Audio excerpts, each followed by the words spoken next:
Morning, everybody. We're going to get started in about 5 minutes. So any chiefs or citizens who want to take their flag in during the grand entry, please come get your flag now. Thanks.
Good morning. Good morning. Good morning, everyone. We're going to start our day, and we're going to begin with the grand entry. So we can grab our flags. Our drum is ready to go. And where do we come in from? Where's our Chris here? Right here at Open Doors. And we'll follow his instructions after that, as long as he doesn't take us to the parking lot.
Yeah, I heard.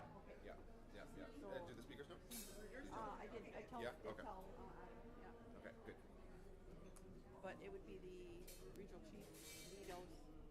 Oh, it would be the regional chief. Yes. Oh yeah. Okay. Yeah, she's a counselor, I guess.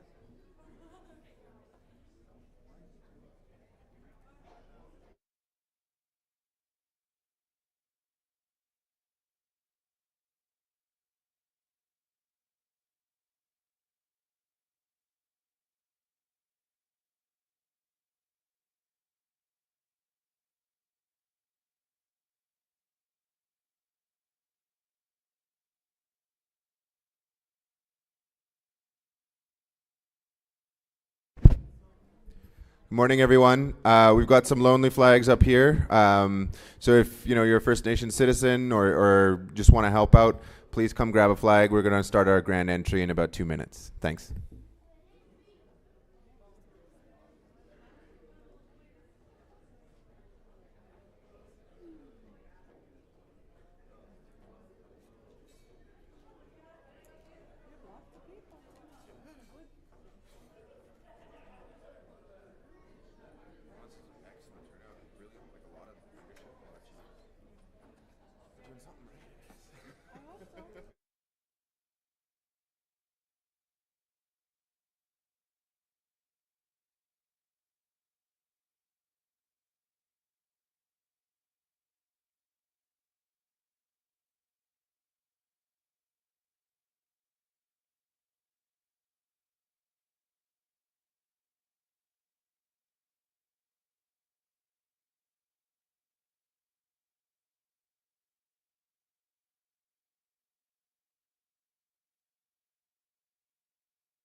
Somebody's going to do it?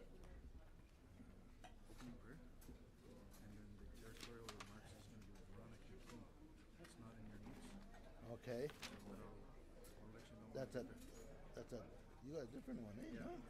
There's a slight change that was made. But I'll let you know.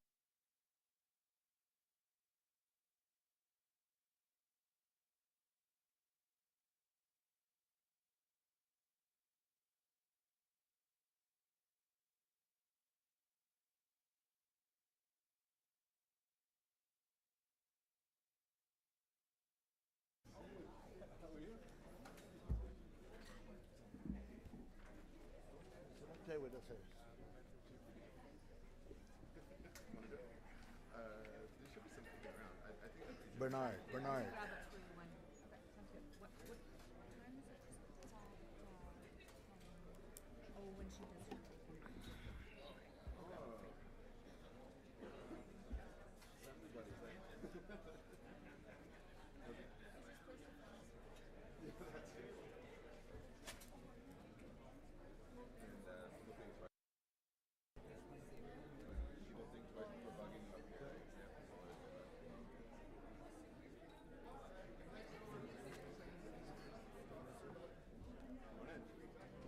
Yeah. So have a seat back there. I don't think there's those other seats. It's mostly for people that are going to come up and speak. So yeah, if you've got a speech, that's the place to go.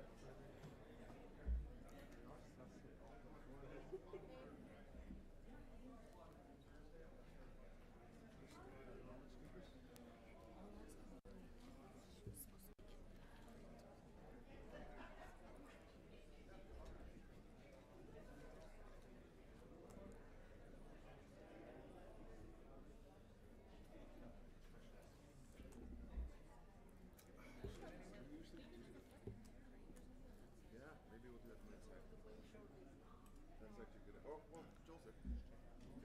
Okay, well, miigwech Kinawaya, chiefs, councillors, and our citizens and special guests. Chimigwech, Queshkading, Minanangushinda. Miigwech Dinak, Wanda Kadegejik, Kano in the Toronto Council Fire Edge Gadek, Mijano, Wundakabin Jibat. Minashebang, Queshkadman, Grosset Baginek Sheba, Nashyabanis, good Nish Chagamewe. Nishin, Shamat Stang with Nick Kane. Kinaway Miigwech Chana, Mudbiang, Nash Kinagego Imskosium got we never them Gokshin the Nick Way Yangshinda. Could not code them. You can down our Kinaway dump tot. Object shoe game on the Wishich gang. Pishit Semguk. So good morning. I want to thank and welcome all chiefs, men, women chiefs, deputies, newly elected, and our citizens, all you citizens. Deben Dausijik. Welcome to our Ontario Chiefs Assembly. I want to welcome our special guests. Some say interim chief, some say international chief, so whichever fits. Our national chief, Joanne Bernard, welcome to our assembly. She has been holding the office of the AFN since July, and we'll be seeing her in a couple of weeks at her assembly in Ottawa. I want to say thanks to the drum group from the Toronto Council Fire. It's always awesome to start and to hear the drum first thing in the day to start us off the whole week here. And also the sunrise itself is very touching because we reflect on where we've been, where we are today, and more importantly, where we're going tomorrow. We have some very interesting times coming up, and I just ask that, and we do in Ontario here support each other in the biggest of way. I want to say miigwech to each and every one of you for that. So again, I'll ask our knowledge keeper, Norma Lickers and Daniel, to open the assembly up for us in a good way. Where's our elders? Mabiyat.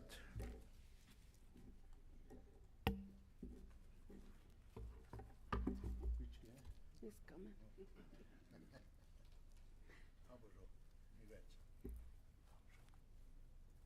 Now we'll go for the gift of the tobacco. Sego aguego dio justus se lati jungus. Got niga haga unawali wagani deloda. In our way, the people sit and the speaker stands. So you can be comfortable and listen to the words that's being said. Sacho.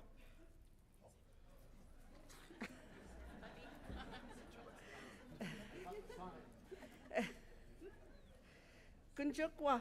Say, what do you see? Gina Galewi, Don Cito Wane Wilaro, Ne Singwaya Diso, Ohunda Galewi Dakwa, Arawina Hitsta. Diatinu Wilaro, Ne Ungwa Suna, Diatinu Wilaro, Yadiu Wistu Uwajo, Diatinu Wilaro, Ne Onega Suna, Tonia Duhik, Ne Watigola. Diatinu Wilaro, ne Gunja Suna, Diatinu Wilaro, ne Ahunda Suna, Diatinu Wilaro, ne Onkwa Suna, Tonia Duhik, ne Watigola. Diatinu Wilaro, ne Odelia Suna, Diatinu Wilaro, ne Gayoto Sula, Diatinu Wilaro, nega hek soon Tonia duhik ne watigola. Diatinu Wilaro, o Genua soon Diatinu Wilaro, ne gondilio. Diatinu Wilaro, ne galunda soon Tonia duhik ne watigola. Diatinu Wilaro, o Jijo Akula, Diatinu Wilaro, ne la Tuelo, Diatinu Wilaro, ga eli nega Wilago, Tonia duhik ne watigola. Sungwajia garganeka galakwa, yet hisuta or suntaneka galakwa. Diatinu Wilaro, o Jistokwa suna, Tonia duhik ne watigola. Diatinu Wilaro, ge eli nega Wilago, ne singwaya diso, guahio yanili, ne hoda de singwawe. We've just given thanks for you, the people, for Mother Earth, for the waters, for the many kinds of fish, for the grasses, and the many kinds of medicines, in the roots, in the planted things, in the many kinds of fruit, the insects, the animals, the trees, the birds, the thunders, the four winds, the four directions, the sun, the moon, and the many stars that spread across the sky like jewelry, in the four beings that come to help us, to remind us how we should live in harmony with each other and with all things. And we give thanks to the Creator for all these many things that He gives us to sustain us, and He gives us everything that we need to live a good life. We have now arrived at the place where we end our words. Of all the things we have mentioned, it was not our intention to forget anything. If something was forgotten, we leave it to you, to each of you, to send greetings and thanks in your own way. Donito.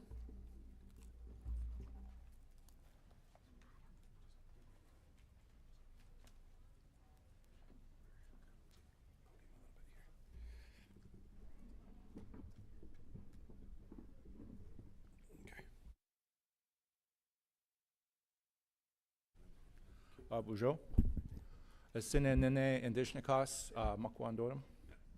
Mississauga and Dow, Anishinaabe and Dow, Mioma on Jabawan, Pashiniganing, Ashka Sing and Zibing and Don Jaba, Minima Mioma on Jabawan, Makwa and Dorim. My name is Daniel Secord, or Sinanine. I'm from the Mississaugas of Credit First Nation. We're indigenous to these lands here. Our community is called Pashiniganing, Ashka Sing and Zibing, which is our newest village, Mississaugas of Credit, of the Bear Dodem, and Kidamikum, Kinawaya. So I'd like to say welcome to everyone. Kidamikum Mioma, Megaze Wasanong. So we'd say welcome to everyone here to the place of the eagle, place of the bald eagle. In the Mississauga language is what we call this area here, this region, place of the eagle. And we're between the lands where we are right now is between two areas. We had different ways of knowing the land, I guess. So we're between the Humber River and the lands adjacent and the Don River. So that's Kabe Ishinu and Nung Zibe. So that's the Humber, and Wasay Ishkute Neashing Zibe is the Don River. So it's where we'd have our fires at the point, the bright burning point at the edge of Niganegame, the lake here, Lake Ontario. And the Humber is a place where, like Kabindegek, like you can come in anywhere on that river to get onto that river to travel, and also you can rest all along either side on the lands. Like I say, welcome again, and they wanted to also offer us tobacco, say a prayer. The Thanksgiving address, we say miigwech for those words. I think a lot has already been said in the Thanksgiving address, but we'll just offer a few more words to honor the Sema. We say miigwech, gi bizindwek, so thank you for listening. Seman Bogdana Gishmantu, Chimkwech Gishmantu, Gimijan Gajamin going. Shwanushnang Maba Bimatis Jik Nongong Gijagat. Seman Bogdana Gishmantu, we not mwat game Maba Bimatis Jik. Webene. Neme wenen Bogdana. Chimgush Gijema do, Gimijian, the Gitsimnan, Miguchke Bino Jimnan, Wewene Jima Jagot. Juan Mishnang Gana went done. Misewe Bino Jiak. Seman Bogdana Gishman too. Ogimijan Gajamin going. Gichimigwech Chigo, Giabe and Wabatek, Gichimigwech Chigo, Giabe and Wabentaz young. Aha, Namami Quandum, Migwech. Thank you.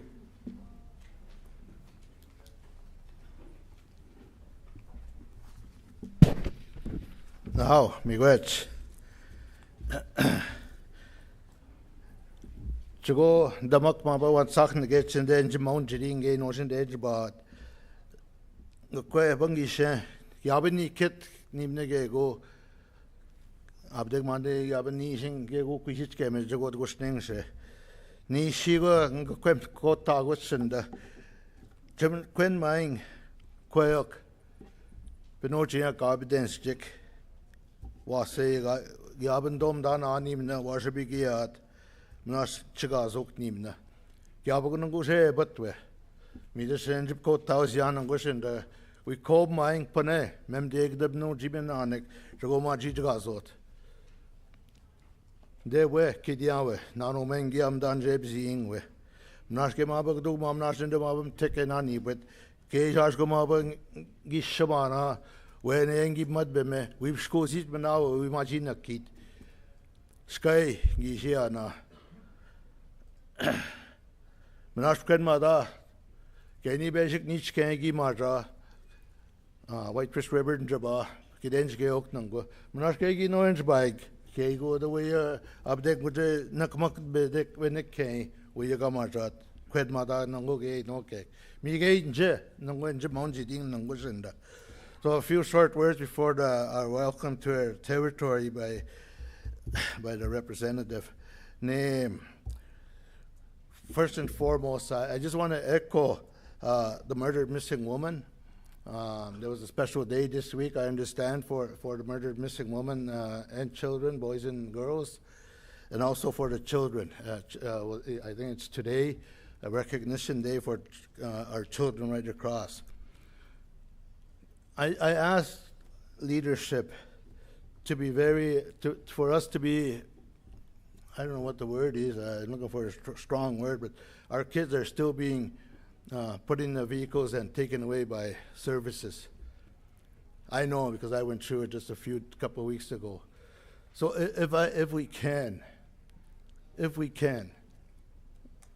I'd ask that we can maybe change some of our rules that are written down to be stronger, that they not take our kids.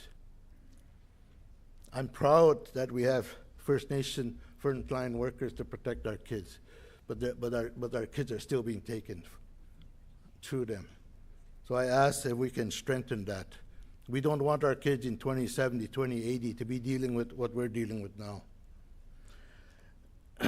Also, our Eagle staff on Sunday, Chop Wandabens, Gordon Bush, Chikamba's son, did our Eagle staff. It was rebuilt. It went through some hardship. Gord always told me there's a reason that happens, and you have to take these steps. And we took them steps the other day with Gord. Here we had the ceremony, so I was ready to go back to work, back on the front lines for your communities. And also, let's think back where we left our communities. I have a very strong friend for years and years and years. He's being laid to rest today, and he comes from Whitefish River First Nation. And those of us that are thinking back home that's going on there right now, I'm sure there is. Please, our hearts and thoughts are with each and every one of them. It is because of them why we're here today, to make them strong and safe. So again, miigwech. So with that, I'd like to ask Veronica King if she can share some welcoming remarks to their territory here.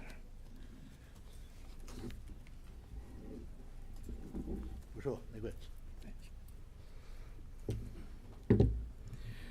First of all, I just want to say, Gima Stacy LaForme from the Mississauga of the Credit sends his regrets, as some of the chiefs and the leaders in the room realize that sometimes the emergencies and crises are in the communities and you can't make it to these meetings. So I just want to start off by saying Ani, Nanabojo, Minnow Gizup, Bonik Disnikaz, Anishinaabe Kwe, Michisagi, Dinjiba Makwa Dorum, Magazi Dorum Indao. So my name is Veronica King Jameson. I'm currently a chief. No, I'm not a chief. Not yet, anyways. Counselor for the Mississaugas of Credit, but I also hold another position as the Mississauga Nation coordinator. And the Mississauga Nation makes up 6 communities, which is Alderville, Curve Lake, Mississauga 8, up by Blind River, Mississaugas of the Credit, Mississaugas of Rice Lake, Hiawatha, and Mississaugas of Scugog Island. When you're traveling on our territories on the other side of Niagara Falls, going through the Haldimand, Brant, Hamilton, Burlington, Toronto, all the way up by Blind River, close to Sault Ste. Marie, you never leave the Mississauga Nation territory. It takes us about 7 hours to make that trip. So I think we're the largest in Ontario. So hooray. We want to welcome you to the territory of the Mississaugas of the Credit.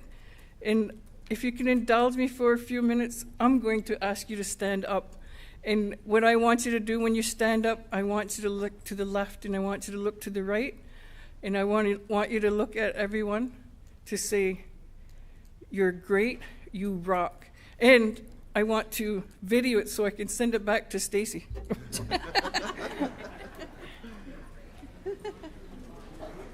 On a count of 1, 2, 3. You're great, you rock. You rock. You're great, you rock.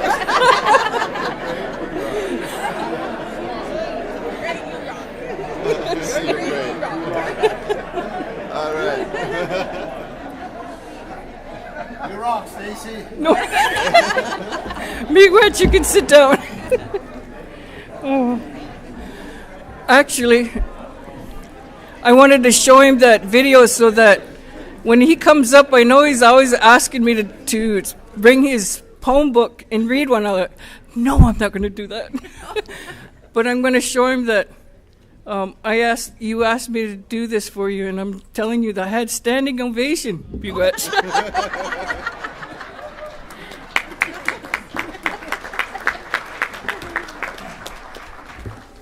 No, miigwech, Veronica. So at this time, I want to ask for oh, Okay. start again. So now, miigwech. So at this time, I want to seek for a mover and a seconder to adopt. No, yeah, to adopt our rules of procedure and a code of conduct. Can we have a mover for that, please? Chief Knott, miigwech, Curve Lake, seconder. Chief Hill.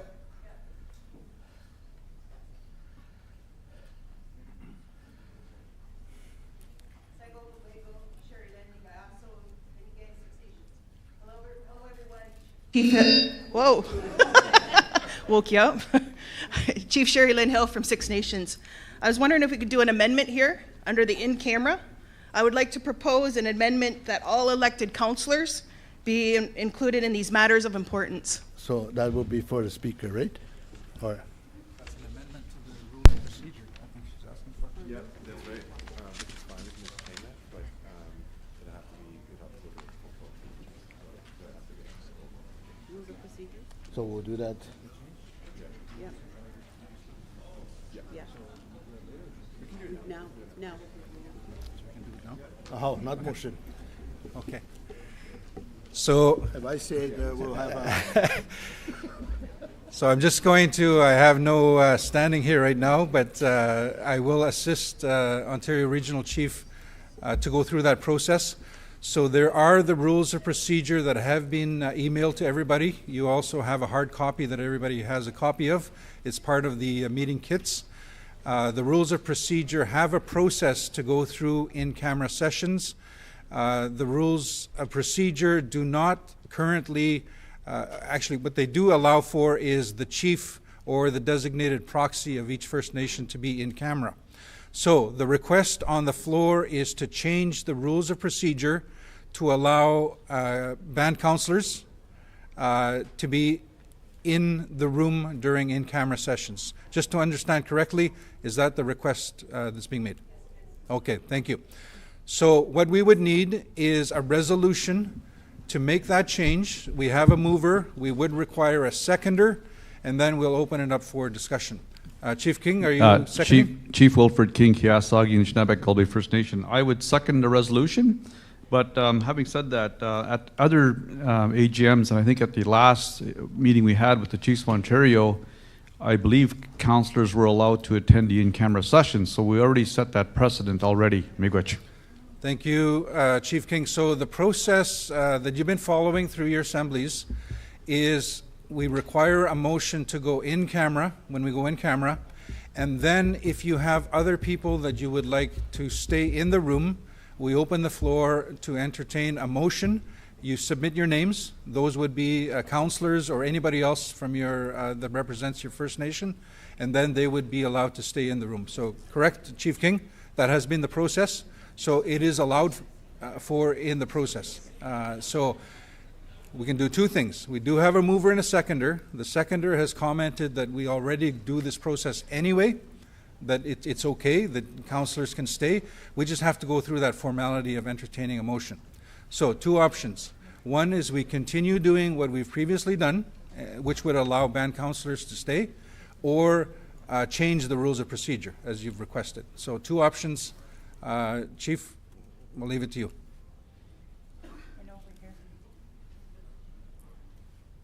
Over here, okay. If you can approach the microphone. but I'll go back to the mover of the resolution to change the rules of procedure. Both ways, band councillors would be allowed, but one requires a change to the rules of procedures. Microphone 2. Yeah, I'm good. I'd like it changed. Okay, thank you. So the mover and the seconder. Chief King, I would also ask for that the rules of procedures be changed once and for all, so we're not dealing with this at every assembly. Miigwech. Okay, miigwech. So the floor is open. I can't see the number. I think it's microphone 4. 4. Yes, Hogmakwe, go ahead. Just 1 second while we turn on your microphone. Microphone 4, please. And the technician is just running back. If we can have microphone 4 turned on, please. Are we good? Yep. All right. So just a question on the resolution that's being presented on the floor. Would that be for councillors in the room, or would that include councillors on Zoom as well? If we do have an inclusion on Zoom for in-camera, then I would need to send word back home for councillors to join in. Yeah, exactly. So, what she's asking about, there's already an option, a virtual option for chiefs, so this would just include councillors. Yeah. It's the same Zoom. So, Miigwech Gumakwe for the question. Just to clarify, yes, if you are on Zoom. So, for example, right now there are many chiefs, I shouldn't say many, I don't know, about 5 chiefs and proxies that are joining online. So if we have any band councillors joining online, they could stay in the room as well. Okay, so I can then have them join in at the time of the in-camera if they so choose? Correct. Okay, miigwech. With the change that is being requested. Correct. Nahaw, miigwech. Adam, I don't know if the mover and the seconder agrees with the inclusion of councillors on Zoom. The only concern I have is I don't have a problem with it, but how do you know who's on the Zoom? And because we're dealing with really, really important matters. I think we're all run through this problem in the past where you have people on Zoom and you don't know who's on the other line. So that's my only concern. I think the mover also has the same concern. Okay, miigwech. Thank you, Chief King. Just a note, I've been reminded, chiefs, once you approach the microphone, Chief King, I know who you are, but just for the record, if you can state your name and your First Nation, we got you this time. Just for the note takers, thank you. Now, just in terms of procedure, the rules of procedure identify the process if we go in camera. If we go in camera, it doesn't differentiate whether we're in the room physically or in the meeting room virtually. So there is a list currently of 1, 2, 3, 4, 5, 6, 7, 8, 9, 10. A list of 10 categories of people that can stay in the room when we go in camera. That means virtually or physically. So there's no differentiation currently. For example, right now, if we go in camera, all chiefs and proxies can stay. Chiefs of Ontario Leadership Council, that's the Grand Chiefs and the Deputy Grand Chiefs. The Ontario Regional Chief can stay. The Office of the Ontario Regional Chief, office staff can stay. The Chiefs of Ontario Chief Operating Officer can stay. The Elders Council representatives can stay. The Youth Council representatives can stay. The Women's Council representatives can stay. Relevant Chiefs of Ontario sector directors that are deemed or determined by the ORC can stay. We're just adding another category that band councillors can stay. So the way it is now is you can stay in the meeting physically or virtually. But if you're asking for sort of a change, but currently there is a process. When we go in camera, the technicians actually go through, just want to clarify, they go through the list and they actually manually go through and check to make sure that you're on the list, otherwise you're disconnected. So just to outline that, so are you comfortable with leaving it as is, but adding band councillors? Or do you want to specify, we're sort of singling out band councillors will be excluded from virtual. But you're right, that will be a challenge. because when you log in, we don't know all the time whether you're a band counselor or not. So that's the unfortunate challenge. Is that fair? It will be difficult for our technical staff to know who is a band counselor and who is not. Very easy to know who is the chief or the proxy. That's all done ahead of time. But we do not have a full listing of all band counselors that can stay in the room during in-camera. So you're right, that is going to be a challenge. I'm just going to consult with our staff. We can just put it in the policy that only in-person counselors can attend, and like only chiefs can join virtually. Okay. So suggestion, Chief King, based on your comment, is that we put in the resolution that only band counselors that are present in the room can stay and not those virtually. That will work. Okay, thank you. So we did have a mover and a seconder to that resolution. Was there any more comments? I'm just assisting.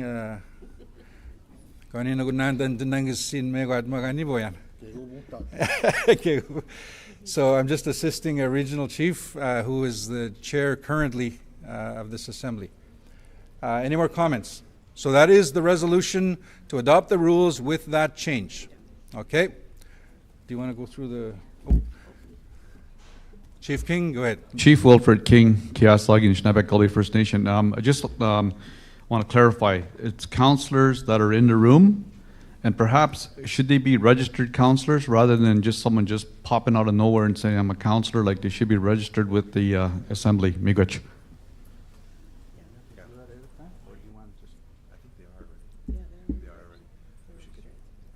Thank you. So that is noted. That will be added to the resolution. That the counselors need to be registered and so that we know. Thank you. So with that, I'm going to turn it back to Regional Chief to go through the vote and pass the resolution. Oh, Miigwech, Adam. So for that's in kind service for him. We didn't hire him yet.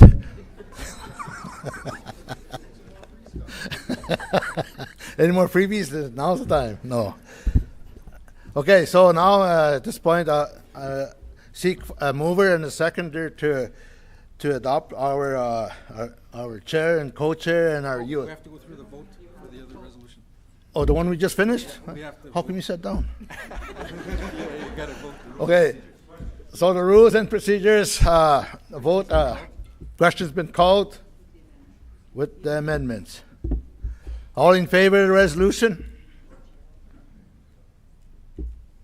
Opposed? Abstentions? Carried. Now, Miigwech. Now I can go?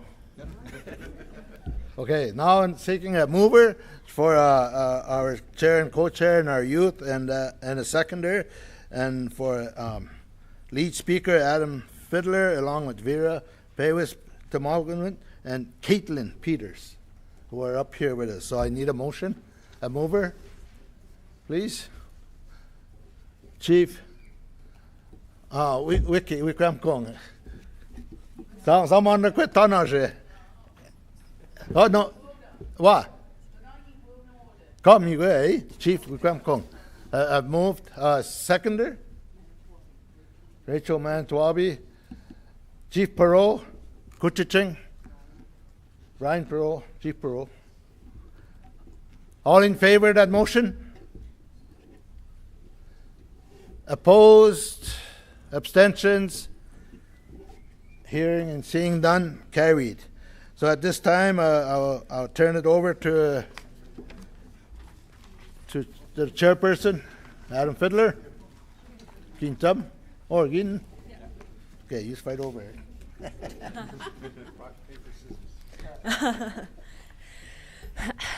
Ani Bojo Minau Kulamalsi, everyone. My name is Caitlin Peters. I am from the Munsee Delaware Nation. I am the Southwest Regional Rep on behalf of the Anishinaabe Nation, as well as the female representative on behalf of the Anishinaabe Nation Eshkanajic Youth Council. I would like to formally say miigwech to our leadership, our chiefs in assembly here today, for allowing me to have the honor to be your youth speaker for this week's assembly. I would like to also recognize our other leadership here today, our elders, our Kwewak Council, our Men's Two-Spirit Council, as well as our Ontario First Nation Young People's Council, which I'm also a member of. I would also like to acknowledge the Eagle staff here today, our elders who who gave us the opportunity to be here this morning and who started off our assembly in a good way with that prayer, as well as our grand entry and our drum. So miigwech, everyone, and I look forward to having a great meeting with you all here this week.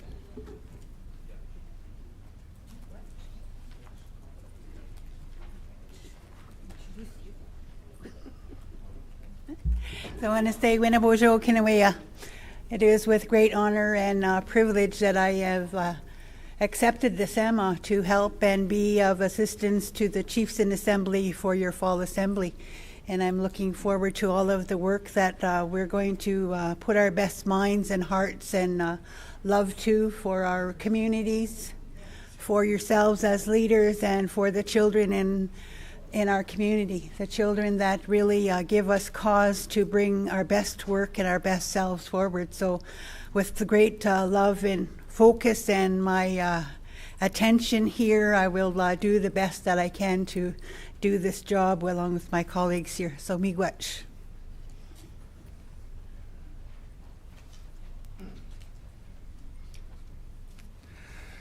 Miigwech, miaganin nananakum nogum gagjebag. Miigwech na mando ga joenum goyak mina nogum gagamin goyak ushkigijga. Miaganin ejbaksen mian jwi munseg we gdajn jigenoa we nisgijga gawi mawachidik. Miagwa jem na gakna. Ego na da jwega baund jnkas na meben do dem. Ego nego zaganing donji dan shinil. So again, it's an honor to be here. As Regional Chief indicated, my name is Adam Fiddler. It's great to be here working with my colleagues. Looking forward to a great 3 days of discussions. We have a jam-packed agenda, so there's a lot of work to do. So with that, we'll get right into it.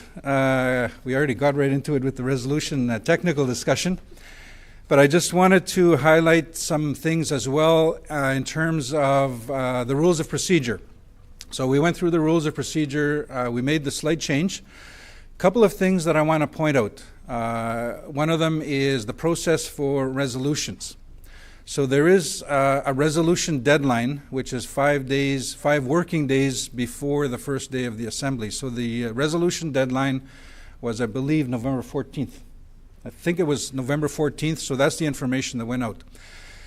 There is still a process for 2 other categories of resolutions if you wish to entertain or introduce resolutions. One is an urgent resolution. So when you go through the rules of procedure, an urgent resolution is defined as if there's anything that came about or anything that happened, any changes that took place since the resolution deadline, which was November 14th, you can introduce a resolution dealing with any circumstances that happened. So that's an urgent resolution. That's considered the same time or the same as resolutions that were submitted on time. If it's not an urgent resolution, chiefs, I usually say this is your assembly. If you do have a resolution that missed the deadline, you can still proceed as a late resolution, but there is a process that we need to go through. So if you have a late resolution, it's not our call, it's your call as the assembly. If you wish to entertain a late resolution, the process is we require a mover and a seconder to pass a motion to add the resolution to the agenda. We will have to read the entire resolution because nobody has seen it. And if the Assembly approves of the motion to entertain the resolution, we will add it to the agenda. It won't necessarily be right away, but it may be later, day 3, but we'll try and find a place on the agenda to place it. So that's the process if you have any late resolutions. That's the process you've just adopted. That's in the rules of procedure. I see Chief King. Is it a question about that particular? Chief King, Kiasagi, Anishinaabe, Gulbe First Nation. I just want a point of order, Mr. Chair. I was remiss if I didn't. I believe that Chief Knott had moved to accept the rules of procedure. Is that correct? I need a clarification on that. And there should have been a seconder before the amendment was entertained. My learned colleagues over here are harassing me, saying, "Get up there, Mr. Rules of Procedure, and address this." So before we proceed, I want to make sure that we're okay with the process. If we're going to adopt the rules of procedure, that we are following the rules of procedure. So I just need a clarification on that. If Mr. Chief Knott had moved to accept the rules, we needed a seconder first before the friendly amendment was entertained. Miigwech. Thank you, Chief King. Chief King, before the assembly started, came in and reminded me that he's to my far left this time. Usually he's up there. I usually have those, what do you call them, blinkers, those horse blinds, so I'm going to have to keep turning left, go through rules of procedure. But here's my understanding of what happened. We had a motion or a resolution to adopt the rules of procedure. That's the resolution that Chief Knott moved. But then we had the request to change the rules of procedure. So we had another mover and a seconder of another resolution that adopted the changed rules of procedure. So that's what happened. Are you comfortable with that? Okay, very good. So we did adopt the resolution. Now they're pointing at each other. We're good?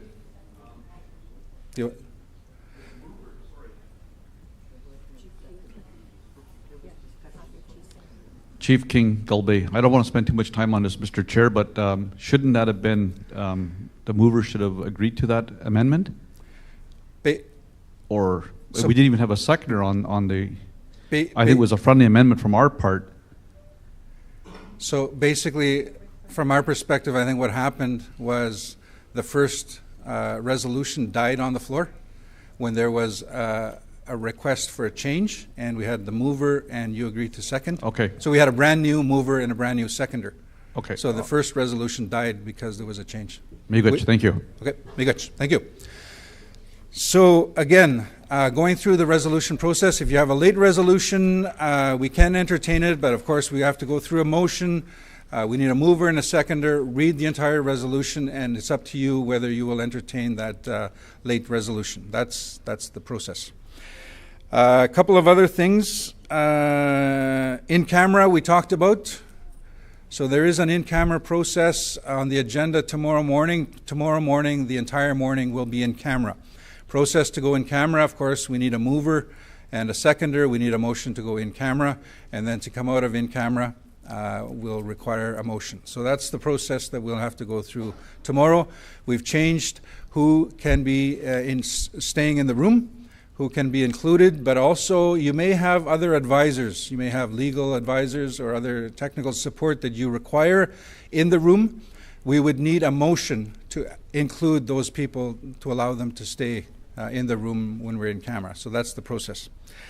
So at this point, what time is it? I'd like to call the meeting to order. 10:03. It is 10:03, and I will now call the meeting to order. The reason that is important is 15 minutes after the call to order, we will do a registration count and find out how many are in the room. That includes physically and virtually. That will determine the quorum for the rest of the day. So, whatever the number is, we'll find out in 15 minutes. We'll give you that number. And in order to entertain decisions for the rest of the day, we will need 50% plus one of those that are registered at that time. So that's the process. When it comes to voting for a resolution to pass, in the rules of procedure, we do require 50% plus one of all those that vote at the time. So that includes those that voted in favor and in opposition to a resolution. Anybody that abstains does not count towards the total count. Also, chiefs and delegates, just a reminder to make sure you have your lanyard. So all chiefs and official proxies have a red lanyard.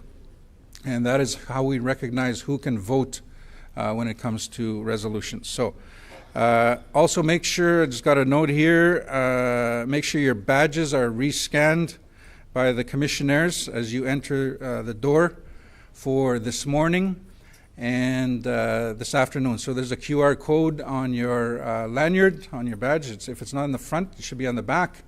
Make sure you get that scanned when you come in so we have a full count of those that are in the room. So that is some of the procedures for this assembly. Also, just a reminder in terms of the meeting materials, everyone, all delegates should have received an email with all of the information for this assembly, the agenda, rules of procedure, and all of the draft resolutions. You should have gotten an email. If you didn't, we have physical copies here as well. Chiefs, you should get a kit with some of the information in the kit. You have a hard copy. If you are joining virtually, and a reminder, there are chiefs and delegates joining virtually, you can go online and find the agenda at www.chiefsmeeting.com. And that's where you can find all the information. A couple of things also that I'd like to acknowledge. Well, first of all, actually, if you have any technical difficulties, if you're joining online, there's an email address you can email. That is meetingsupport@coup.org. So meetingsupport@coup.org. They're standing by if you have any technical challenges or issues and you're joining virtually, just send them an email. They'll help you out. As part of this assembly, again, we had the opening. I'd like to acknowledge the opening with the elders, the Knowledge Keepers Council. The Knowledge Keepers are to my left. I'd like to acknowledge Dave Root, Barney Batiste, Donna DeBasige, Patricia Oakes, Harvey Bell, Morris Naview, Norma General Liquors, Daniel Secord, Don Jones, Joe Lazor, and I believe Terry Fiddler is joining virtually. So I'd like to acknowledge the Knowledge Keepers. Also, the Knowledge Keepers have been asked to be thinking about, as they have their morning acknowledgements, to be thinking about this assembly, and we ask for guidance throughout the three-day assembly, a lot of discussion and deliberation that will be taking place. Also, I'd like to introduce the resolutions team. So we do have a really important team working behind the scenes. They're actually in a different room, but they're watching virtually. They're supporting, listening in the discussions, and they will be preparing for the resolutions. So we have Carmen Jones with Chiefs of Ontario, Toby Mitchell with the Chiefs of Ontario, Alice Longboat with the Chiefs of Ontario, Stacia Loft is legal counsel with the resolutions team. From the Independent First Nations, we have Diane Miracle, and Shinabeg Nation, we have Kevin Restuel and Al Dokis. From AI, we have Sarah Montour, and from Anishinaabe Nation, we have Luke Hunter. So they, of course, are meeting in a different, or they're in a different room, but they are participating fully, and they'll be involved with the resolutions. Of course, on voting, that'll be done, I indicated here. We need to see your lanyard, but we also have a mechanism for voting online. So I'm going to have the team remind me, and we're looking at the monitors here. I hope we'll be able to see online to see the vote count online. So just a reminder, I think we've been doing this for quite a few years now. If you're joining virtually, if you're voting in favor, once we make that call, just hit the raise hand button and your vote will be counted. I don't know if we have anybody joining by phone, but if you are joining by phone, it's *9 to vote once the time comes. So again, Chiefs of Ontario, the Leadership Council, and the staff have worked very hard to bring us together for this assembly. A lot of work happening behind the scenes, and we want to make sure that we opened in a good way, that we continue our discussions in a good way. And we remind you to please have patience for some of the staff. Let's have patience and respect for the staff and for each other as we have these discussions and deliberations. A reminder as well, we are live. We are live streaming this assembly. And so those that cannot join, any band counselors or folks back home can join or listen in virtually. So there's two ways that you can watch the live stream. One is through www.chiefsmeeting.com or go to YouTube. There's a Chiefs of Ontario YouTube channel. So just go to YouTube and punch in Chiefs of Ontario. You should find the assembly. So you can inform your community members back home that they can listen in on the discussions. I sort of had a challenge this morning because we want to make sure everybody that's watching can see the presentations. We didn't take this into account, I guess, when we were doing the layout. The Eagle staffs went right in front of the camera, so the podium was being blocked by the Eagle staff. So we sort of moved the podium a little bit. So Regional Chief is kind of cornered here right now, so you have to bear with him if he has to struggle to get up to the podium here. But we'll fix that. We'll do something. I know under protocol we can't just move the Eagle staffs, but we'll figure something out so that everybody can see the presentations online. So those are some of the things that I wanted to go through in terms of procedure to help guide our discussions over the next 3 days. So at this point, what I'd like to do is go through the agenda. So you have the agenda before you. There were some slight changes from the initial versions that went out, but you have the hard copy in front of you. I'll see if our technical staff can put it up on the screen, but I will go through it, and then we'll require a resolution to adopt the agenda as presented. So we have the Fall Chiefs Assembly Day 1, which is today, Tuesday, November 21st, 2023. At 6 a.m. we had the sunrise ceremony in the Churchill Ballroom. 7 a.m. registration opens. Of course, there's a hot breakfast provided in the rooms across the hall, Mountbatten Room A and B. At 9 a.m. we have the Assembly Room, the grand entry and the opening prayer and the Territorial remarks. We had Elder Norma General Lickers, Elder Daniel Secord, and Veronica King providing the Territorial remarks. Of course, we had the welcome remarks with the Ontario Regional Chief, Glenn Hare, the adoption of the Rules of Procedure and the Code of Conduct, the adoption of the speakers, myself, my colleagues Vera Powis-Dababandang and Caitlin Peters, and then the adoption of the agenda. At 10:30, we might be a little bit behind, but the Ontario Regional Chief, Glenn Hare, will be presenting as well. We are honored to have the interim National Chief, Joanne Bernard, address the Assembly. We will have council updates at 11 o'clock. The Women's Council and the Ontario First Nation Young People's Council will be addressing the Assembly. 11:45, the Ontario Regional Chief Integrity Committee report, and that will be presented by Grand Chief Joel Abram, who is here in the room. We'll have lunch at 12:15.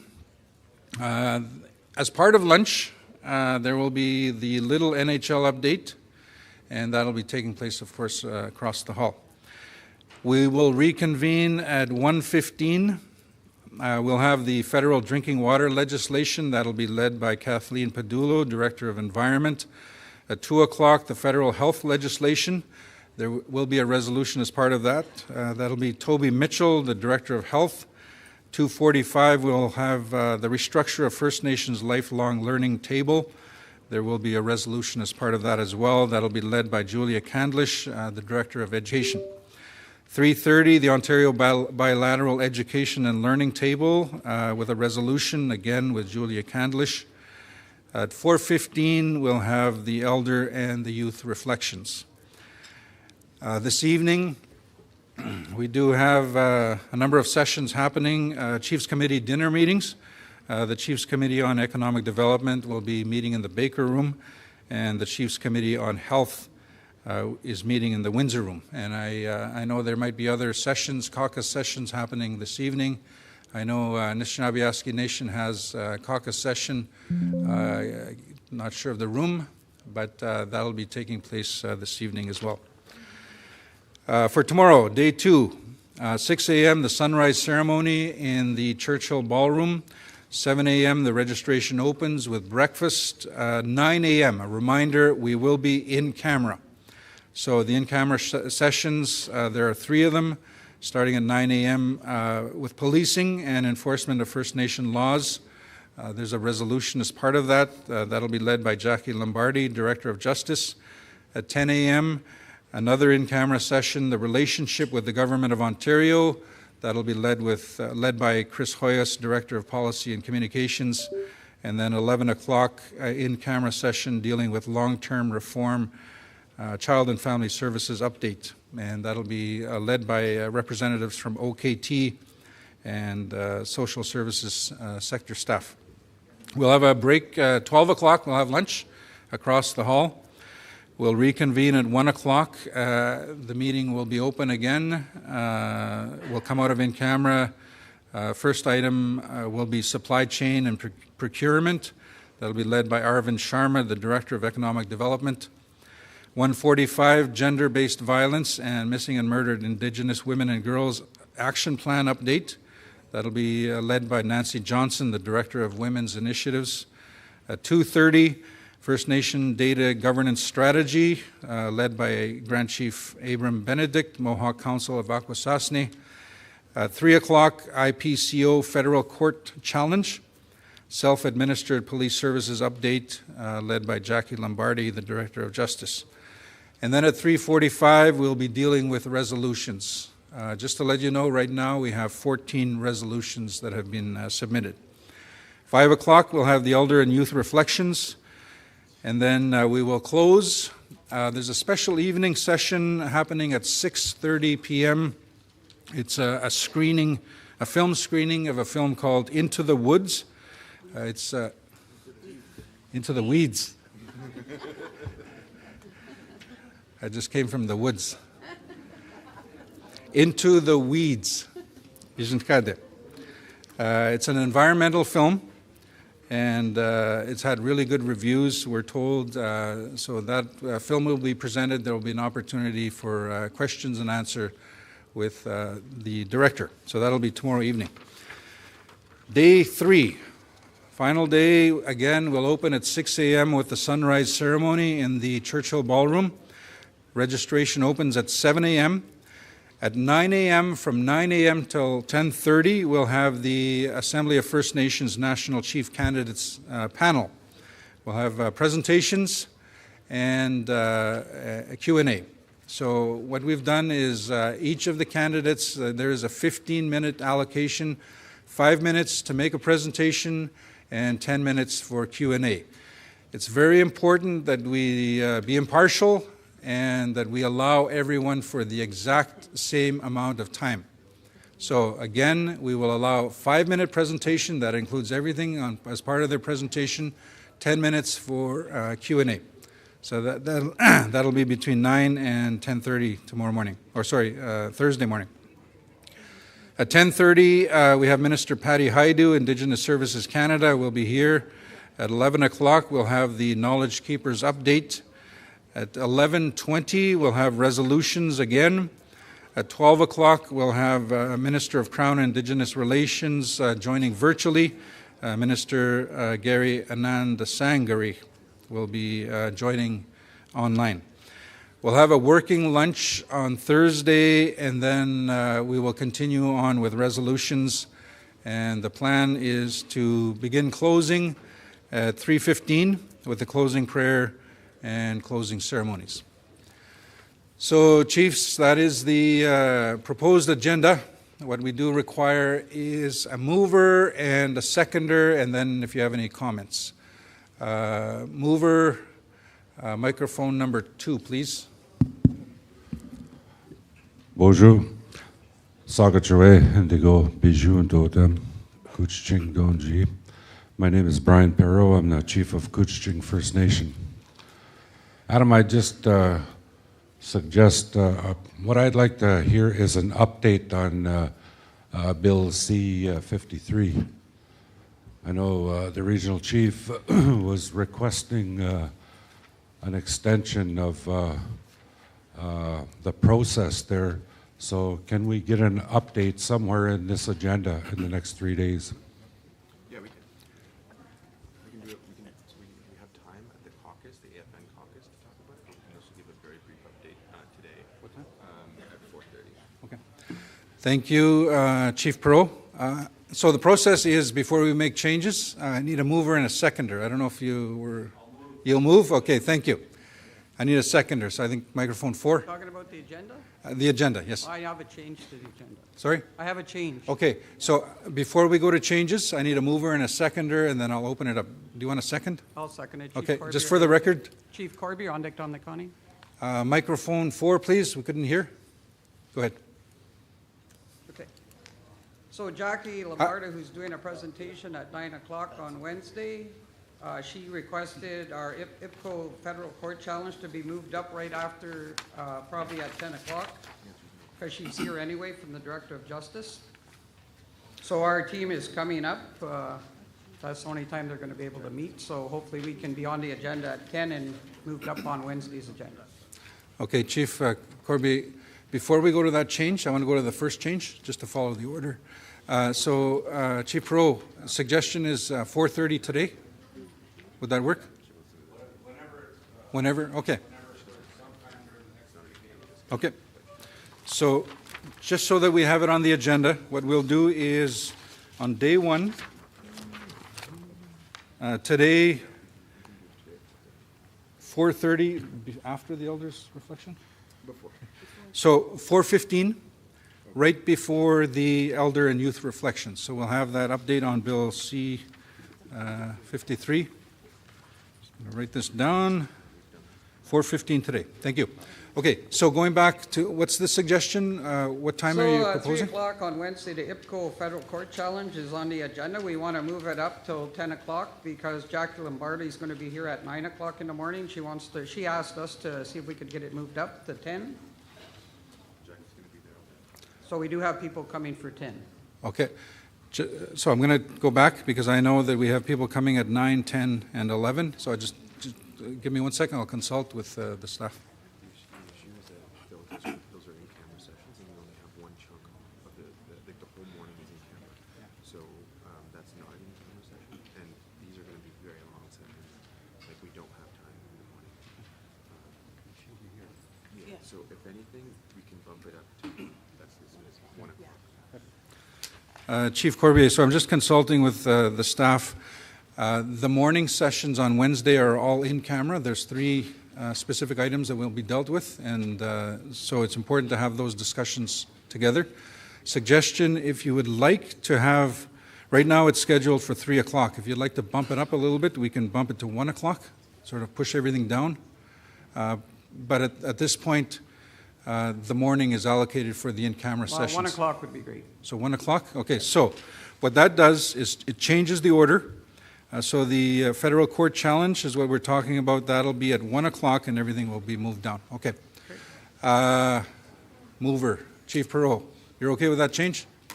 Okay, yes. So we have 2 changes. Microphone 2, go ahead.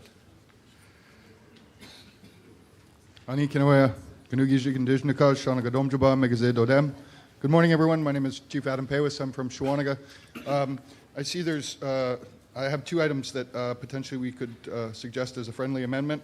First of all, I see the interim national chief here, and I also see on day 3 that we are having some presentations from the candidates. I'm just curious as to know whether there will be time afforded to the chiefs to have some discussion or some caucus. As we all know, elections are coming up in December, and I'm not sure whether we want to support one candidate or another candidate, but we should have that discussion in addition to the questions and answers.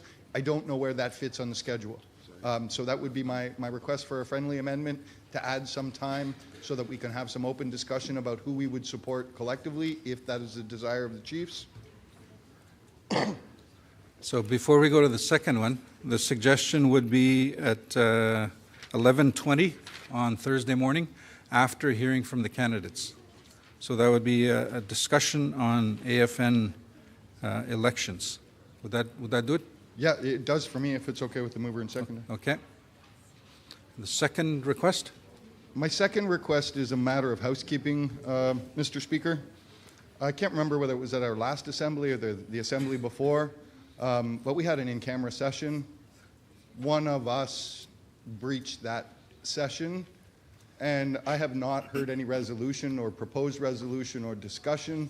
What I would suggest here today is that we have some discussion about what that means, because we're proposing in-camera sessions. We were discussing this morning about allowing councillors to attend that, which then brings us to the challenge that happened before.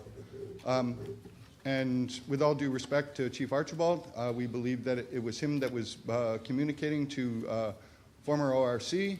I would suggest we move forward and call this the Archibald rule. And if it happens again in the future, one should be subject to a $1,000 fine that's payable to our youth group. That's my suggestion, because this can't happen again. We're supposed to have a sanctimonious discussion, and at this particular time, there's no reprisal. And so we speak about supporting our youth. We've broken our own rules. There's a violation. My feeling is that punishment should be in the form of personal cash from the individual given to our young people at the OFNYPC or the youth council of this organization. That would be my suggestion, Mr. Speaker. Miigwech, Huguma. So the suggestion is a discussion on what to do if somebody breaches the confidentiality imposed by an in-camera session. For example, we go in camera, everything stays in camera. Everything is confidential. If somebody breaches that, what are the consequences? Right now, there is nothing in the rules of procedure or anything, the charter, for example, with Chiefs of Ontario, that outlines what to do in that case. So a suggestion is a discussion on that. So recommendation is on day 2, right after resolutions, so let's say 5 o'clock, we'll deal with that issue. How to deal with a breach of in-camera confidentiality. Would that work? Yes, it does. Thank you, Mr. Speaker. Okay, so that would be, I'm just going to make sure we have that noted, and if we can have the staff note that as well. 5 p.m. on day 2, that's Wednesday. Thank you. So for that change, I need the mover and seconder to agree. Chief Perot, you're okay with it? Yes. Okay, seconder, Chief Corbier, you're okay with it? Okay, thank you. Microphone 2. Chief Wilfred King, Gulbay First Nation. I agree with the amendment to talk about the breach of confidentiality, but on the agenda, we have the in-camera sessions happening prior to that discussion, and to me, it would seem like that we could breach confidentiality when we go in camera, then we talk about that rule later. It just seems like it's awkward that we're not talking about that before we go in camera rather than after. Miigwech. So suggestion is to have it at 9 a.m. Day 2 as we go in camera. Would you like the discussion in camera or an open discussion?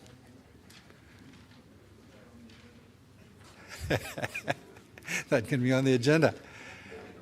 Okay, we'll put it at 9 a.m. We'll make that change. Sorry. Chief Paywas. I'm sorry. Oh, there you are. Okay. You're okay with that? 9 a.m. Day 2. Okay.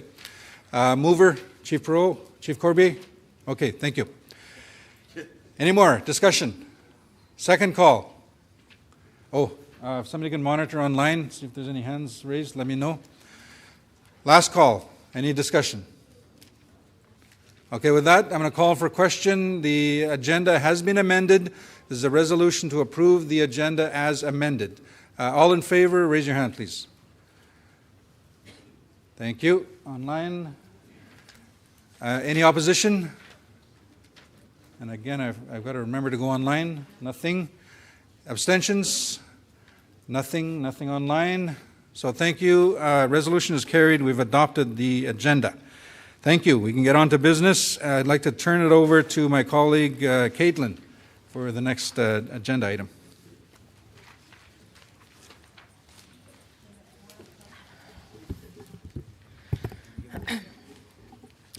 Miigwech, Adam, for those announcements and those that review. Oh, yeah, sure. I want the microphone back. No. Just to let you know, registration count We had 47 in person, 3 online, so 50 chiefs when we did the registration count. So quorum, we need 26 in the room for dealing with resolutions today. So that's the magic number. We need 26 to entertain any resolutions. So, miigwech. Okay, miigwech Adam for those announcements and reviewing the rules of procedure for this week's assembly. Now, I would like to introduce our leader, Ontario Regional Chief Glenn Hare, and invite him to the stage to provide us with an update on what the COO Political Office and Leadership Council have been working on. Miigwech. You know, technology is so fast, and we will catch up, but Chief King beat us because I see he's the only one getting face recognition. He doesn't have to get up to the mic. Now, bonjour, Nemani, Kwekwe, Sagoli, Sego, Wache, and hello. Gwen goes listener cast, Glenn Hare, I'm from Chiking First Nation, Miude and Jabans, where I'm from, and I want to acknowledge all you chiefs, leaders, and all our citizens with us here today. Welcome. Including the Anishinaabe, Chippewa, Haudenosaunee, and the Wendat peoples, Toronto is also a part of Treaty 13, signed by the representatives of the Crown and Mississaugas of the Credit, as well as the Williams Treaty, signed with various Mississauga nations. Miigwech to our knowledge keepers, Norman General Lickers, Daniel Secord, for your opening prayer and helping us open up in a good way. Today we are working on a Women's Council, the Integrity Report Update, Environment, Health and Education. Also a reminder that Economic Development and Health Chiefs Committee have dinners tonight. So the COVID-19 pandemic is still here, Chiefs. I have had my 6th shot and my flu shot. I know there is some who don't take them and they're not comfortable. I do encourage it. It's a peace of mind, and our prayers and our thoughts to our loved ones who are sick, as we went through cancer, my wife, and that's why I'm so dependent on it, because I don't want to take nothing home. It's not if I do or don't like the needle. It's just I feel I have to, and so for our loved ones, if you can, it's a peace of mind. It helps. And it has shown us that we need to increase mental health in our First Nations, improve our education with our youth, and continue to advocate for vaccinations of our youth. Now it is safe to vaccinate all ages. You know, I believe we made a good move protecting our treaties on the Greenbelt concerns. I know it was the right thing to do to continue the fight of our inherent rights and our treaty rights. That really turned the work that I do as your regional chief and you chiefs, when we shared our comments, our concerns at AMO, it was to protect the treaties, because they were already attacked, I guess I'll say, the Williams Treaty. And it is why I took that message over there, because I did hear the government say, if there's not enough room in Toronto to build these fast-building homes, we can always go to Sault Ste. Marie, Thunder Bay, and Kenora. So that's why I felt good saying that and protecting our communities and our territories. We have worked hard to get funding for our policing services that we currently have, and we need to keep working to get our laws recognized and enforced. We're also monitoring the federal policing legislation to ensure it is recognized as an essential service. As always, I hope, again, I'll say, I don't know when my time is up, but I hope I can get to see us have our own laws recognized across this country to protect our own. We do not want any government or any municipality to write our laws or to recognize, what we're doing. We know what to do. Only us know how to protect our own. And that goes right to the environment too. That is our responsibility, not the Shagnash. And it hurts. It hurts to see when we know what's right, but we can't go there. The law, outside law, think they're higher than us, which they are not. They are human beings just like us. They love their kids. I hope they do just like we do. Don't take our kids. Don't take them. Because it still happens today. You know, the government officials are always asking us for photo ops to make them look good in the media, especially when they want to showcase government success. I said this already twice, and I want to do it, which is I'd like to next time, hopefully, I ask Premier Ford or the Liberal government, can I have a photo op with you because of our success of our First Nations? Right now, I really do feel in the last 2-3 months I'm being used in these photo ops. And I don't like it. I don't like it at all. So if anyone's listening, the government, work with us. Give us some success stories that we can photo op for. Because we got a long ways to go, and you have big plans. Them plans will not work if our chiefs are not included, our rights holders. That's the only way it will work. I want to start taking them photos with the leadership for our successes and not just for government success. I also want to make sure government is accountable and holds true to their word when they say they are going to do something for First Nations. As I stated last week, the $23 billion win on the child welfare is good, and we have to continue to protect our babies. Our lawyers, our frontline workers, I hope, I pray that they all have Christmas this year. Because the last 2 Christmases, every one of them worked hard, day and night, right through Christmas, New Year's Eve, to make this happen. It was very tight. It was emotional. A lot of people involved, but we're finally there.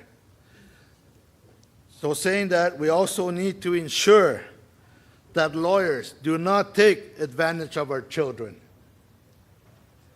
who have aged out of the system when they get their funding. Our First Nation child, I'm going to use social services versus welfare. Welfare is an ugly word. Social service system should be helping them, and our social service system. It will be tried. It will be tried. There will be lawyers out there who will say, you got 10,000 or 20,000, whatever, I can help you. Promise me. Trust me. If anyone hears that, raise your voice and your concern to a leader, to one of us. Because they cannot charge our youth, take advantage of them. That is their money. You lawyers have been paid. You lawyers have an agreement. And I say that in a very respectful way. We all done our job. Now let the people who deserve that compensation enjoy it to the fullest. I want to say to the chiefs that made a great accomplishment on the path to strengthen the AFN with a new national chief needed to run the national organization. This has been a challenging couple of years, and now you have a decision to pick the candidate that you feel is the best candidate, who we will meet this week. And the successful candidate will have an extra 6 months in office, 3.5 years. I don't want to dwell on that, but for me, it was horrendous what we went through, but we stuck together. We didn't hurt anyone, I hope. It's just justice had to happen. So we're in a good position now. We're in a good way to move forward. Our Eagle staff here has been re-strengthened, and we will do the same couple of weeks from now on a Sunday in Ottawa for the AFN Eagle staff. We have to continue to protect the fight of our murdered missing girls and boys in S2. This must always be a priority for First Nations.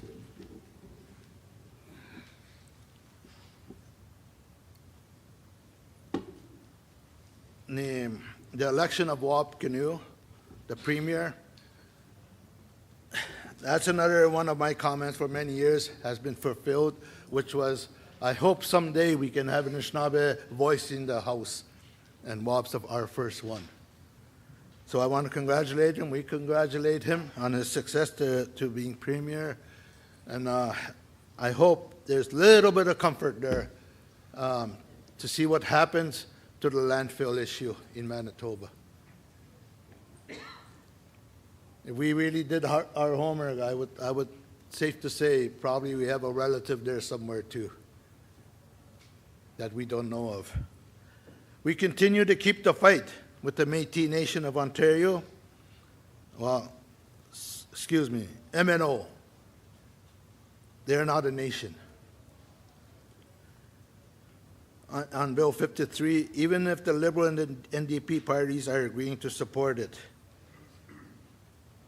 I don't know how much of us, but I, inside, have been information that the three governments are strong and supporting the bill when it comes to them next month, all three parties.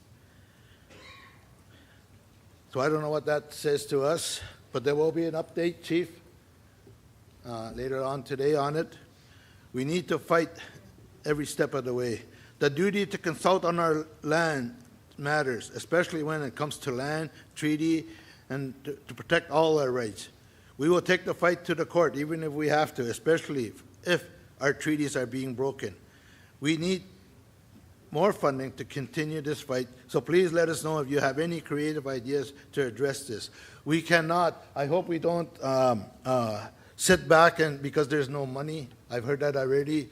I think we have to do the utmost to protect our lands now while it's here, not after somebody takes or tries to take with their new treaties if they should be granted one. Them lands belong to us, and we need to speak up now. Funding cuts are coming, and housing and homelessness continue to be a major concern, even as winter is coming. We know there is a need and how we can work together to help our people. Tomorrow afternoon, my staff and I, we need to go for the afternoon. We have an AFN on funding, major, not so good. We'll see what we're going to hear and find out and how much, and I hope we can get back to you on what it is and how much it is. But that is coming down. That's the reality. Tomorrow afternoon's meeting, I have asked our Grand Chief Joel if he can be your boss tomorrow afternoon. He's sitting right over here, raring to go. So he's only got about 3, 6, 7 chairs to move yet, and he'll be here.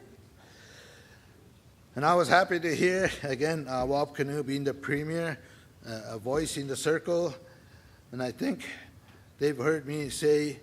And we should need to say all of this, if you can, if you remember, because they're already starting to hear us. Nothing about us without us.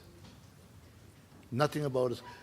Because, again, I understand, we have one of our ministers in another country saying, this is going good. I have First Nation support. That's the first time we hear of it. And this is only just in the last few days. So they're pushing themselves to an area where they need to see us standing there as they move. 1, 2, 3. Clean drinking water is still important, and we need to continue pressuring government to meeting their commitments and to pass water legislation that works for First Nations. We have been updated at this, and they agree that we need to continue to work on this priority. So water is definitely a big issue. And again, we're the only ones out there protecting the water. I mentioned to the government the other day, I said, and when I went in Ottawa, that Grand River or whatever it is where they skate, the biggest skate pond, whatever, the Ottawa River, is dry. And with all jokes aside, I said, don't blame the Indians. Because we always get blamed when something disaster like that happens, only to be told 2 days later that, Glenn, we just want to correct you. There's a dam over there that they closed. And I do have a problem with dams, because we have supposed to be the largest freshwater island in the world, Lake Minwa. And they play with that dam up and down, cut the water, stop the water, and our land is eroding, big time. We're going to lose a roadway pretty soon. I wish they would leave them dams alone. Lakes were made by the Creator. Dams were made by the Sauganash. Damn them. So with that, I want to say, miigwech, again, leaders, chiefs, citizens, for hopefully we will have a successful assembly here. And then we'll see everyone next week. We've got education next week here in Toronto, and then the AFN. Now that we're at AFN, I'd like to introduce our interim national chief, Joanne Bernard, who didn't need no training. She was ready to go. As soon as we did that, we said, where is she? She was gone already. So, national chief.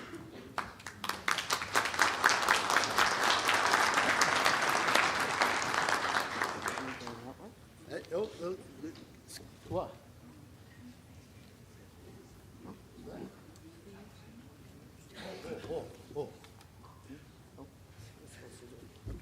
Oh, yeah, okay. I jumped the gun there. Miigwech, National Chief, for those updates and announcements. It's always such an honor to hear you speak the truth on behalf of our people as a leader. It's very inspiring as a young person, too, to hear all of our leaders here speak the truth, and it inspires me as a young person to speak my truth as well. Yeah, so that being said, I would like to introduce our National Chief, Joanna Bernard, to the Assembly.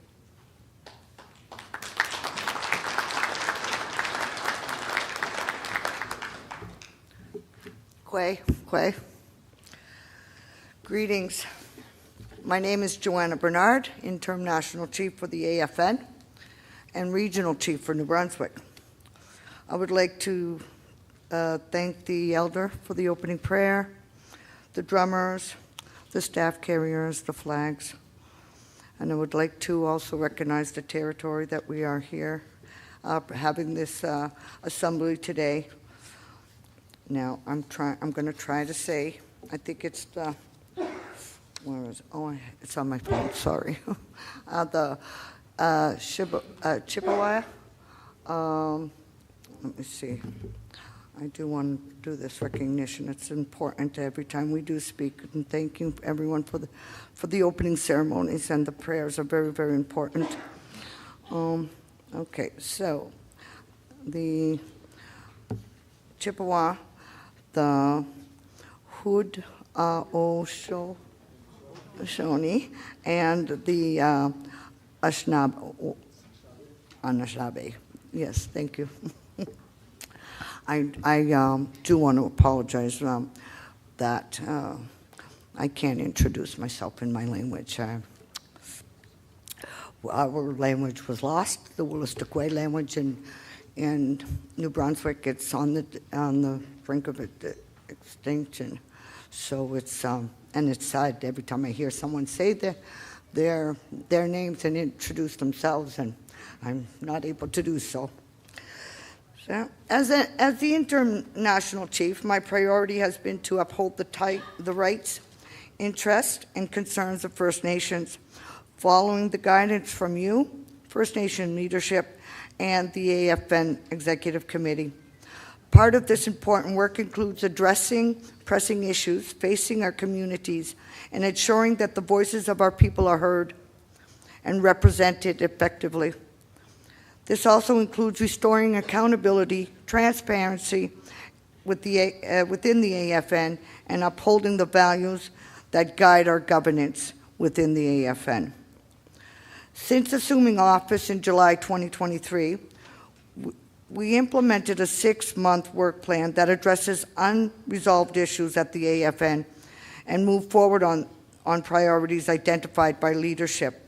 These priorities include restoring the stability of the AFN, enhancing transparency in governance, and advancing the mandates set by the Chiefs of First Nations in Assembly. We identified focused areas such as the AFN policies and implementing the Panel 13 report recommendations, among others. I'm pleased to share that the tasks related to the updating the AFN whistleblower policy, code of conduct, and harassment reports have been completed. We are actively working on implementing the Panel 13 recommendations.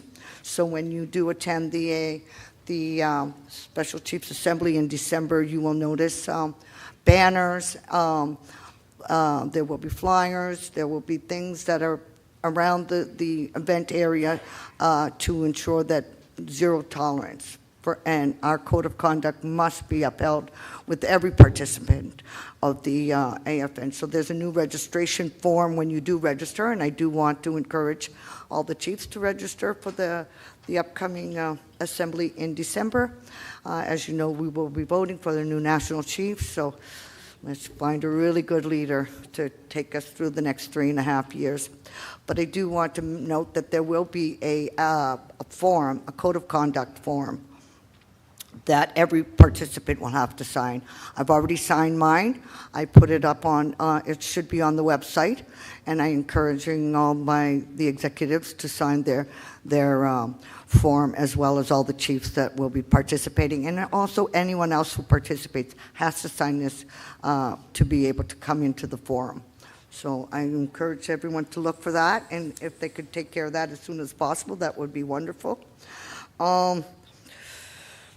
We've developed a work plan and an RFP to engage a consultant to implement the direction of Resolution 43-2023, which directed a financial review.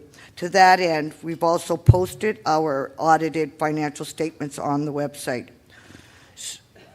So the new registration is also something that you will find when you register. This will help remind us all to treat each other with kindness and in the utmost respect. Since July, I have met with various government representatives to integrate First Nation needs and priorities into Canada's national policies and actions. I had a telephone meeting with Prime Minister Trudeau and in-person meetings with Minister Gary, Anna Sandagri, and Minister Patty Haidu. Our discussions included Bill C-35 and the Métis rights assertions, specific claims, the ATR reform, closing the infrastructure gap, implementing the UNDRA action plan, and progress on health and safe drinking water legislation, among other topics. I met with Minister Jenna Suds of the Minister of Families, Children and Social Development to discuss First Nations rights and jurisdiction over our children and families, poverty reduction, and early learning. I also met with Minister Barani, Minister of Justice, where we discussed the development of the Indigenous Justice Strategy and the implementation of the UNDRA. With the Ontario Regional Chief, my friend, Chief Hare, and Proxy Regional Chief Mary Jane Jim. We met with Minister Mark Holland, Minister of Health, to discuss the First Nations-led health initiatives, access to health services, housing, clean water, and mental wellness. So a lot of work has been done there. I had a standing committee on finance that I was presenting to in reference to our budgets, and one of the senators asked me, because every time I speak with anyone, I always say the first thing is to ensure that we have the resources that we need to be able to do the work that's needed. But also there is, as Chief Hare just mentioned, in regards to nothing about us without us. So one of the, and I kept on saying that, and we need to be part of every legislation from the very beginning. So the senator asked me, well, what does that look like to you? And It's from the idea, from the conception is where we should be working with the government to ensure that it is First Nations led and co-developed. If you start going behind closed doors and developing something and presenting it to us, like here, this is what we got to offer you, and then we have to tweak, it's a waste of time and money and causes a lot of fighting and discussions and disputes. So the idea here is from the minute there is an idea of any kind of legislation or any bill or policy, they must include us from the beginning, from the very beginning, and that's from the first thought. You have an idea of making a policy or a bill, be all-inclusive with the Indigenous First Nations, or else you're just wasting our time, their time, and money. So, and he never asked a follow-up question. He just looked at me like, oh, okay, that's a good way to start from the idea and the conception of any policy or bill. So that was really good. The AFN has been working to advance First Nations concerns, including key files such as the Bill C-53, Safe Drinking Water, and others. I have voiced each of these concerns during the meetings with the Prime Minister and other ministers I have met recently with. We made efforts to seek funding and resources to ensure that all interested First Nations can undertake critical research to protect their Section 35 rights, Indigenous and treaty rights. While the intent of Bill C-53 was to focus on internal Métis matters, future negotiated Métis treaties have a potential to include rights related and land and resources.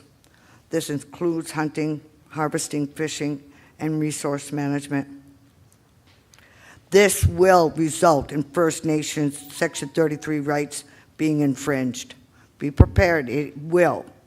The wording is not clear enough to stop it, so we will have a fight on our hands, I believe. For this reason, we strongly advocate for Bill C-53 to be withdrawn and that the national consultation process be developed with First Nations regionally to ensure that all potential impacts of this legislation are considered and First Nations rights and interests are upheld in accordance to the UN Declaration. I look forward to the AFN's appearance before the INAN committee at the end of November. We will be delivering this important message. The AFN will continue to encourage First Nations across all regions to better understand their positions regarding the unfounded rights assertions within their lands and territories to advance collective and national advocacy. As with Bill C-53, another priority file that we will continue to work on digitally is on the ongoing need for safe drinking water legislation. The AFN is meeting regularly with Indigenous Services Canada in a co-development process to pursue legislation that respects the direction set by you, First Nations in Assembly. If the extended mandate is obtained, the AFN and ISC has agreed upon stronger wording that ensures alignment with the direction of the First Nations in Assembly. If not, the AFN will push back on this legislation, including through the parliamentary committee process. And we understand Canada is interested in getting the legislation tabled as soon as possible, but this cannot be done without addressing the necessary and critical requirements for successful First Nations water and wastewater legislation. As we move forward, I will continue to listen to the First Nations in Ontario and other regions to hear their concerns and bring them forward in my work across all levels of advocacy. As you know, the First Nations, the Assembly of First Nations Special Chiefs Assembly and election for the National Chief will take place on December 5th, 6th, and 7th, with the elections taking place on the 6th. I encourage everyone to register and participate. The Special Chiefs Assembly is an opportunity to reflect and take stock on the achievements and progresses we've made. It is also time to reaffirm the shared vision and priorities for the coming years for the coming year and to direct the work of the AFN Executive Committee, and the National Chief's Office. This year, we will select a new national chief to lead the AFN and to move the important priorities set by you. We will move this forward. It is an opportunity to ensure that your voice and the voice of your community are heard. You will select a leader who will advocate on your interests at the national level, and importantly, who will be accountable to you. Building on strong foundations set by the AFN Executive Committee and the First Nations and Assembly, I am confident that the incoming national chief will uphold our shared vision and champion stability, transparency, and good governance for the better of all nations, our nations. The SCA will also include a number of technical update sessions on the December 4th, a plenary session on the recent federal court approval of the compensation agreement for children and families, and all the candidates forum on December 5th. On the evening of the 7th, the AFN will host an annual winter gala where we will come together in unity and celebrate the incoming national chief. Additionally, on December 8th, the AFN will host an open house to our new office to bring in the new year with a fresh start. Registration and ticket sales are open, and I hope to see you all there in December. In closing, I look forward to continuing to advance our priorities and shared goals for creating a brighter future for our communities. I also want to express my gratitude to all of you for inviting me here today and taking the time to hear these updates from the AFN. Further updates will be provided by myself with an overview of report of the last 6 months of what we've done and have accomplished and our struggles. And if you have any questions, please let me know, my staff, me and my staff, and we will follow up with you accordingly. Waliwan, Walalan, merci, thank you, Miigwech.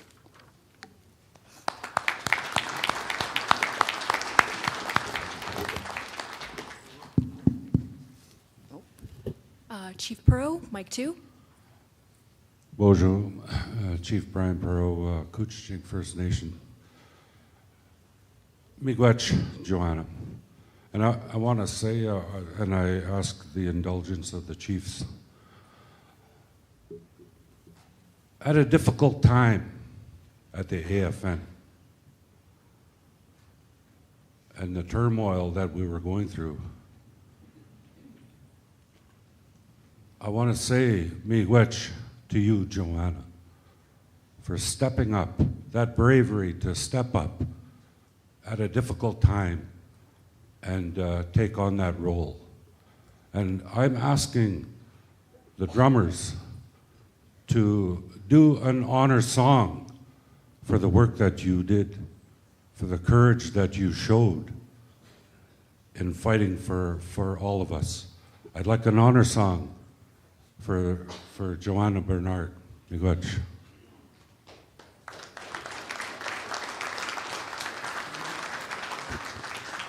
Thank you, Chief. I do want to note that I feel like I got a 4-year education in 4 months. A whole lot of getting up to par with all the issues. As regional chiefs, we focus on our regions, and of course, as the executive, we're involved in all the different issues. But learning what I've learned in the last 7 months have been, it's just brought me from here to here and knowing where I have to go and how I have to work for my people. Thank you very much, and for all First Nations. Thank you. I guess, again, Miigwech, National Chief, I just like to echo, you don't need to apologize. It's not your fault of your language. Nobody needs to apologize. Nobody. They took that from us, and they're still trying, but we're trying harder. Not for them to lose it. So I just wanted to echo that. Nobody apologized that you can't speak your language. Keep come go mini we. Miigwech.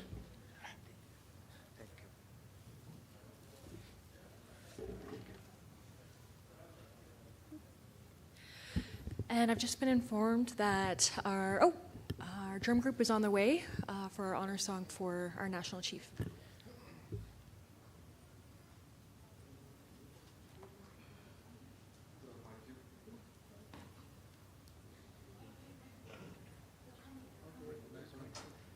Okay.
Oh, you're going to give it? Yeah, I have to hear it.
I have some of those just in case. Well, thank you. Well, so much for makeup. I'll be going to change.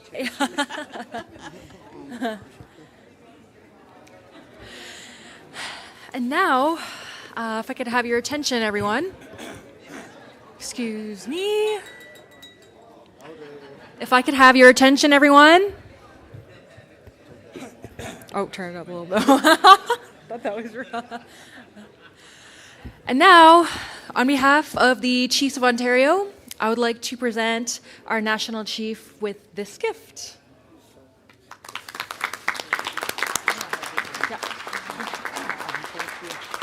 Thank you. And now I would like to call upon my colleague Adam here to the stage.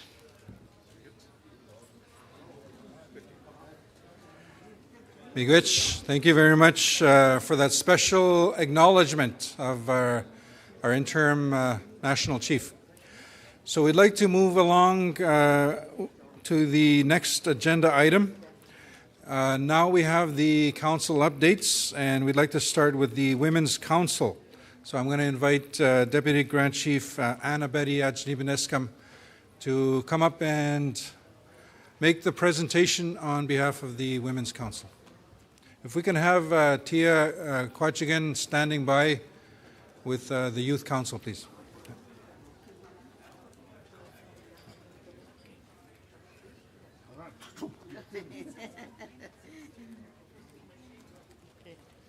Squeeze around me. Wache, Miswe. Before I begin with some comments, I have invited our elder and one of my mentors to make some comments before I speak Miigwech. How Miigwech? Posho bevdi kwedang indi go nishabe kwenda I gondo demawe. Shikegin in ginot magna. Misaje kwe Miigwech chain de bench get Miigwech chanane ke wandak na kinwayation give another question. Miigwech chage mabam Anna Betty ge yashin chinad maget to Women's Council ge kwestad young. Nibnage o ginant kime bemdige wandak na missing and murdered Indigenous women and girls ge cheek mong. Midash Mabana, me report gave me great Midash on behalf of all our Women's Council. I wish to thank Anna Betty for being there as our chairperson and as our representative to the AFN Women's Council. Miigwech. Wache, Miigwech. May gustat so kind of squareness nikasan. Migasin dotem. Magadaski Nando and G. First of all, I want to acknowledge Gishemanito for the life that is provided to us and everything that is provided to us to live life in a good way. And I also want to acknowledge the sacred items that are in the room with us. It was very emotional when we did the grand entry. I'm not sure what was different about it because I have been to many. But there was a sense of overwhelming sense of pride as the Eagle staffs came in, and I think that we should always ensure that we maintain that integrity and also to honor that which is provided to us, including that ceremony of the grand entry. And because these, like every piece of these Eagle staff represents something, and it's very significant to each and every one of us as the people of these lands, and we must always honor that. I want to acknowledge the interim national chief for being here with us today, and regional chief Chimingwech for providing us with this time and space to make some comments. Tomorrow afternoon, our director of Women's Initiatives will be making a more detailed report, so I'm going to keep my comments very short. I was provided with some speaking notes, but I chose to set those aside, and because there are some things I would like to say. You know, as a Anishinabek and a Mushkegowuk and other First Nation leaders, we have been going through some very challenging times, not only within our own government, you know, in terms of maintaining integrity. Like we need to ensure that we, you know, we step up to that challenge of what we're having to face, to ensure that within our own communities, within our own PTOs, that we have that process to maintain integrity, and in terms of how we are going to procedures to deal with it as well. We heard some comments this morning. We've only been meeting for a few short hours, but yet we heard some concerns. You know, we need to ensure that we have policies and procedures to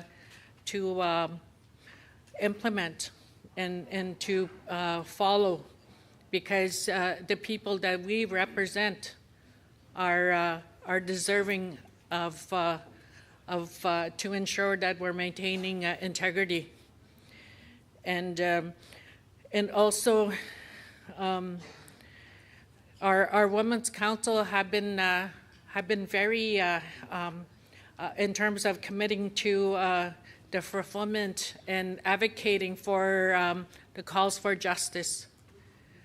You know, it's been 3.5 years, and yet we're still being challenged to ensure that we have capacity and that we have processes to monitor, you know, in terms of the commitment that is so needed from the federal and provincial government and the policing systems and all those that were part of that inquiry. It has been very challenging. You know, we get very little money to ensure that we're fulfilling what we've been mandated to do.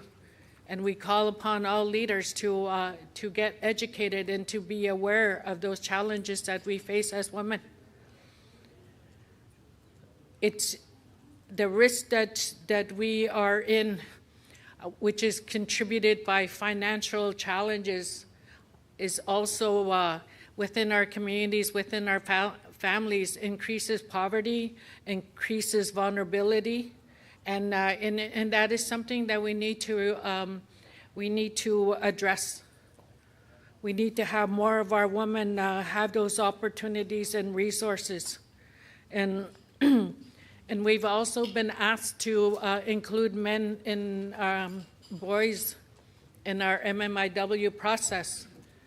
Many of us have already been committed to doing that, but that means that we must, you know, extend whatever resources that we have. So we need to ensure that we have resources to be able to accommodate what our people are asking for. And also, I just wanted to make some comments in terms of the legislation, the proposed legislation, Bill 53. You know, Canada is breaching our treaties if they're going to pass that legislation. And to me, it sounds like they are going to. And, you know, together we must unite and ensure that that doesn't happen.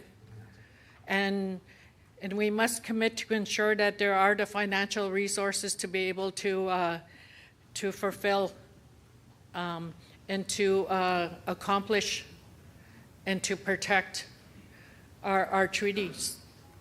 and we need to do that together. If we're being asked to contribute financially, then we must do that.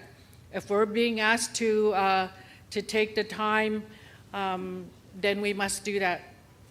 If we're being asked to provide some of our technicians to it, then we must do that. Our people are counting on it, and especially our children. And the last comment that I want to make is that in a few weeks' time, you're going to be asked to select a national chief.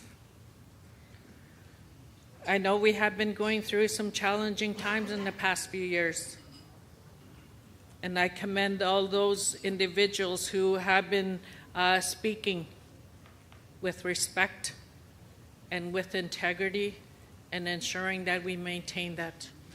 I raise my hand to you, and I thank you for that. So when you select your national chief, do not reflect on things that have happened in the past. And I commend those individuals who have come forward. I know it's not an easy role to fulfill. So I commend their courage and their commitment. And I know that they will have an opportunity to speak with us on Thursday, and that there has been other opportunities. We must ensure that we ask the questions, that we get the information, and to select in the way that we have always selected our leaders. So I thank you very much for that. So I'm going to end my comments here, and I also want to acknowledge our knowledge keepers who are sitting over there, and also our young People's Council.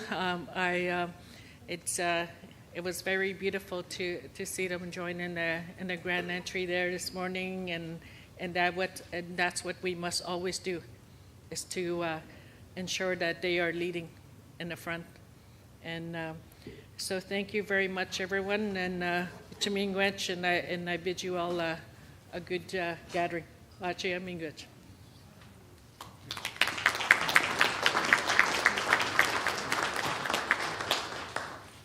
Miigwech, thank you very much. Deputy Grand Chief Anna Betty Ajnibaniskam and Donna Debasige from the Women's Council. So next we'd like to call upon the Ontario First Nations Young People's Council. So we have two presenters. You can make your way up. We have Pierre Debasige and Tia Quachigan to make the presentation on behalf of the Young People's Council.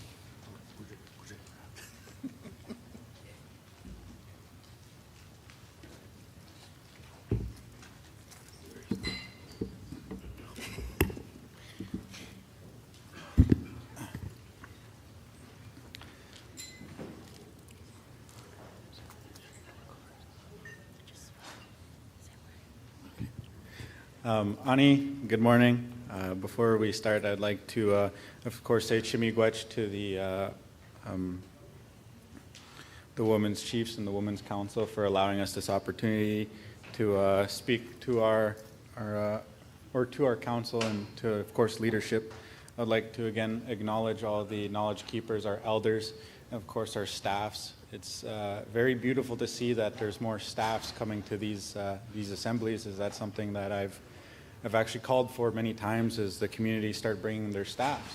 You know, they deserve to be here, of course, visiting with each other, and of course that's what they were created to do, was to come to these events. These are what we used when it came to making deals and treaties. Of course, smoking Puagan, but I don't believe we have one here, or we don't have an elder to have that Puagan and to be smoked once we come up with our agreements. I'd also like to acknowledge our assembly chairs, Mr. Fiddler. I've had the pleasure of chairing with him before. Of course, Vera. It's always nice to see her. She always brings a smile and the warmth to all of these assemblies. And of course, to our colleague, Caitlin Peters, congratulations on your first time co-chairing. Everybody give her a hard time. No, I'm just kidding. I'm just kidding.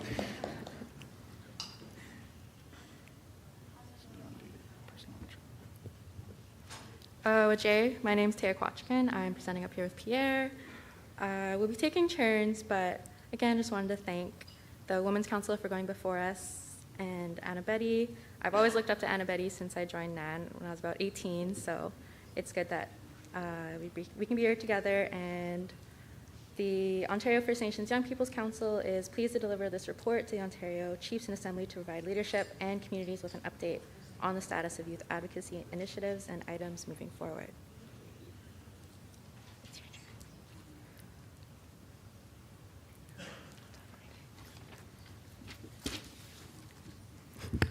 She's making fun of me because I have paper and she has technology. I'm a little bit old school. She was making fun of my binder earlier, saying it's an old person's binder. So anybody who has a binder that has paper, apparently you're old. I'm just kidding. So I believe we have a slide that's supposed to be up on screen. It's going up right now. So I'll just, again, briefly introduce myself. Ani Niganzit Nimki Benes Dijnakas, Edikto Dem, Chiging Donjaba. Hello, everyone. My name is Pierre Dabowski. I am the Anishinaabe Nation rep to the OFNYPC Council. I've been on this council for 4 years. I'm one of the longest serving members and youngest at the same time. I've been on the Anishinaabe Nation Council for 2 terms, which is 6 years. I'm starting my 3rd. So again, I'm really appreciative to be here, continuing to learn, of course, be the voice for the youth of my nation and all of Ontario as well.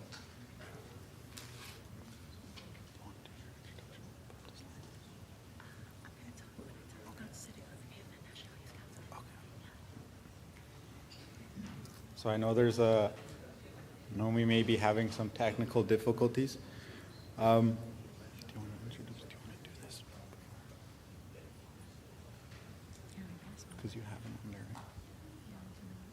So while they're attempting to put up our slideshow, we're just going to jump ahead a little bit on some of the things we can talk about without our slideshow.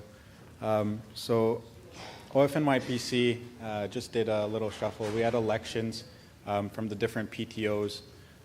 So we have 2 new IFN reps, and Taya will be introducing them.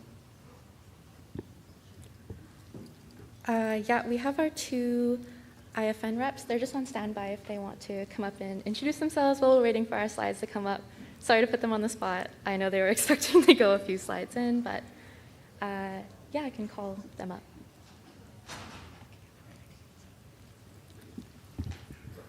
So our 2 new IFN reps who are currently the alternates for our main reps, because our main reps for IFN weren't able to attend this week.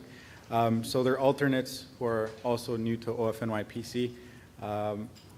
Their names are Carter Carpenter and Alicia Nanakishik. Nanakisik. I apologize, but I'll let them introduce themselves.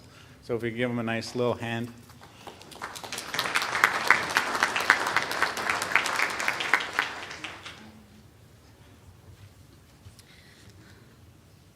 Bonjour. Is it too short? Bonjour, my name is Lisa Nanokisik. I'm from Gitchinamekasip and Nunawag, Akai 84, Treaty 9. I'm also a youth representative for my home community under IFN. And I just became the new member of the youth rep for the OFNYPC. I just want to say miigwech for having me here and my other youth rep here, and I'm looking forward to the next days ahead. This is my first time being in a place like this, so I'm kind of new and I'm just learning as I go. Miigwech.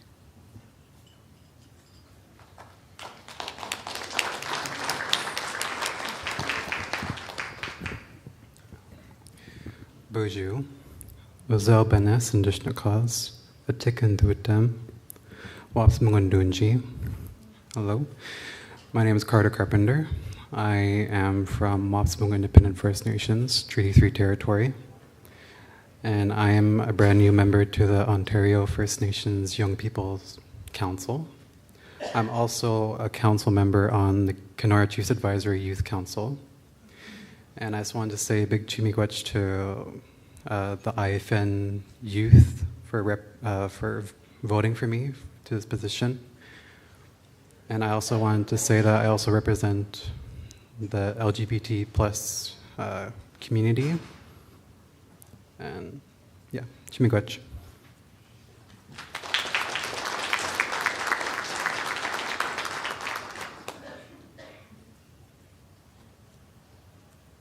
Miigwech to our IFN members for introducing themselves. It's not easy standing up here, especially when you're new to these assemblies, so you guys did great.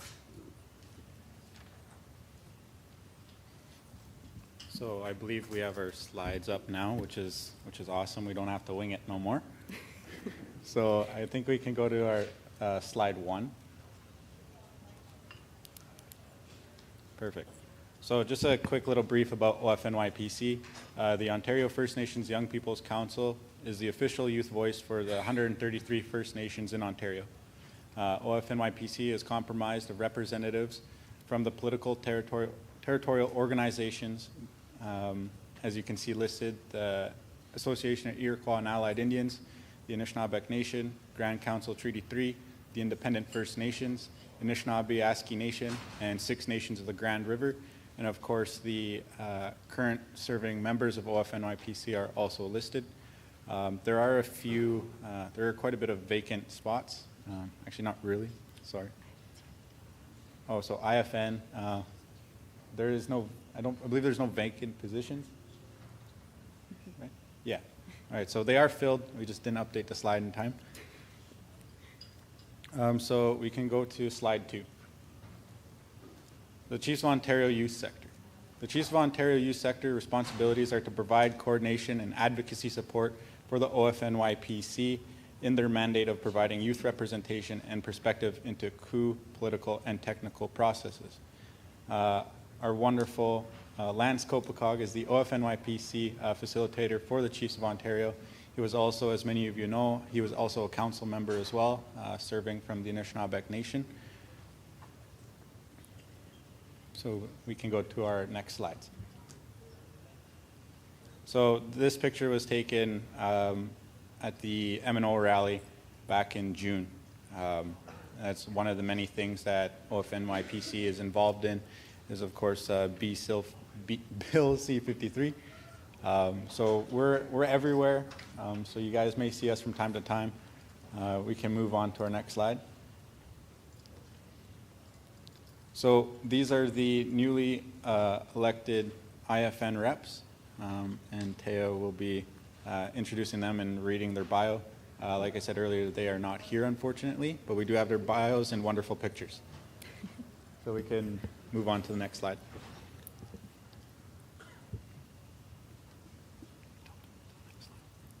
On the next slide, thank you.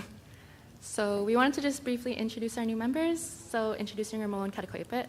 Ramon Mexican Katakoipet is an Indigenous youth with his roots reaching through Attawapskat First Nation Cree and Puerto Rican Taino. He's a newly appointed member part of the Nan Oshkatazak and OFNYPC Youth Council, joining with a goal to bring change to his own community while teaming with his coworkers to provide input and ideas regarding the position, responsibilities, and portfolios assigned. And next slide. Introducing Dakota Sabrin from 6 Nations. So Dakota is a dedicated member of 6 Nations of the Grand River, currently holds the position of female youth representative to the OFNYPC. In addition to this role, she is actively engaged in her academic pursuits as a third-year student working towards a bachelor's degree in the Mohawk language at 6 Nations Polytech. Her commitment extends beyond the classroom as she collaborates with the Survivors Secretariat to support residential school survivors in their search for unmarked graves at the Mohawk Institute. Dakota is driven by a profound passion for preserving her language, culture, and traditions while advocating for the youth in her Ongwehoe community.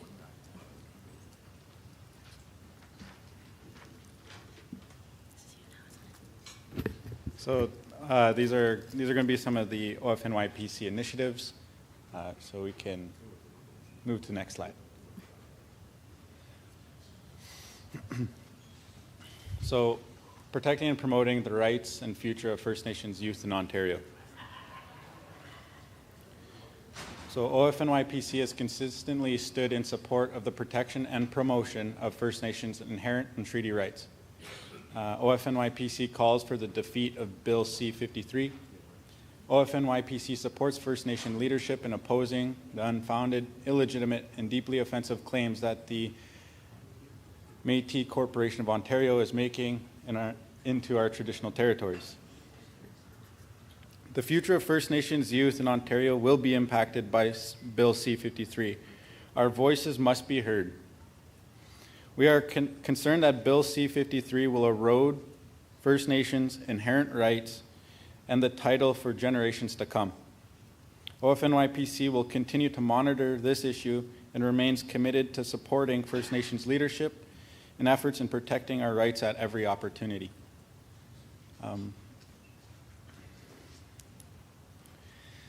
I know there's a lot of talk on Bill C-53, and there will be many talks to come this week. This is a very, very important issue, especially for us youth. You know, I'm hearing a lot of things going around our nations as well. We're out of money, we shouldn't fight it. Oh, we should put all of our money into it. We should burn everything down. This is a declaration of war. There's many rights to the things I said, and there's also many wrongs. But the infringement to our treaty rights is truthful. It is a declaration of war, and there's many things that we should do to continue to fight it. I know yesterday was International Children's Day. I was lucky enough to have my son here. He's currently in the children's play area, living his best little life right now. And so when I see that, it's like, when this bill happens, it's like, what happens to his rights? What happens to his future? And I know when all you leadership look at us youth at the podium on OFNYPC, on other youth councils, it's like, oh, they can pick up the fight. But as much as we are youth and as much as we are leaders of today, we still need your support to help fight many of these issues. So we can move on to the next slide. Representation. So in this picture, there is some of our council members on Zoom meetings, and especially meeting with ministers. To be fair, I don't know which minister that is. Oh, so in the left picture, OFNYPC and COO representatives are old council member Janine Frog, Winter Dawn Lipscomb, and of course our wonderful Lance Kopakog met with Minister's Haiju's office to discuss the development of the water and wastewater legislation. Former OFNYPC representative Janine Frog pressed the minister's office to ensure that the voices of First Nations youth were included in the development of this legislation and to request resources to support engagement with First Nations across Ontario. So we can move it on over to the next slide. So this is the Assembly of First Nations Youth Council.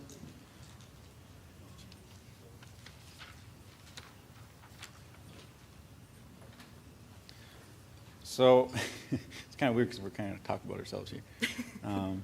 Actually, I'll allow you to do it.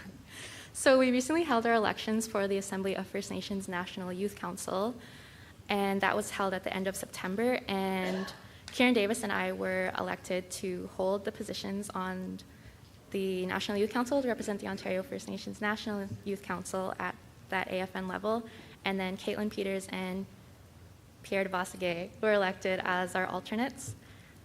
And the AFN National Youth Council is a key component of the AFN representing First Nations youth across the country and advocating for issues that impact them on a daily basis. The AFN National Youth Council reports to the AFN as an advisory body on all issues from a youth perspective.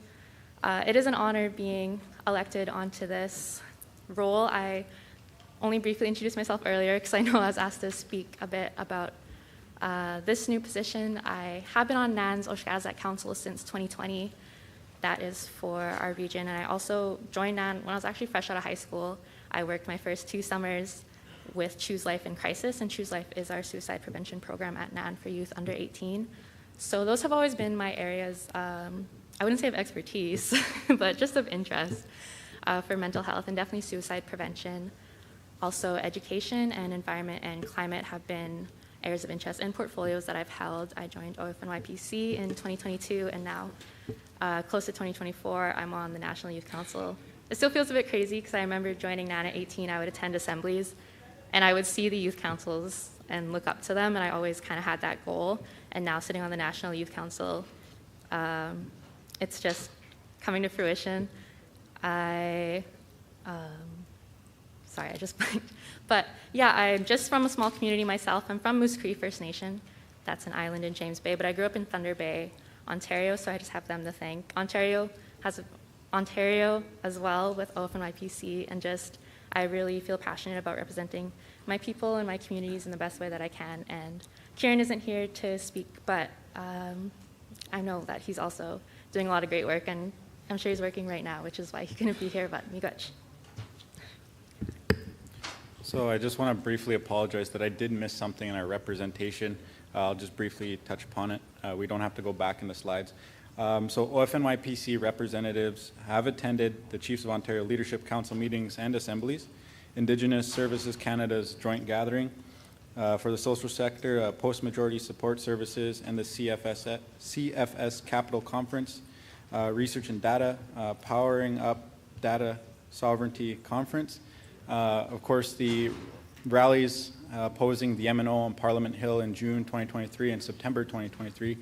The Assembly of First Nations annual General Assembly hosted in July by of course, the Nova Scotia region and the Ontario meeting, or Ontario caucus meetings. So now we can move on to our next slides. So our strategic planning. The Chiefs of Ontario youth sector has retained the services of Pamela Hunter and the associates to facilitate OFNYPC's strategic planning. OFNYPC's terms of reference will be updated to bring it in line with the COO Leadership Council. So as you know, coming onto the council, that was the one thing that a lot of us needed to do, was update our terms of reference. There's some pretty aging language in there. In some of the wording, I don't know, probably many of yous, I'm looking at some of the older chiefs, MySpace, so we're changing some of the language in there to be updated in more, more proper terms. Strategic planning retreat was hosted in London, Ontario, the weekend of September 30th to discuss priorities and plan initiatives and to propose updates to the OFNYPC terms of reference. Our terms of reference. We recognize that the current OFNYPC terms of reference requires a review and update. A number of areas needed to be reviewed. Composition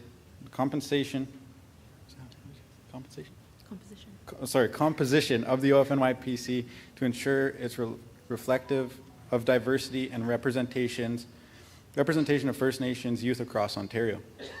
Roles and expectations of the OFNYPC representatives, including measures for accountability and transparency. Review of the OFNYPC's portfolio system. Inclusive language and terms, moving from female and male representatives to primary representatives. So some of that language in there. Our portfolio system, so the portfolios that each of the council members have. I know currently in my portfolio, I believe, is the MNO issue, so Bill C-53. So I know that for a fact. Youth compensation. Chiefs of Ontario recognizes the importance of ensuring that young leaders are adequately compensated for their time and efforts in service for First Nations youth across Ontario. As part of the strategic plan initiative, the compensation schedule and policy has been developed by the COO youth sector. We will work with the OFNYPC and COO Secretariat Office and the PTO youth sectors to confirm details. We hope that our youth compensation policy will be utilized and as a model for other First Nations organizations. Our onboarding. Recognizing the need to ensure that OFNYPC representatives receive a proper orientation to the COO youth sector. The COO youth sector has developed an onboarding resource that provides an overview of the Chiefs of Ontario as an organization, the role and function of OFNYPC, and the key information to assist youth leaders in their roles. Communications. Charlotte Croft from the COO Policy and Communications will be providing support to the youth sector to enhance our communications efforts and outreach to First Nations youth across Ontario. Next slide, please. Oh, I think I can go to the next slide. There. Do you want to do that? You want me to keep going? Okay. So relationship with the PTOs, IFN, and Six Nations. Chiefs of Ontario Youth Sector hosts meeting of the PTO, IFN, and Six Nations youth coordinators to share updates and exchange relevant information on youth advocacy initiatives and interface on emerging issues impacting First Nations youth in Ontario. COO, PTOs, IFN, Six Nations all have active youth coordinators that support the work of their respective youth councils. As part of the ongoing OFNYPC strategy planning initiative, we will continue to work towards strengthening and building relations with and among First Nations youth councils and sectors across Ontario. Next slide, please. It's also the 20-year anniversary of OFNYPC. If we want to put that into terms, I was only 2 years old when OFNYPC was created. OFNYPC will mark 20 years of youth leadership and advocacy in September 2024, commemorating the passage of initial resolution by the Chiefs and Assembly that gave OFNYPC its mandate to represent and serve youth from 133 First Nations in Ontario. Over the past 20 years, OFNYPC has maintained a critical and active role within the Chiefs of Ontario, Assembly of First Nations, and at various government and industry levels, with the goal of opening doors and creating opportunities for our First Nations youth. And next slide. Former OFNYPC reps have gone to serve as elected leaders, senior executives, and officials, law and medical professionals. And as a dedicated community advocates, this speaks to OFNYP's success in fostering leadership skills and capacity for First Nations youth in Ontario. We want to reunite current and former youth representatives and bring together First Nations leadership and dignitaries to mark this occasion. As the OFNYPC plans for this monumental anniversary, it seeks event sponsors. We welcome your input and support to ensure that this occasion is positive and memorable.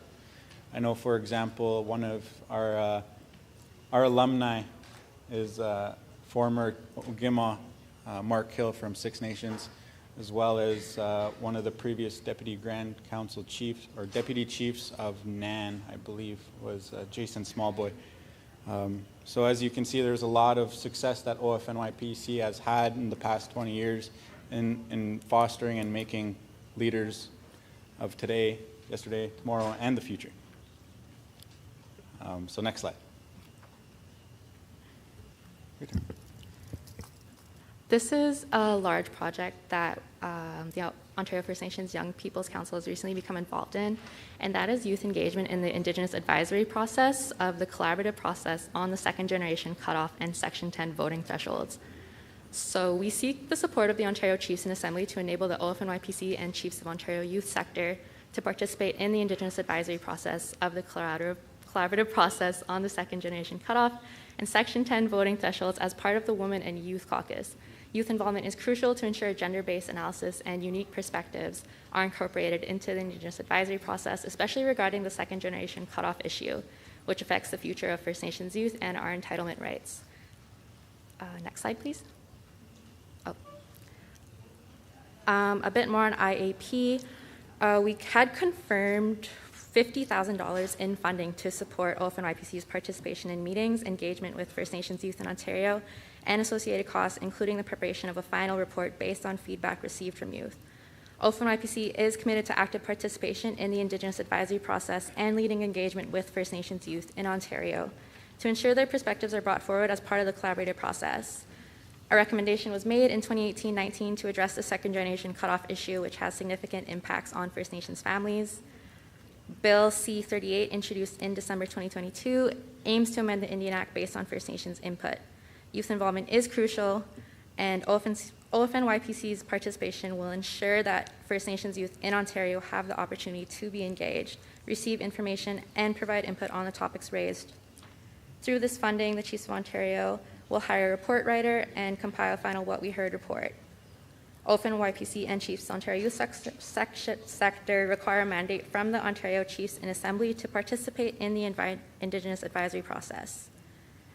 OFN YPC encourages Chief and Assembly to support coup draft resolution youth engagement in the Indigenous advisory process, on the collaborative process, on the second generation cutoff, and Section 10 voting thresholds. This is moved by Chief Sandy and seconded by Ogama Kwe Manitowabi.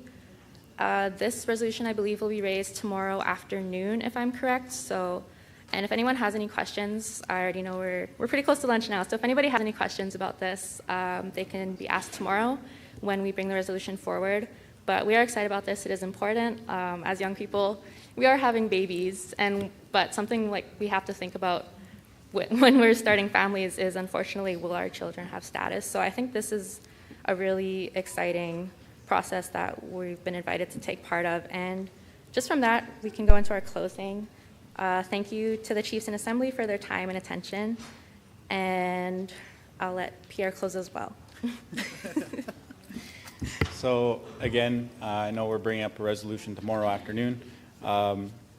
If there's any questions, if you need any further information, our wonderful youth coordinators or facilitator, Lance Kopagog's email is on the screen, so you guys can take a picture or write it down. We look forward to continuing to advocate on behalf of First Nations youth in Ontario. And just again to reiterate, Chimigwech to all the leadership in the room that allowed us this time. Chimigwech to all the sacred bundles, our staffs, our knowledge keepers, and other youth that may be running around. So Chimigwech, and thank you.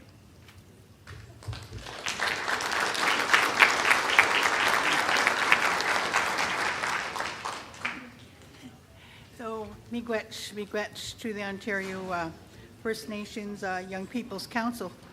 I'd like to invite Grand Chief Joel Abrams to come and do the presentation on the ORC Integrity Committee report. And there's a PowerPoint presentation, so can we have that put up there? Grand Chief?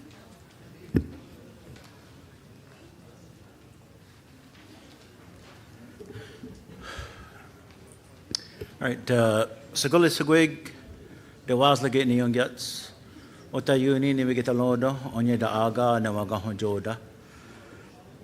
Call it Ogatsanuni Ji Sagunk, when he's Lade, call it Daitana Hladu, Nesequant Diesel. Ji has quite again, has Skadiganigalio, call it Yoyanle Ji Diakoya Dolet. So I just. My Oneida name is Dewazlak, which means an axe with two blades. My HST name is Joel Abram. You can call me that.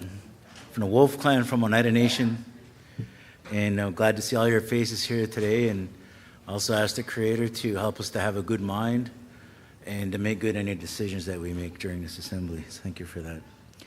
Anyway, many moons ago, I totally forgot to put up my hand for this integrity committee. Anyway, so ORC got in trouble. Just kidding, no. So allegedly. Okay, can I get the PowerPoint? There's a PowerPoint to go along with this somewhere.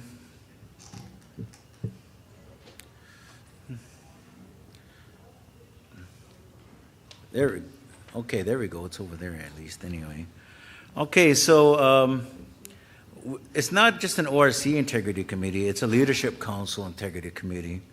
And so this is a report, and a specific report. We received the complaint from former National Chief Roseanne Archibald regarding Regional Chief Hare, and many of you recall when this happened. So anyways, we did have an Integrity Committee, and it's composed of myself, a couple of really good elders, Barney Batiste and Pat Oakes, who's over here with us today. Barney was here, but he had to skedoodle, or is that the right word? Skedaddle, yeah. And also Gary Dokis, who unfortunately had some, can't be here today. Anyway, so I'll be doing this report today. So we're appointed by Leadership Council. This was put in place a couple of ORCs ago. And so our role is to look at any complaints that come in against the ORC or any member of the Leadership Council. And if there's any thing that come out of that. So we'll just call it, next slide, please. And okay, one more. Okay, so we'll get into the background. Next slide. So again, this happened at our assembly in Thunder Bay in June. I think on maybe the second last day, we received a complaint related to the ORC's conduct and alleged treatment of Ms. Archibald and this at AFN executive committee meetings. And there were specific dates that we were given of August 4th, February 28th, and June 14th. And so generally, she alleged that ORC engaged in misogynistic behavior, gossiping, spreading rumors, character assassination, and ostracization. So because of how we run things, we have 3 months basically to investigate any complaints so that things are done in a relatively expedient manner. Next slide, please. And there are ways that we do things under. We have the 7 grandfather teachings. I'm going to go through this relatively quickly. I know you guys are probably hungry. Eagle staff and Haudenosaunee Great Law. And so there's all kinds of things in there from a cultural basis to help us to ground how we're going to conduct any things in the ways that we know that we relate to each other so that it's in a good way. Next slide, please. And there's also standards of conduct that we each have. And I'm glad to hear the National Chief talk earlier about, signing hers already and then having that, so that things can be done in a good way. And so that's already set out on our Leadership Council's Code of Conduct, perform your duties faithfully, honestly, to the best, not to the best. Anyway, best.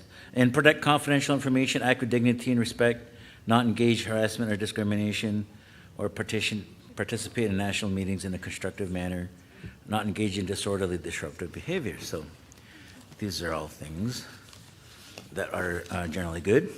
Next slide. So in order to do this, we needed to get some information. And so we did get some information. We got video, we got audio, we got a lot of stuff to look at. And so we mostly got it from Chiefs of Ontario and AFN. And we did, several times asked, I think ORC tried, but couldn't find it. And Roseanne never really replied to any of our inquiries. But we tried to give, enough times because we did reach out several times to do this stuff.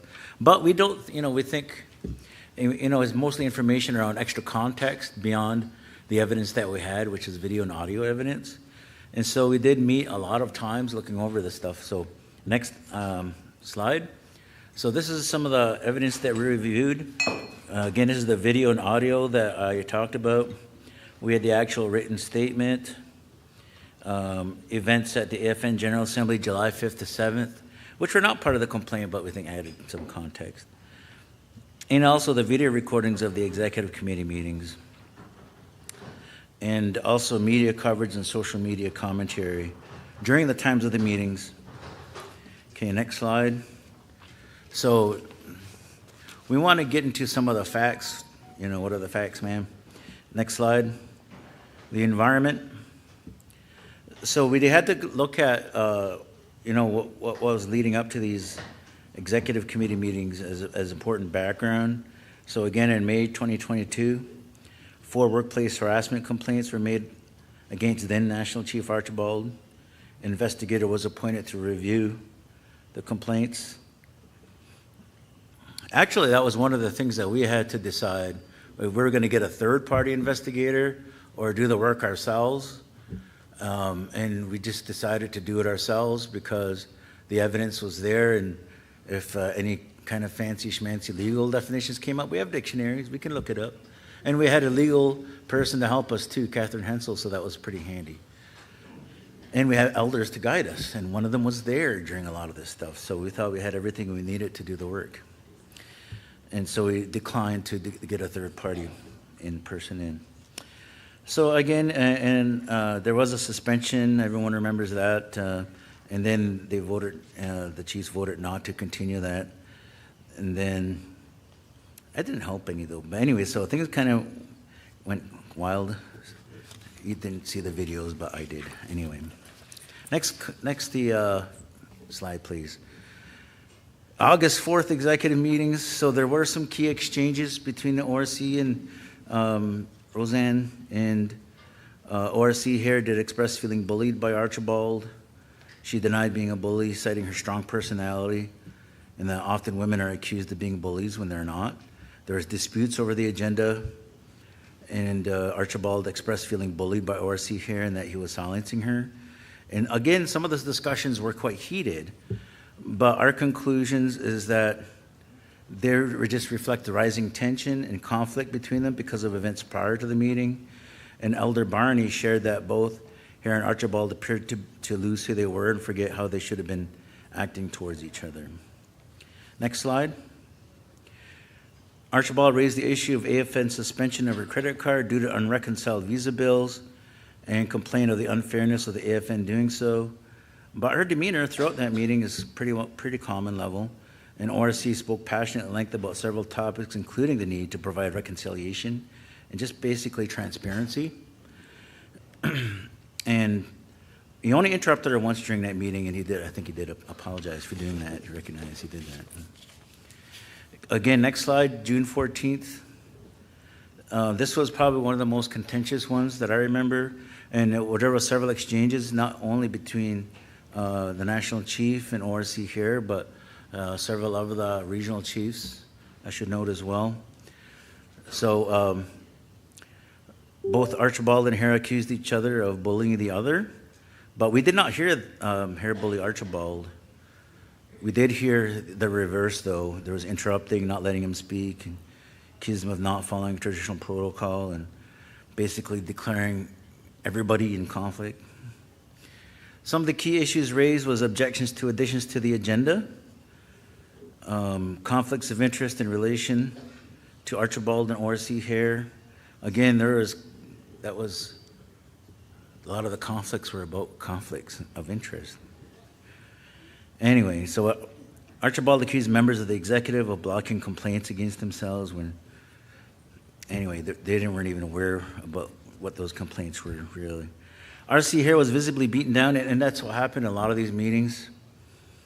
And he just declined to further participate in those meetings generally after that because he didn't really want to be part of that conflict. That's the feeling that we got. And the Integrity Committee felt that the National Chief appeared to be frustrating the Executive Committee's process to suppress any discussion or dissent. So let's move in the next slide. So we'll get into some observations that we made. Next slide, please. There were conflicts, well, I guess conflicts of interest is something that needs to be defined, I guess, because there was a real lack of clarity on the definition and management of conflicts by members of the executive, which led to disorder and frustration of the Executive Committee's process and meeting goals. For instance, who declares a conflict? How do you determine if the other person's in conflict? Can you just declare everybody's in conflict and therefore you can't even move ahead within it? You know, it was I was getting frustrated just watching the dang thing. Anyway, so there was also allegations of misogynistic behavior. And, you know, if you look, misogynistic has a very narrow meaning. And we did not identify any behavior that could be characterized as misogynistic by ORC towards Archibald. And Archibald's own behavior could be characterized as being aggressive and bullying towards other executive members, including ORC Hare. And there was also a reliance on lawyers that we found to comment on subjects in meetings. And that really appeared to worsen divisions between participants. and really distance the national and regional chiefs from their own laws, values, and protocols by, relying on settler colonial law to kind of, lob stuff at each other. So lawyers do have a place, but a lot of times they'll entrench you in your position, and it doesn't go anywhere. Okay, so next slide, please. The role of the chair was consistently misused and abused throughout executive committee meetings to suppress and redirect discussion and take control of the meetings and agendas. Robert's rules and conduct, and they're generally according to Robert's rules of order. I don't know who this Robert guy was, but he made these rules that everyone kind of goes by, right?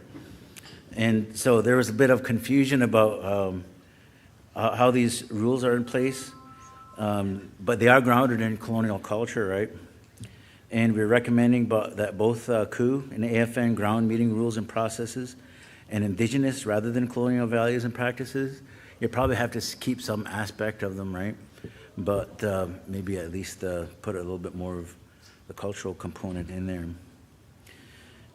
Also, there was distress, conflict, and disturbance of harmony. So throughout a couple of years, actually, the national chief and all members of the executive were under a tremendous amount of pressure and in deep conflict. And I remember sitting in for the ORC on some executive and waiting for hours just for them to agree on an agenda, and that couldn't be done a lot of times. Anyway. So this has interfered with everybody's ability really to express and regulate themselves. And so restoring harmony among the AFN leadership, and that seemed to have been the case after July, is essential to being able to do the good work that is the executive's mandate as directed by the chiefs. Okay, next slide, please. Conclusions. And so here's where we're going to get to our final decisions and recommendation. And so next slide.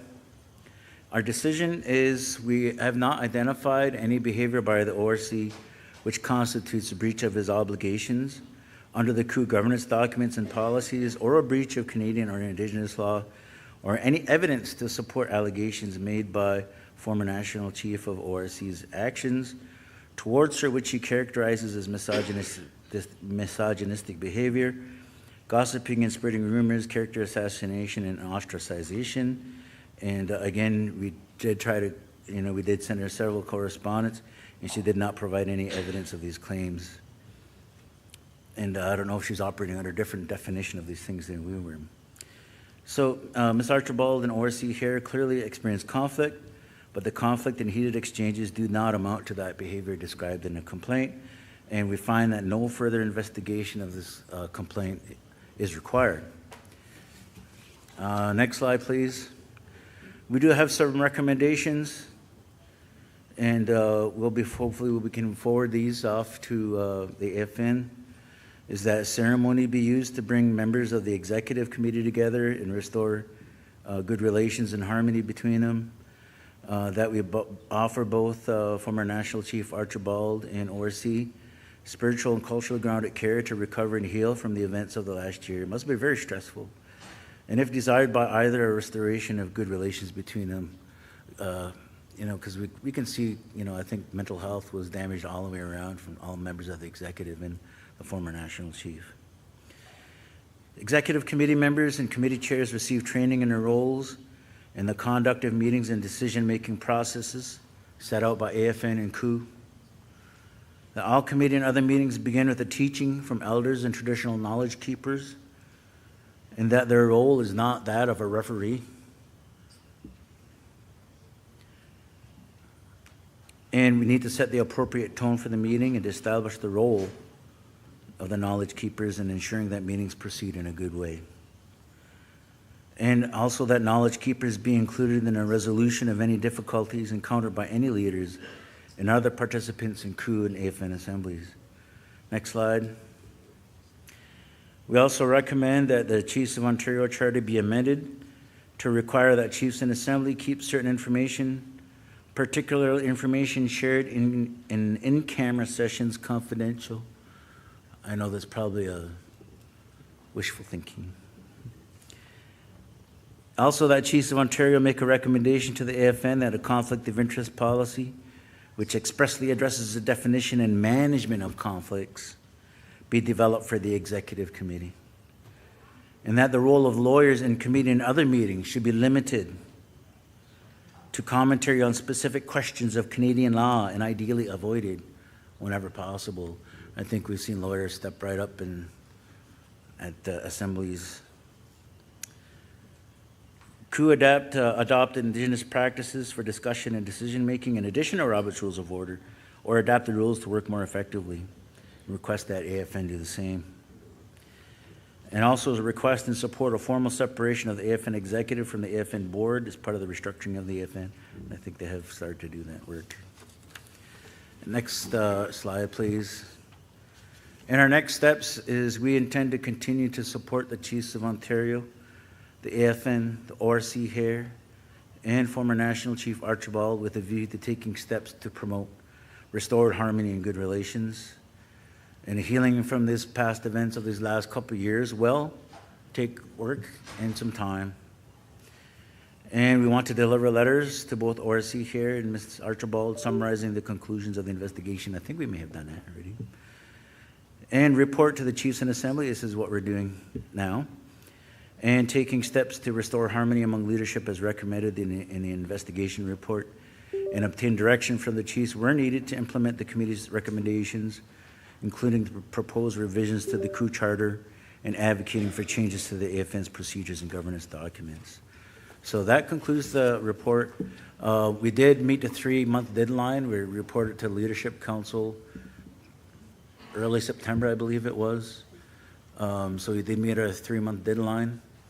I'd like to thank all the members of the committee that did give us good advice. Mostly our elders knowledge keepers. Gary kept us on time and meeting regularly, and Catherine really helped to kind of summarize everything and get the videos and everything ready for us, and any kind of documentation and letters that we had to get out. And anyway, so that's all our report. And I can answer limited questions, but Chief Wilfred King, Kiasagi and Schnabek Gulbe First Nation. First of all, I'd like to, thank ORC Hare for sitting here listening to the presentation, but also that he's been exonerated by the executive team that did the investigation. I was quite appalled by the allegations that were made against our regional chief, and they being charged with the label of being misogynistic. If people look up the term, basically what it stands for is contempt or ingrained prejudice, dislike against women and girls. And that's a very serious allegation to be making against someone that's in a very, very important political position. And I've known Regional Chief Hare for quite some time, and I have never ever witnessed him, using that kind of behavior against anybody. So I want to thank the committee for that. What I think what's important though is that when this all came about, and there were very few men chiefs that got up and spoke against what was happening at the AFN, even within the Chiefs of Ontario. And I take my hat off to my friend Chief McLeod here, who was one of the few male chiefs that got up and spoke up against what was going on. And and I think also in addition to that, we had other women chiefs that finally got up and spoke up against what was going on. And I thank former Chief Tabaskaji and Chief Corbier as well, who got up and spoke against what was going on. So, and then things started to change radically because you had women chiefs that were speaking out against what was going on nationally and even within our region. So I thank them for that. And, for the record, a couple things. Gulbe First Nation elected their first woman chief in 1960, Amelia Wani. My friend here, his chief was elected in 1954. I believe she was the first woman chief elected in Canada. And then we had a second woman chief elected around 1974, Chief Elsie King. So Gulbe has a history of supporting our women as leaders, going way back when there was probably all men in this room and there were no women chiefs. So having said that, I would like to see, the reconciliation take place, and I thank those that had the courage to take this challenge right on. And my only concern I have is that we talk about the recommendations for making changes to this organization. I had a complaint that never went anywhere within this organization. And I'd like to know where it's at. Why was my complaint side-railed, but yet when an allegation was made against this ORC, you know, there was a full investigation. So I'd like to see some follow-up on that. Miigwech. Thank you. Okay, that's it for me. Thank you all for listening. And we're not going to have any follow-up to Chief King's question, apparently. I'm just kidding. All right, I'm on.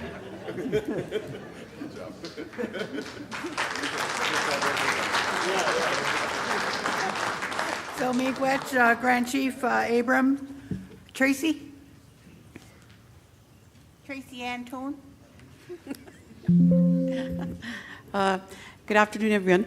I wanted to say go to the Integrity Committee for doing this work. I know it wasn't easy, and they went through many long calls through the summer and finally came to their recommendations in September. I just wanted to say that the Charter does provide for this type of committee to be established, which we implemented right after the allegations that happened in June.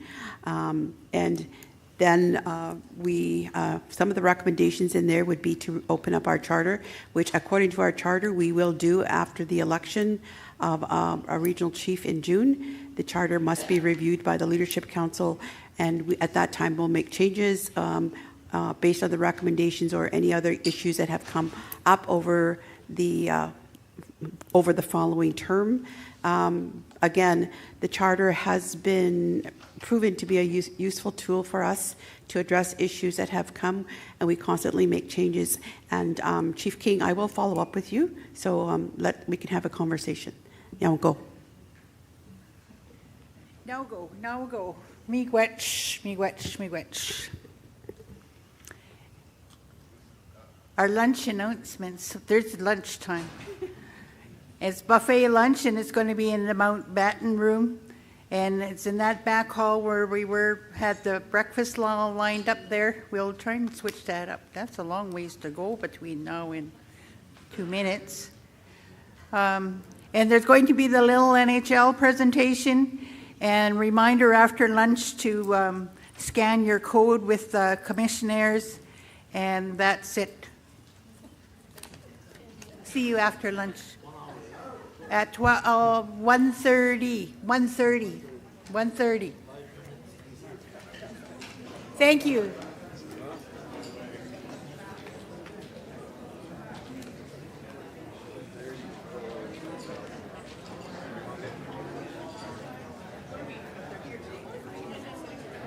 Yeah, but after lunch, we've got 1, 2, 3, 4, and they want to do 5.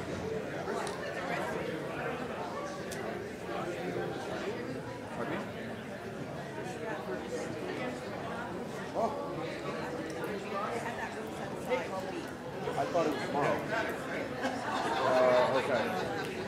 Well, I can just make a quick mention. You do it. Yep. Hi, everyone. Just a quick announcement. Apologies. Minister Greg Rickford is available in the Windsor room. Is it the Windsor room? Oh, sorry. No, it's the Baker room. So if any chiefs want to meet with Minister Greg Rickford from IAO, he's available from now until 2:30, I believe. If you have any issues you want to bring up to him. Yeah, I saw the email come in from Lori, but then I thought it was for tomorrow for some reason. Messed that up.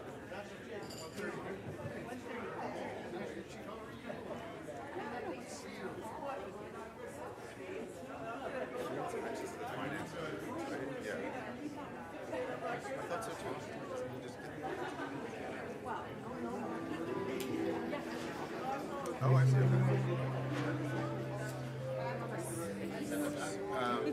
It probably goes a little deeper than that, though, because he's unaffiliated. So we can talk to him also about the electoral process, changing leadership council, and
the one to say good afternoon and open our assembly for this afternoon. I'd like to invite for our federal drinking water legislation, we're going to invite Kathleen Padul to come and do the presentation. You looking for a package? Kathleen?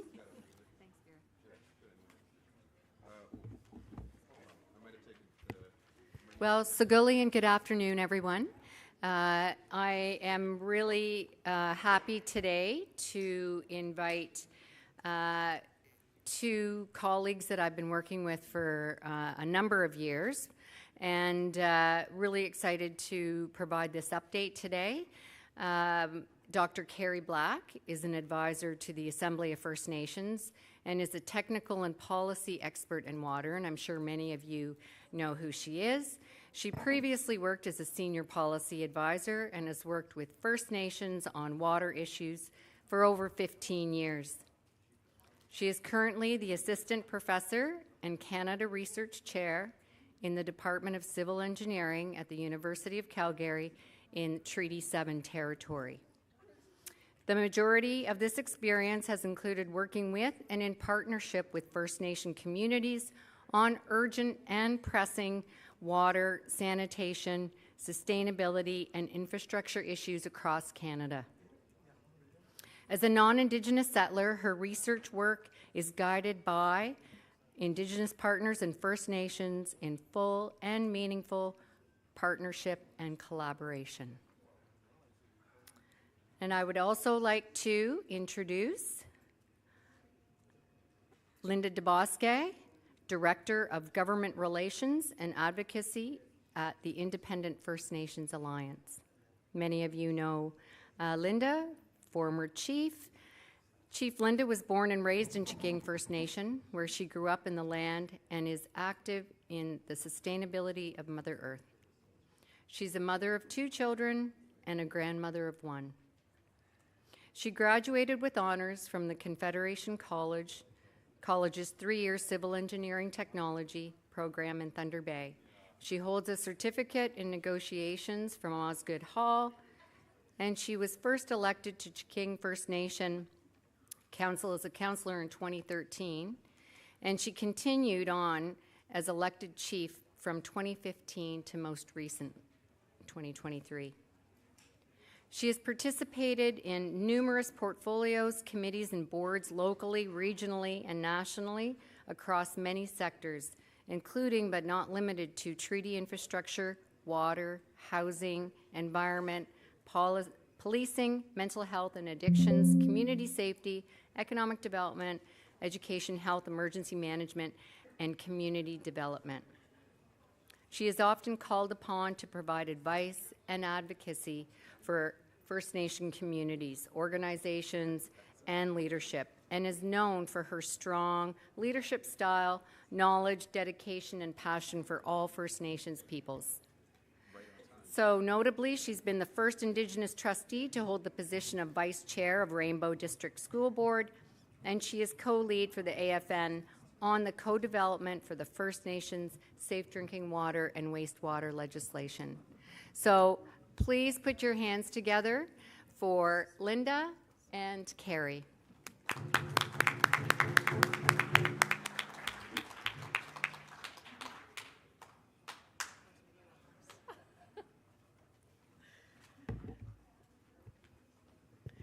Good afternoon, everyone.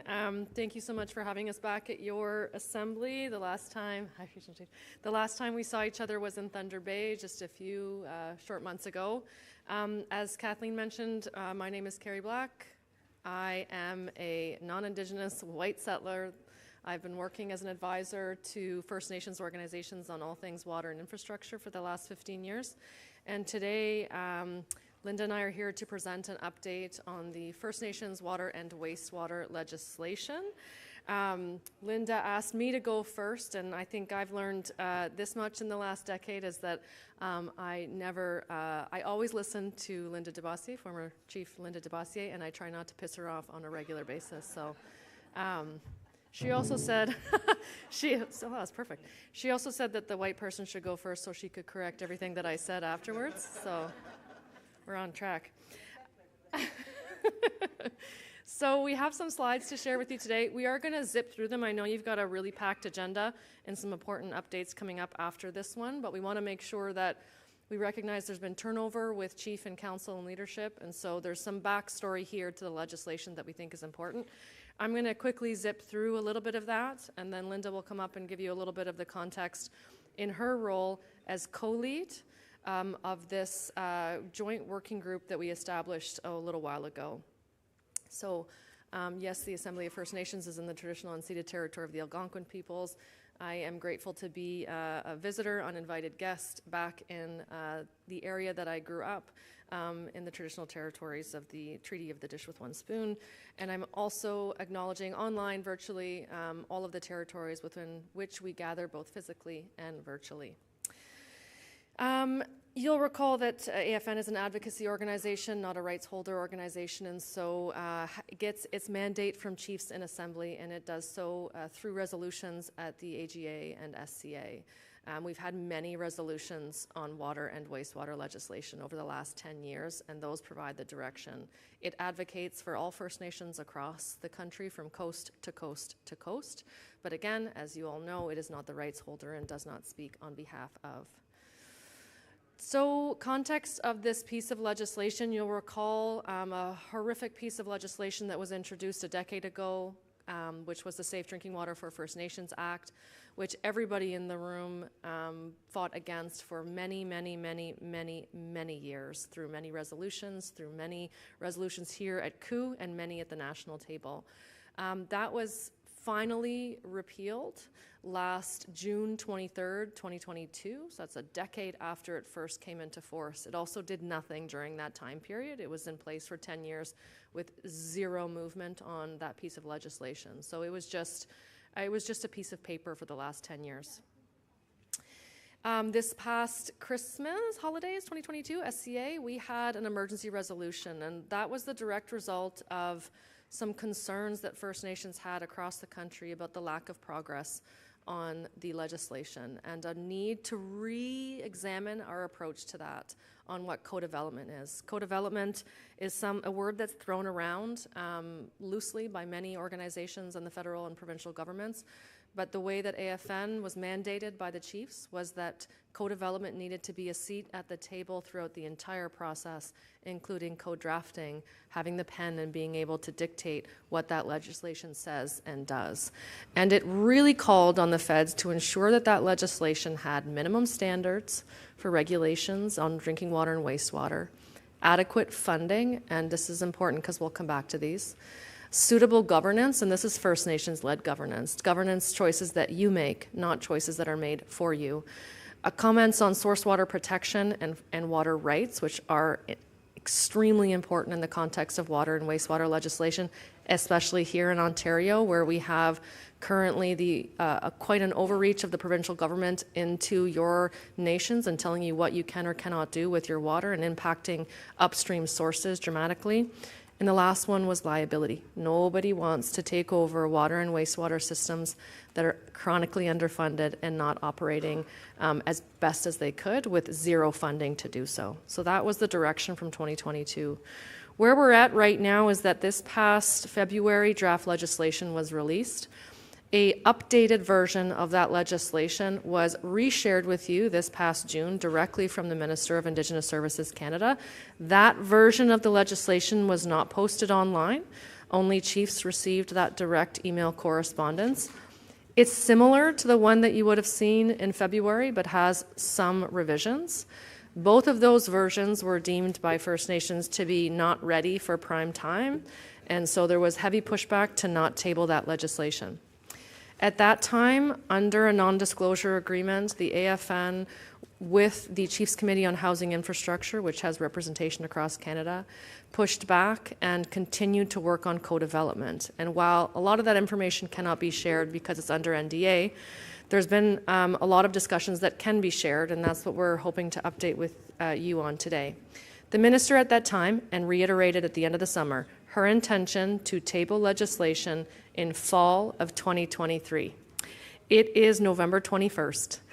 The first day of Christmas, I believe, is a month from now. That also happens to be the last day that the House sits. So if you're in a betting mood, then you can bet that something would be released in the fall, which gives us a month. It gives us a month to see something tabled. And the question remains, will that piece of legislation adequately address your concerns and your needs? We know, and I'll just jump through a few of these, we know what the legislation needs to include. These are not new conversations. We've been having these conversations for a decade. We've been having them even longer than that. We've come together at Chiefs Water Summits in Toronto back in the day. We had conversations around governance. All of your tribal councils and your First Nations organizations have been talking about this for years, so nothing should be new information for the feds in developing legislation. You need funding. End of discussion. There is no way around that. You need adequate funding to address your water and wastewater issues. You want those to be adequate systems. Nobody wants garbage systems that are underfunded. You want systems that actually work and operate effectively and are relevant to the location that they're being utilized. What works south of Toronto in Six Nations is not going to work up in the northern parts of Ontario. We know that. There's a completely different context. We can't do a one-size-fits-all. We know we need to address water rights in the legislation. It shouldn't just be about, and this is feedback from First Nations, it shouldn't just be about the waters that are on, in, or under your reserve boundaries. We all know those reserve boundaries were not chosen by you. They were imposed. And so we need to be talking about the larger watershed. You are downstream, as you all know, from industrial activities. You are disproportionately impacted from what's happening upstream of you with zero control. The legislation should address that. We need transparency, we need consent, we need First Nations-led governance, and we need to ensure that we're moving towards First Nations-controlled water and wastewater operations. So there's a whole bunch of stuff that we've said over the years it needs to include. One thing I want to highlight, and many of you are signatories to the Class Action Settlement Agreement, they also have pushed for the repeal and replacement of the legislation. And if you are part of the Class Action Settlement, we encourage you to advocate for your nation specifically when it comes to this legislation, because the settlement agreement says the feds have to deliver on legislation, but legislation that meets your needs. And so there is leverage point for those of you that are part of the Class Action Settlement as well. As I said, there was a draft release that we largely pushed back on, and what I just want to highlight here is that over the last 5 years, AFN has led many engagements or supported regions in engagements about what legislation needs to include, and we're going to talk a little bit about what that needs to include today.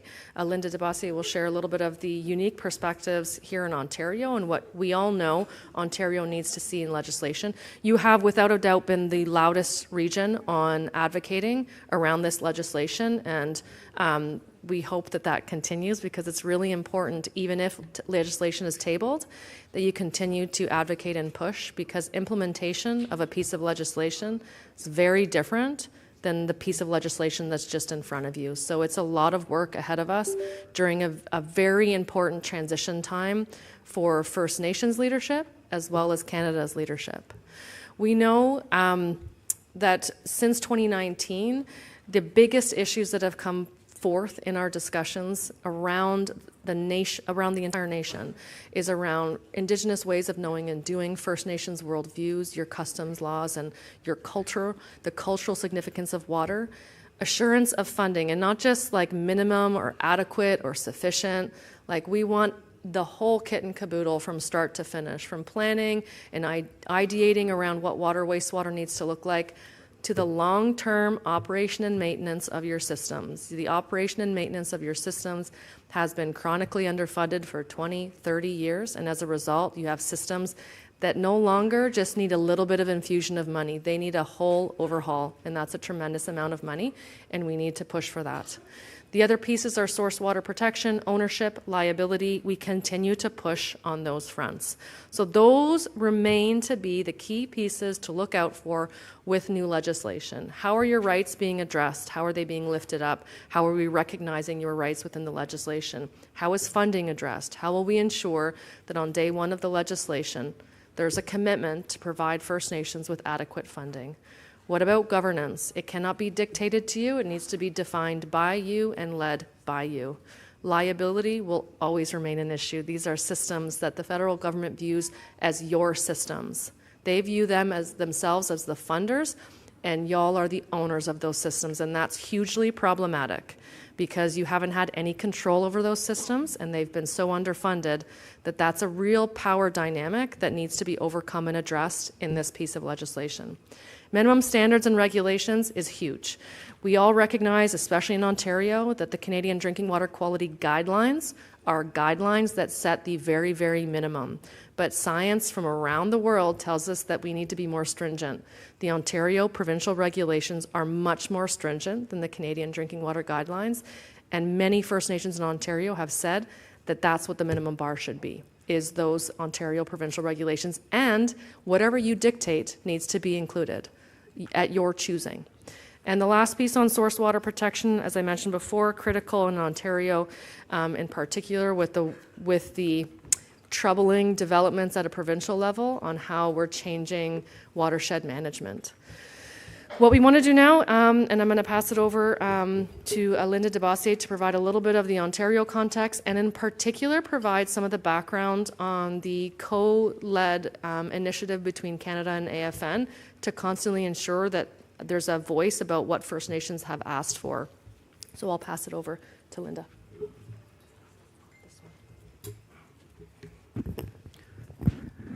Thank you, Carrie. Ani Bojo, Linda DeBossier, Dujnakas. Many of you know me. For those who don't, I've been an active participant within water and infrastructure, regionally, locally, and nationally. I was asked to help co-lead the negotiations and development of the First Nation drinking water and wastewater law. But I would also like to acknowledge our Ontario Regional Chief, Glenn Hare, who does have the water portfolio at the AFN and who is a great support of the work and efforts we are doing and a very strong voice for our region. I'll speak to the process after I provide some context from our region. Our region, as Carrie has mentioned, and she wasn't lying, Ontario has been one of the strongest advocates for the protection of water, ensuring that First Nations have access to clean, safe drinking water, and ensuring that we have wastewater services available to all of our people. It was in Ontario that we started the whole that whole dialogue and conversation around water is life, and we are at or nearing a point of time where the strength of the leadership in this room is backed and supported by your communities will likely be needed in the near future. So I thank you for your work, your advocacy, our water walkers, our elders who continuously remind us, and our leadership what's important. And so from an Ontario context, we've had significant feedback and engagement. It was led by our Chiefs Committee on Environment, as well as Kathleen Padulo, who ensured that she communicated and ensured that proper consultation and engagement did occur in our province, as far north as we could, to the south, to the east, to the west. In Ontario, leadership continued to stress the importance of the significant increases in funding, addressing long and short-term drinking water advisories, resolving individual and decentralized water system issues, addressing issues of liability, and ensuring a strong minimum standard for water and sanitation are in place. And for those who may not know, within an Ontario provincial context, the province of Ontario has the most stringent regulations for drinking water in this country. And so if our communities within our province don't have the ability to do that, we are continually facing that discrimination. There's a lack of consistency with provincial water planning and management, and inadequate protection of rights mean that source water protection is not guaranteed in this current draft, further limiting First Nations participation. The legislation does not address the First Nation role in watershed protection and stewardship. The current language does not adequately ensure that the targeted outcomes will be achieved. The wording is too vague and does not adequately protect First Nations. And when wording is too vague, we've experienced this through the conservative-led regimes to the liberal. When it's not too vague, they often err on the least amount possible that would benefit First Nations. Ongoing concerns around language that indicates best or reasonable efforts, and the strongest wording must be utilized to eliminate problematic interpretations by other government parties and public servants. There continue to be ongoing issues in procurement. Problematic contractors and consultants and lowest bid approaches mean that when solutions are identified, First Nation are years and decades from seeing positive results.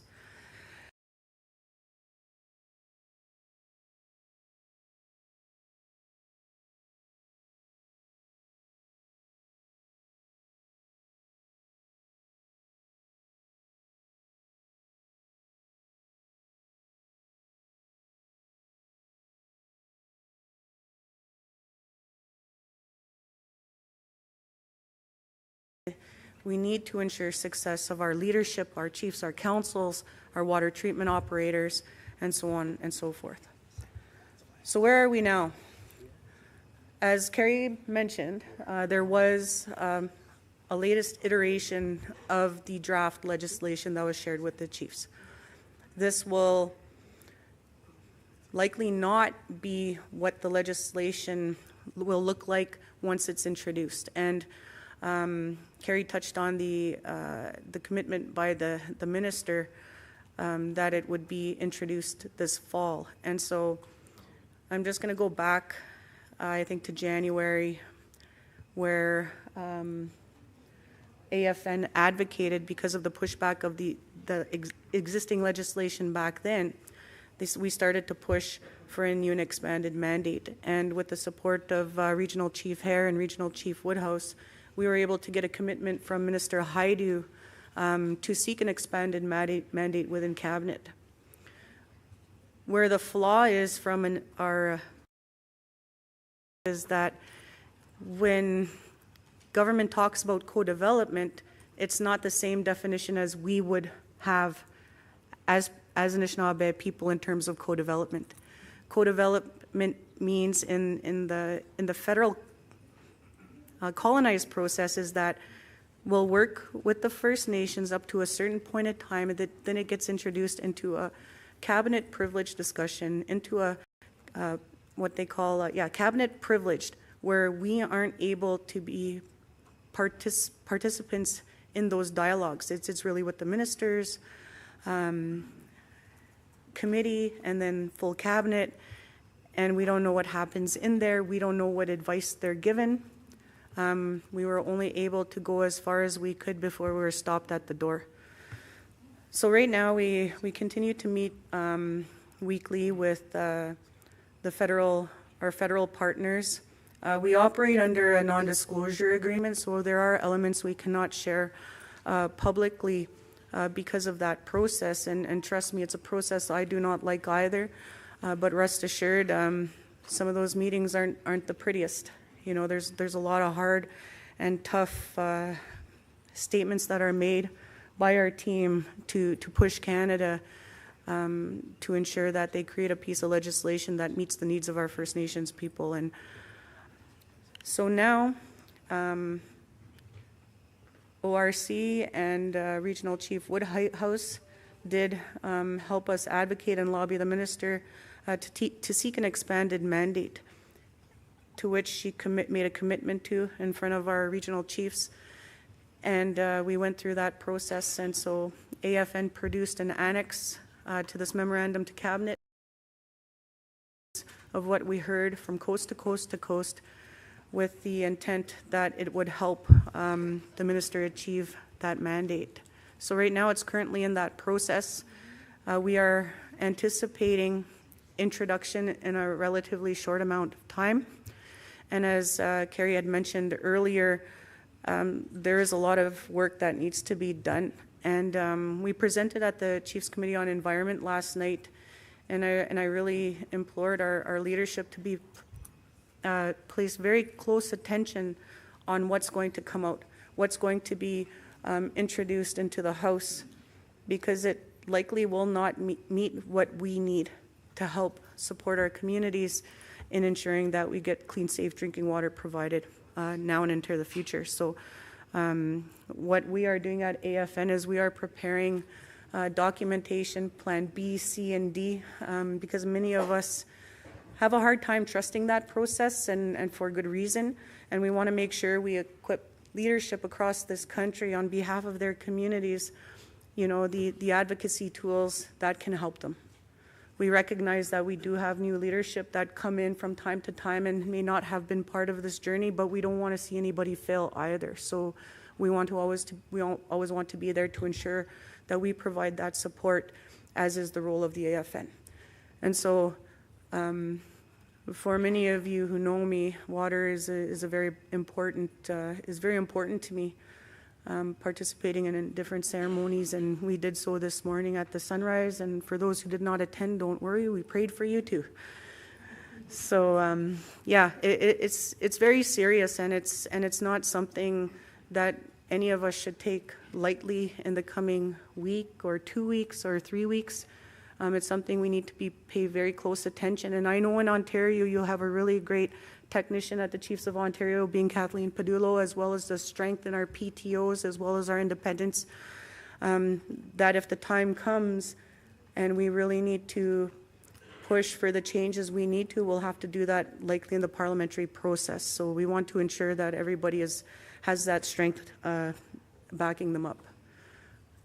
So at this point in time, like I said earlier, we are not sure what the new iteration of the legislation will be.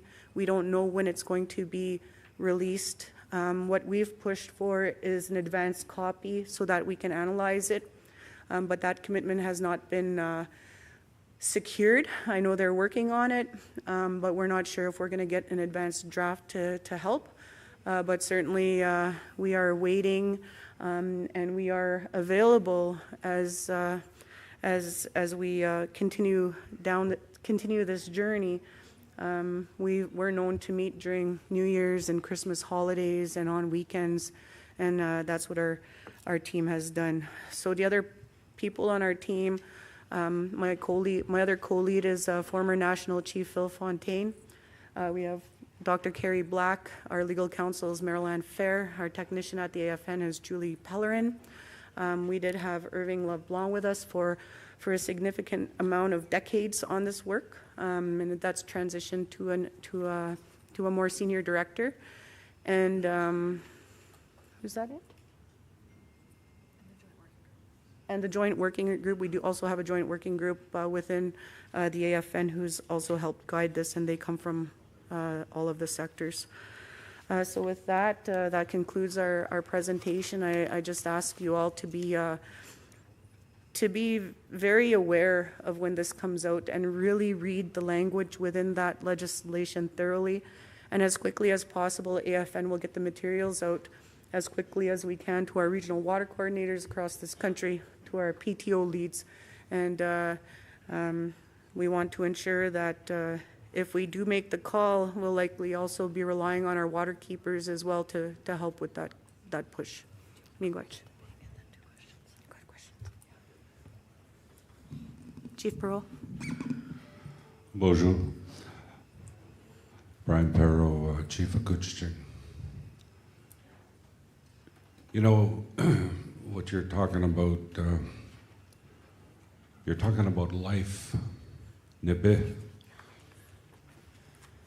and everything that goes with it.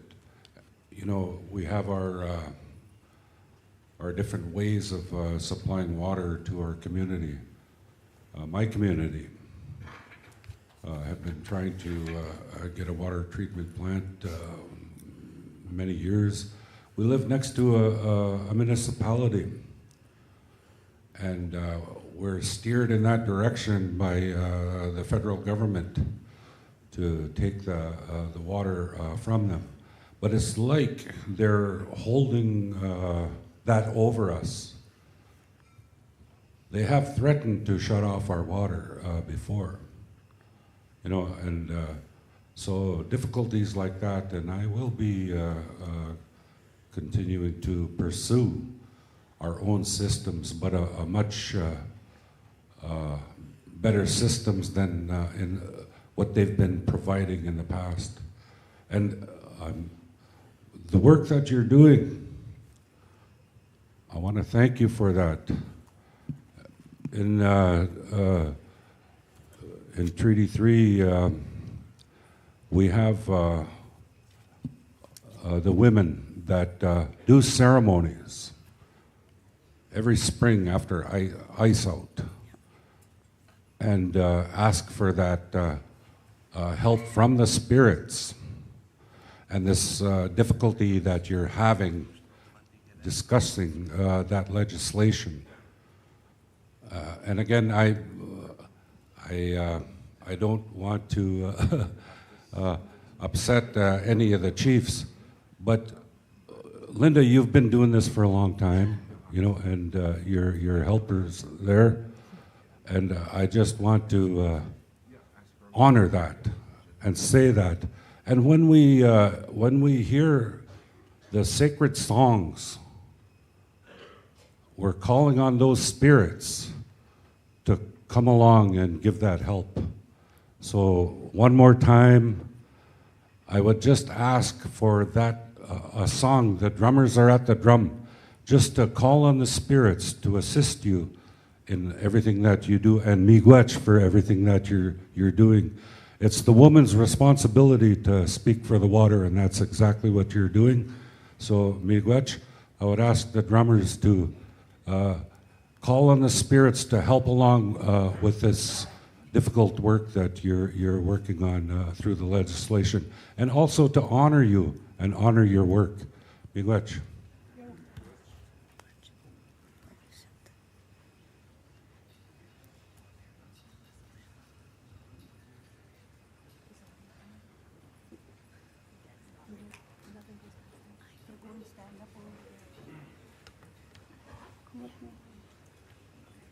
Where's the regional chief?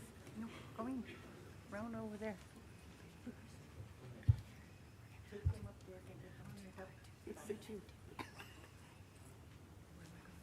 going to follow you're going to follow the Indian lady. Are we supposed to be doing this for baby? No, this is for the ladies. It's been asked for the ladies. Okay.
Chief Pearl.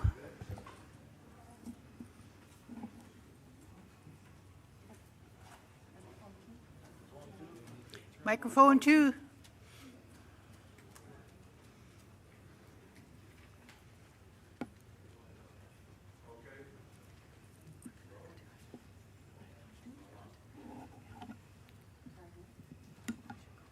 There it is.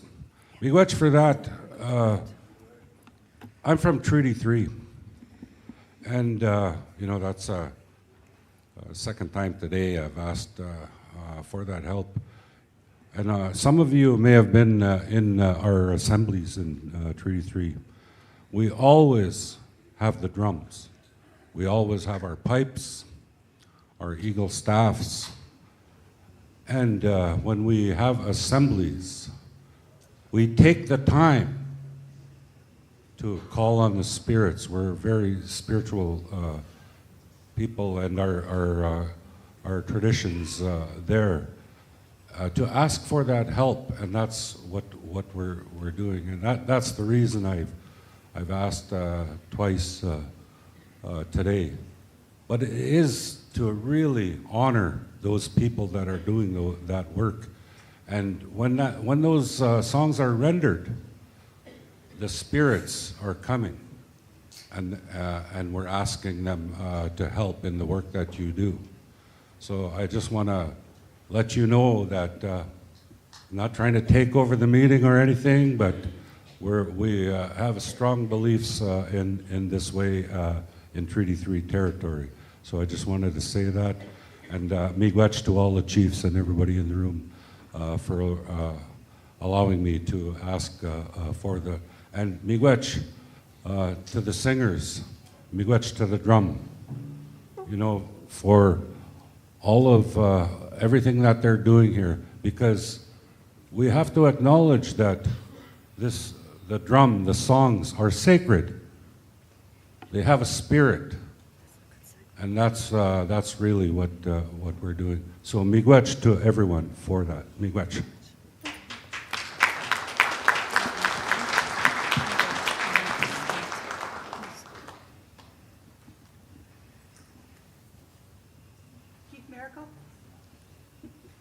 I have an emergency resolution. I would ask the staff to put it up on the screen, please. It deals with the water.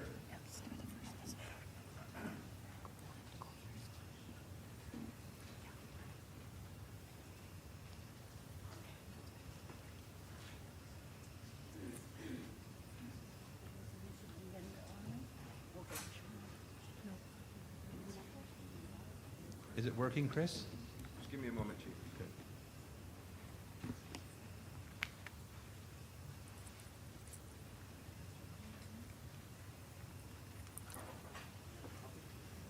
Going.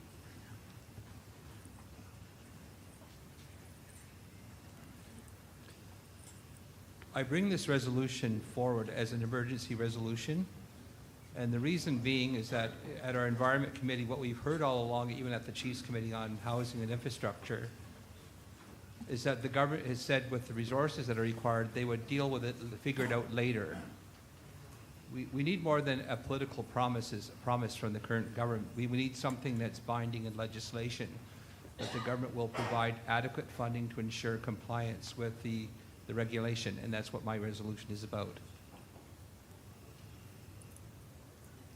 It's being moved by myself, Chief R. Donald Miracle, Mohawks the Bay of Quinte, and seconded by Chief Todd Cornelius from the Oneida First Nation. And I think it's a real shame that in Canada, that First Nations are without basic services such as housing and safe drinking water, and have been waiting for decades. In a rich country like this should not be tolerated by our people. So I'll read it. It's whereas the Minister of Indigenous Services Canada, Patty Hadju, has informed Chiefs in Assembly of the First Nations that Canada intends to table First Nations drinking water and wastewater legislation in the House of Commons in the fall 2023 session of Parliament. And whereas there are at least 22 boil water advisories on a centralized system and drinking water shortages due to climate change and unsafe drinking water in Ontario, I should say, and whereas First Nations lack financial resources to ensure safe drinking water and adequate wastewater for their citizens, and whereas First Nations demand to be assured as a matter of law that Canada will uphold its fiduciary responsibilities and provide sufficient financial resources enabling First Nations to comply with the proposed First Nations drinking water and wastewater legislation. Therefore, be it resolved that we, the Chiefs in Assembly, call on Canada to ensure that the proposed First Nations drinking water and wastewater legislation includes a clause that ensures that Canada will provide safe and timely financial resources required to enable First Nations to comply with the proposed First Nations drinking water legislation of their choosing, whether they be the federal or provincial drinking water standards. So I'd like to table this resolution. I don't know if it's voted on at this time while we're discussing it, but that's what I would like to see passed in this Assembly. Thank you very much. Miigwech, Chief Miracle. So it's a emergency resolution. It's being introduced by Chief Don Miracle and the seconder. Chief Cornelius from United Nation of the Thames. And that is the emergency resolution moved and seconded. It has not been reviewed by the committee, the resolutions committee, or the legal people. So that resolution as introduced, does the Assembly of the Chiefs want to entertain this resolution? Yes or no? Motion is required. The motion is required to accept this emergency resolution. So it has a whole bunch of hands, so I need a mover to accept the resolution to be presented to the Assembly. Chief Perot, seconder. Chief LaRocca. So it's been moved and seconded to entertain the resolution, the emergency resolution. It's been moved and seconded. It's been moved and seconded. Questions called. All in favor of the motion to accept the emergency resolution on the floor of the Assembly? Those in favor?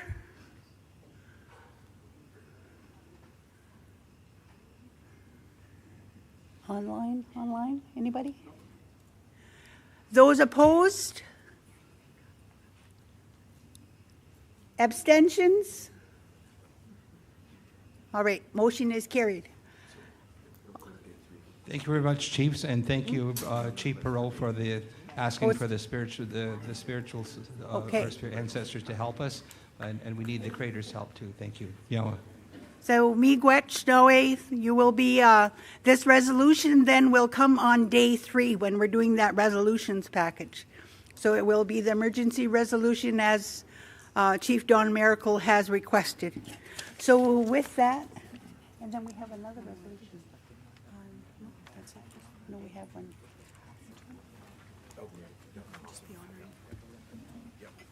That's it? Okay.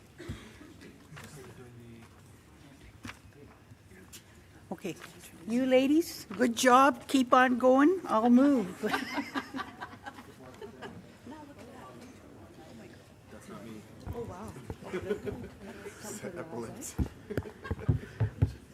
I just like to say Chimigwech to Gima Perot for that honoring for our team.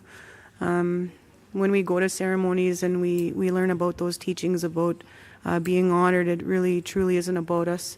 It's about those who we work for, the gifts the Creator gives us through our voice, to speak for those who can't, and for women to give that voice to water. And we truly hold that high, and we truly value that. So Chimigwech for that on behalf of all those who are honored both in spirit and present even in this room for that support.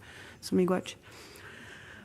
We have one more thing to do in the spirit of honoring. We are here to actually honor a very special guest we have here with us in this assembly. And no, it's not Brian Burke. So I'm going to turn it over to my colleague for some words. She asked me to say that joke, but I didn't want to. Many of you know that working in the space of water advocacy for First Nations is one where we don't see a lot of turnover in people because we're a very passionate group of individuals. Passionate is one way of describing it, and it is a lot of work. It is a career-long journey of constantly pushing and fighting and trying to make space at tables where often many are not welcome, in spaces that are difficult, in challenging financial times. I came into this work as a direct result of meeting one person in particular. And I'm not going to talk long because I have a commitment never to cry in public, and I'm going to try and keep it. But I met this person during almost 15 years ago now. And it was very clear to me that I wanted to do anything in my power to work with this individual. And it has fueled my passion towards working with First Nations on water and wastewater issues. This individual has spent an entire career advocating for First Nations water and wastewater and infrastructure. They have spent tireless, countless hours, many times, unrecognized work in spaces and places that we have all seen them. They are instantly recognizable, well known by everybody in the room. And today, we want to honor this individual in the best way that we can. So I'm going to pass it back over to Linda DeBassier to introduce this person.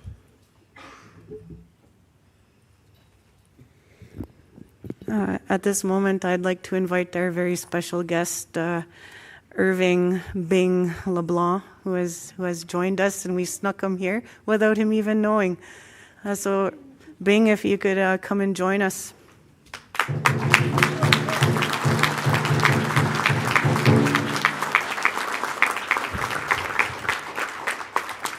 So many of us have known Bing, come to know Bing. His Gamakwe is here in the room as well. When I met Bing, I was actually in college more formally. Funny story, his sister actually taught me in grade 3 and 5, so I feel like we go way back. Bing was one of the first ever Indigenous engineers in this country. He has dedicated his life, his soul, sacrificed his family time, has traveled from coast to coast to coast to help advocate. He has empowered women. He has empowered women in leadership. He wants youth to succeed and become those leaders that we see here amongst us today. He embodies what advocacy truly is, unwavering, steadfast in his commitment. He's one of the most gentle individuals I have known in my life, the most humble. You know, he never expects anything for himself, and he always wants to uplift others, and he has, I would say, the greatest hope for our communities, and he understands the importance of strength and unity, where we all work together, we all lift each other up, and we all strive for the same common goal. And I'm pleased here today to be part of this surprise honoring for Irving Bing LeBlanc, who is one of the most knowledgeable people I know, only because he also listens to others, from elders to youth to leaders to counselors who come to these meetings, to the general public who comes to these meetings. And that's what he brings, and that's what he's always brought. He's had a long career. He was with the Ontario First Nations Tech Services Corporation. He's been with the AFN. He's a board of director and a founder of Rezo. He's been everywhere. You know that song? I've been everywhere, man. That's this man right here. His knowledge, housing, infrastructure, water, tendering, closing the gap. One of the leaders of the Closing the Gap exercise to help put together what we all knew was true. And I just want to, on behalf of us, your colleagues, to honor you today. And I want to pass it over to a very close colleague as well, Ms. Kathleen Padulo.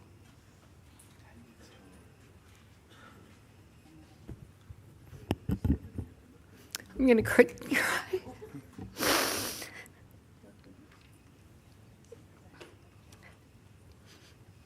So I'm going to go back to when I first met Bing.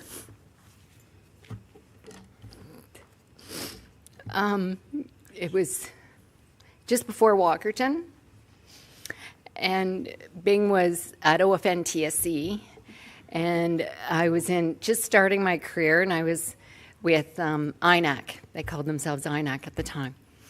And Walkerton had just happened, and I met Bing, and it was, serendipitous that years later we'd be working together.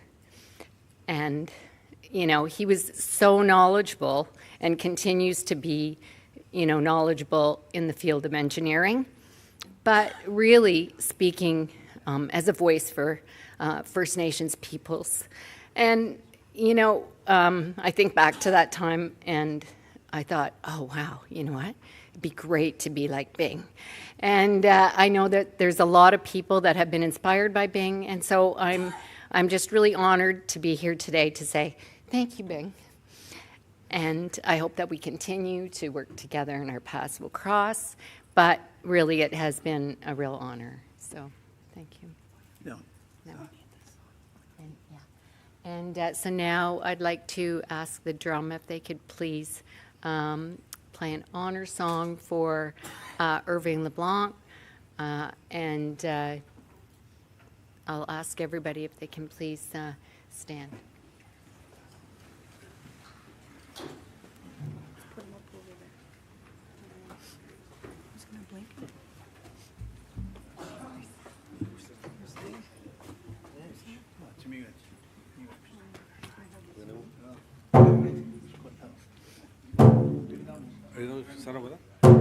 Regional Chief?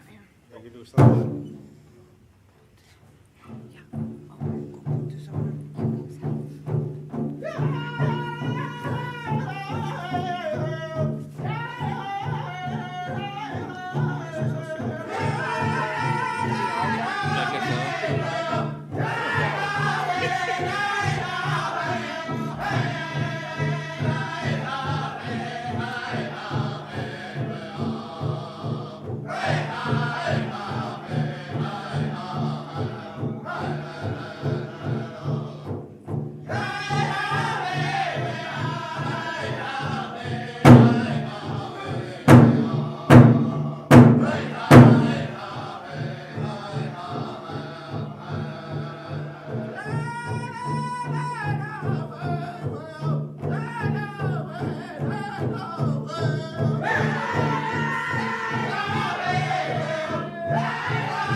under the table.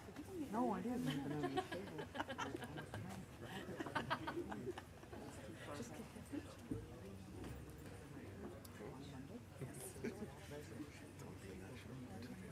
All the important guys.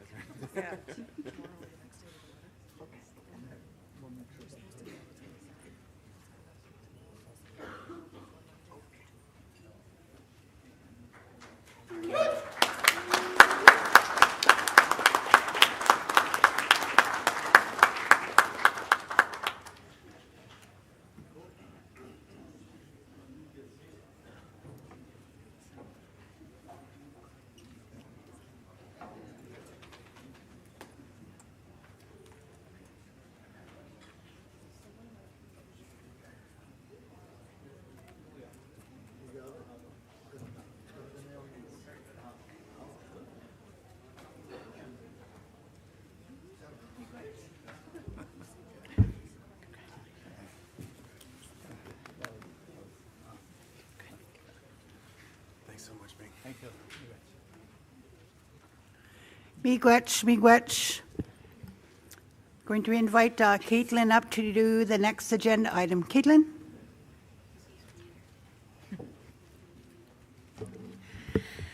Okay, so moving to our next agenda item, we will be hearing a presentation on the federal health legislation. I would like to welcome our Director of Health, Toby Mitchell, to please come to the stage.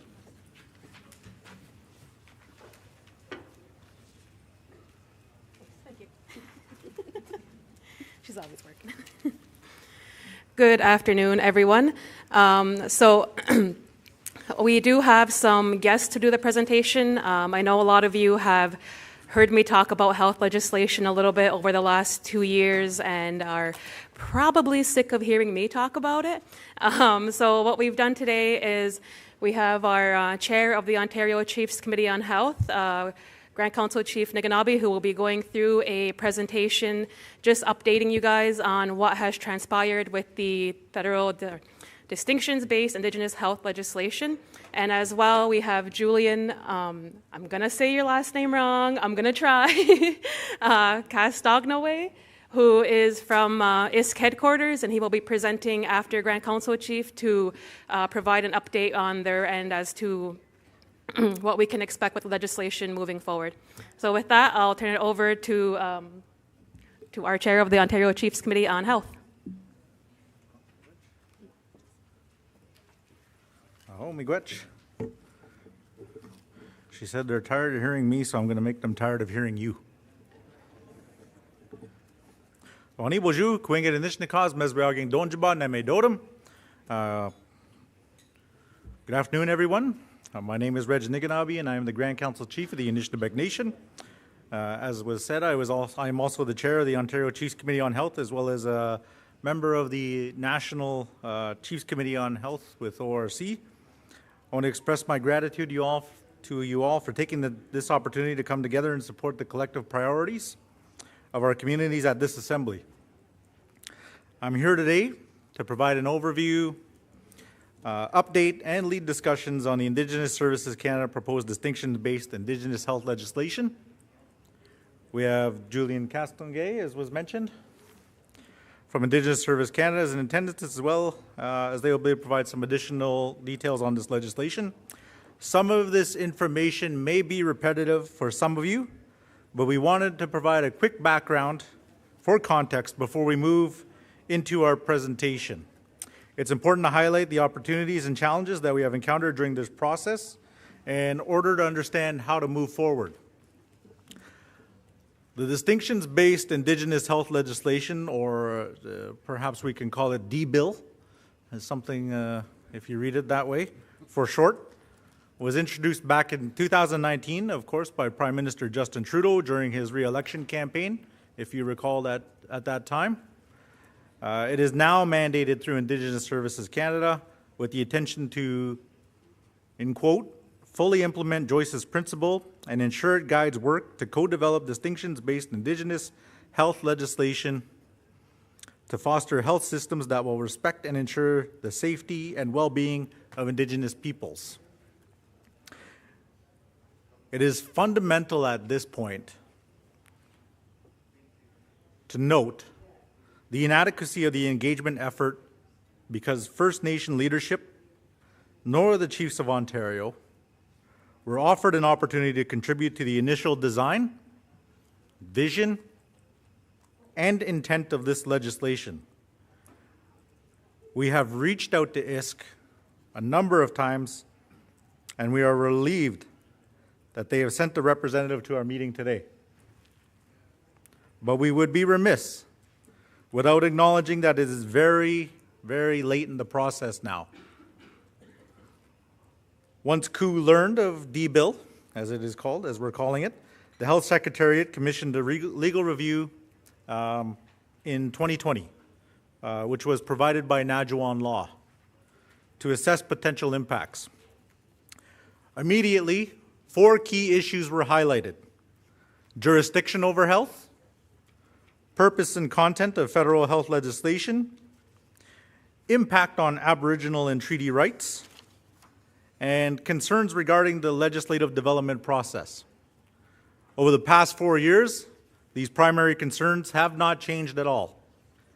ISK began an engagement process with First Nations, Inuit, and Métis, which subsequently resulted in the What We Heard report, as you may be aware, which was released in January of 2023. Oh, you want to move the slides for me? Yeah. Go ahead. All right, thank you. Unfortunately, there were a small number of First Nations who participated. This points to evidence that the lack of communication and information from ISK on its potential impacts, particularly to our First Nation and inherent rights, have been problematic.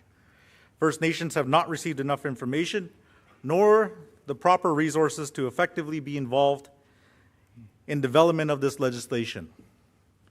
We have done our best, as the COO leadership and the Health Secretariat, to host meetings and dialogue sessions to solicit thoughts, input, and direction from our own communities, and to provide the latest information as we received it.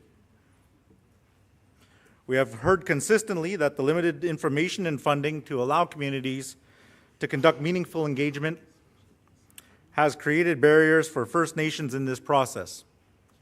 In late August 2023, ISK provided a key elements document that had promised to provide insight of what D-Bill legislation would entail. However, there wasn't any substantive content regarding what the legislation would look like. First Nations in Ontario, of course, are still seeking pertinent questions. One of them being, how are the provinces and territories involved? And also, why hasn't adequate funding been provided to support engagement to begin with?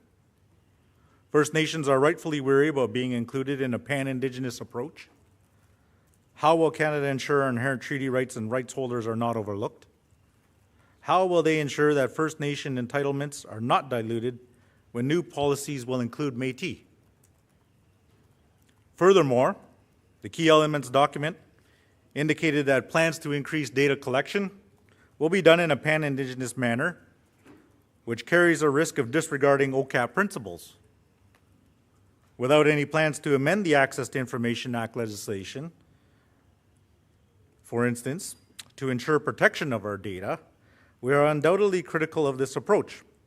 We are First Nations with inherent and treaty rights, and we carry distinct constitutional and health entitlements. In my role as leadership representative on the National AFN Chiefs Committee on Health, there have definitely been challenges as well.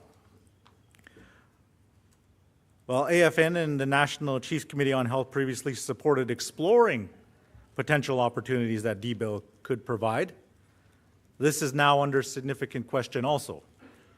Recent discussions have resulted in a draft resolution to be proposed at the upcoming AFN 2023 Special Chiefs Assembly in December to suspend the D-Bill legislative process. Knowing that First Nation leadership passed a resolution 1319 rejecting any co-development initiative, and based on other recent legislative experiences that we've had, I believe we need to take this into serious consideration. To conclude my opening comments, I say miigwech to my fellow Chiefs Committee on Health colleagues, the Health Coordination Unit technicians, and the COO Health Secretariat staff. We've continued to strive to meet our due diligence obligations to ensure that we monitor, report, support, and share information to you and all our First Nation members in Ontario as it is made available. Miigwech.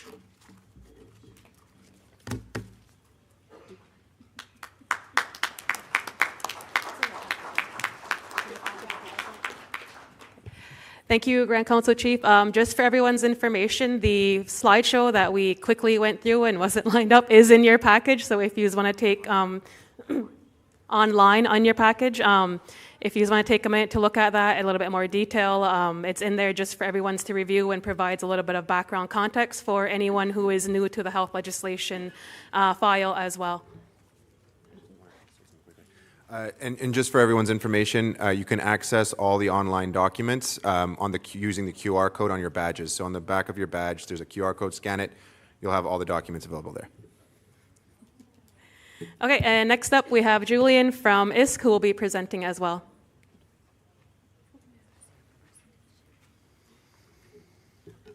Good afternoon. Good afternoon, Chiefs. Thank you very much for having me, for the invitation. It's a pleasure to be here in the presence of such esteemed leadership. I really appreciate the opportunity. Following Renewal Chief, you did an amazing job in presenting the summary of the last few years around distinction-based and Indigenous health legislation. And while there is still a lot of questions, I will be happy to have specific conversation with any of you afterwards.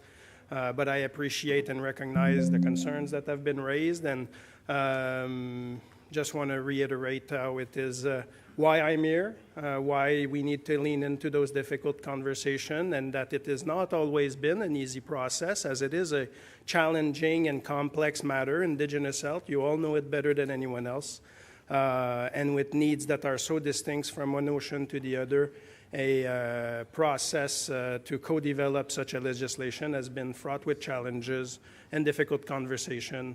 And we are here to kind of talk about how the next steps can help us resolve some of those questions, bring more clarity, and provide options for the Minister to discuss with her colleagues and the Prime Minister. I would also like to thank all of your health teams and all of you who have invested some of your time and efforts and resources in feeding into the engagement process for health legislation at the same time as you are delivering services to your member and trying to meet the immense health needs that are ever growing. And just want to recognize that the work that we're doing at the systems level can sometimes be in competition to the service delivery responsibilities that your health teams have. But I also know that some of our systems work is important so that it is solidifying and strengthening the programs and services in your nations, given the significance of the need. And so this is what this process was intended to be, was discussing how the systems can be reflected, updated, modernized, because the only federal piece of policy that is sustaining and building on, on which all of the Indigenous Services Canada health programs and services is the 1979 Indian Health Policy, and the attempt to have a conversation around hearing from Chief, hearing from leadership, hearing from Indigenous people across the country as what it could look like for us to have a more modern footing for what is now over close to $6 billion in Indigenous health through Indigenous Services Canada, so that we can put the foundation for the future. And as you've mentioned, in August, there was the release of the key element document that was the result of years of conversation that generated a lot of reaction. The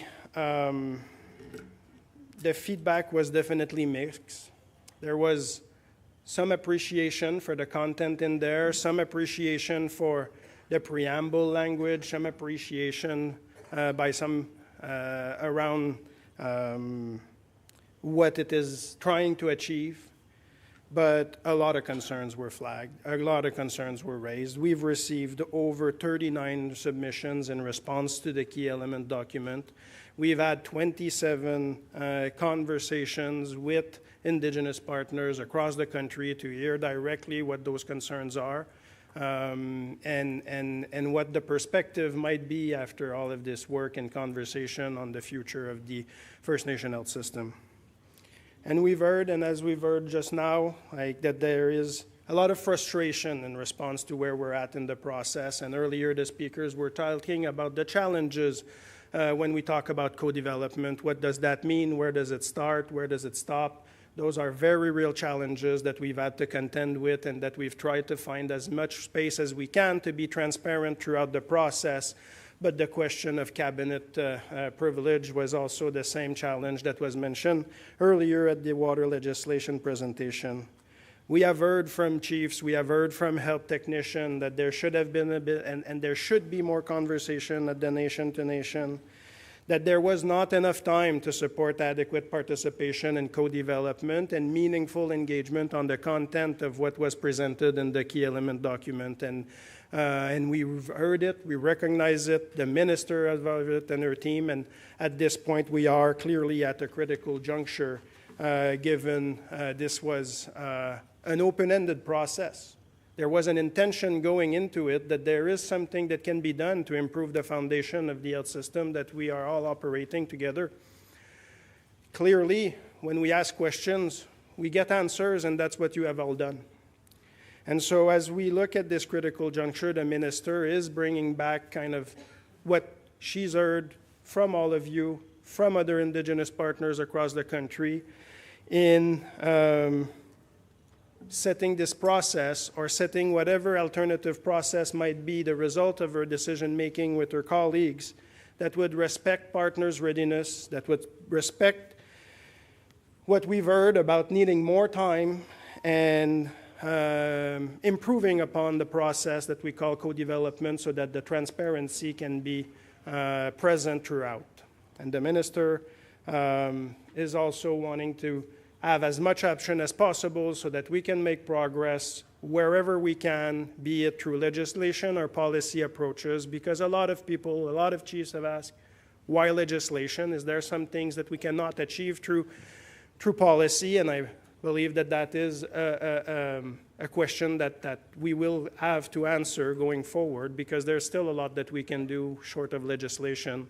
And there would be a lot of work for us to continue working with each of your nation and those across the country to build a support for it to be legislation that would be in alignment with what you would like to see and the work that you've done to feed back on this process. And so we also want to recognize that Ontario Chiefs, Ontario Air and Assembly, the leadership has voted resolution with regards to the challenges to co-development. Have asked us to continue working through Chiefs of Ontario so that there is a coordinated process to hearing from each of you so that the voices of Chief in your unity is heard from or by us here in Indigenous Services Canada. And I believe as the minister is going to address this group in a few days, we are willing to continue to engage into conversation and to hear from you in collaboration with the processes that Chiefs of Ontario are going to suggest or propose in order for this work to continue to move forward, because we at this point would like to hear your views as to how best to move ahead. Given the challenges, given the concern with what was proposed, given the reaction to the key elements document. Decisions are needing to be made by federal ministers with regards to how they move ahead with what you've told them. And we're providing them with the best advice, and you are also providing the minister with your own perspective, which clearly what I've heard from the minister is she wants to rethink this in a way that is more in alignment with what you have provided over the last few weeks and years. So thank you. I will stop here. I know there might be some question, and as I said, I'll be here all afternoon. I'm not chairing the meeting. So before we get to any questions, I just wanted to present Julian with a gift from KU for coming and presenting. So I want to thank you for your time and sharing with the leadership. Does anyone have any questions for either one of our lovely presenters or myself regarding the health legislation file? Am I chairing? Because I can. Chief Miracle, mic 2. Tony, can you come back to the mic, please? No, the gentleman. Julian. Yeah. Oh, you said Toby. Okay. Chief. With all due respect, sir, I heard what you said, but the chiefs were never asked whether or not they approved of a pan-Indigenous approach to our health legislation. There are treaty rights that are at issue here. The treaty rights don't belong to the Métis people.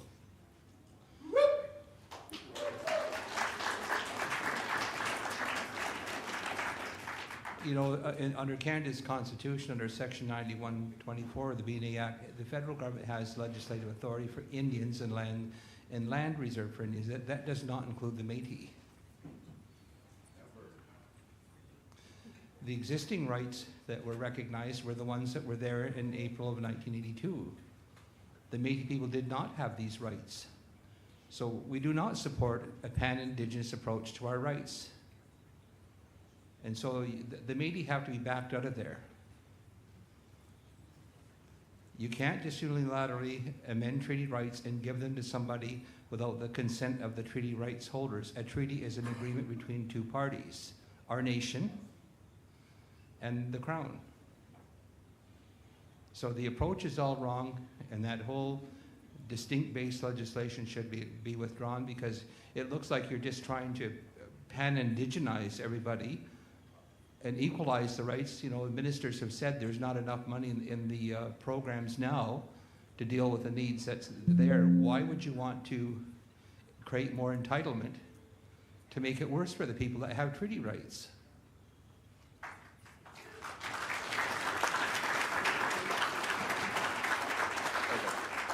The only ones that are gaining from this distinct-based legislation are the Métis people. And we don't support it. And despite what chiefs have said and leaders have said across the country, the government is still pursuing assimilating us in this pan-Indigenous approach. There is no legal definition of what Indigenous is in the law. It'll have to be determined in future for court fights. There is a law called the Indian Act that defines who's an Indian, and therefore entitlement to receive these programs and services. And with the Métis people, it can be anybody that self-declares, by the looks of it. There's no legislation that determines who a Métis person is or what criteria they have to be recognized by the Crown, but there's one for Indians. You can't enact something that is discriminatory, and that's exactly what the outcome will be toward the treaty rights holder and the status Indians. Thank you.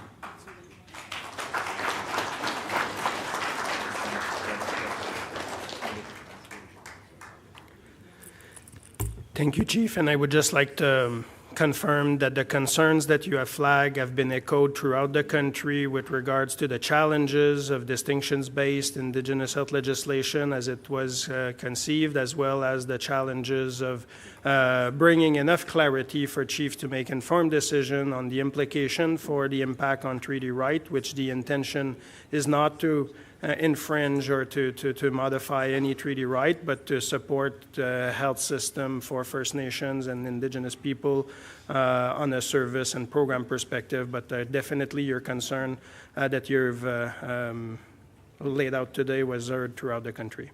Just remember when you leave here, the Métis people do not have treaty rights.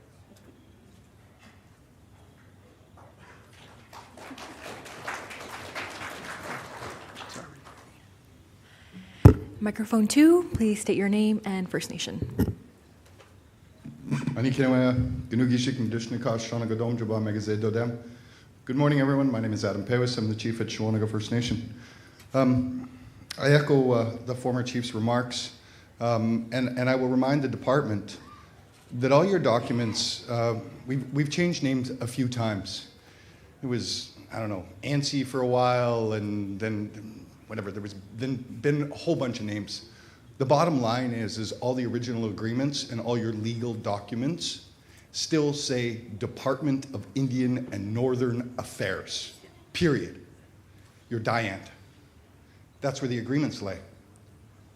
Part of those agreements started in 1763, where the Crown agreed to pay for our health, period, end stop.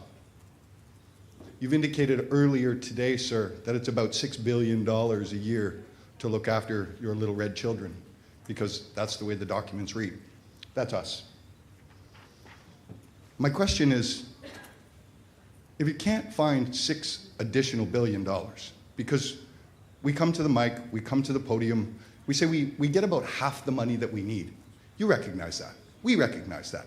Everybody recognizes that. My question is if you know we need another $6 billion, why did you send that much twice to Ukraine this year?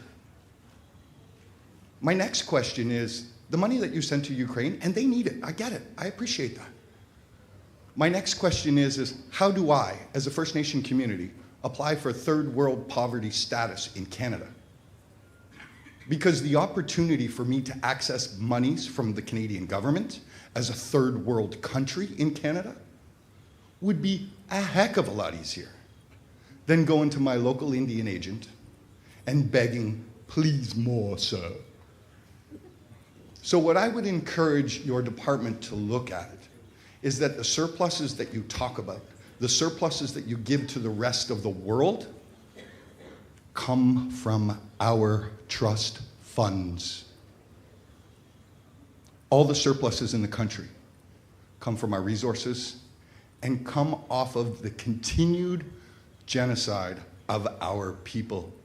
So tell me how the honor of the Crown is being upheld in this situation when you are continuing to delist medication, to give us generic forms of medication, and your doctors that your College of Physicians authorized to give poison to our people to make us better?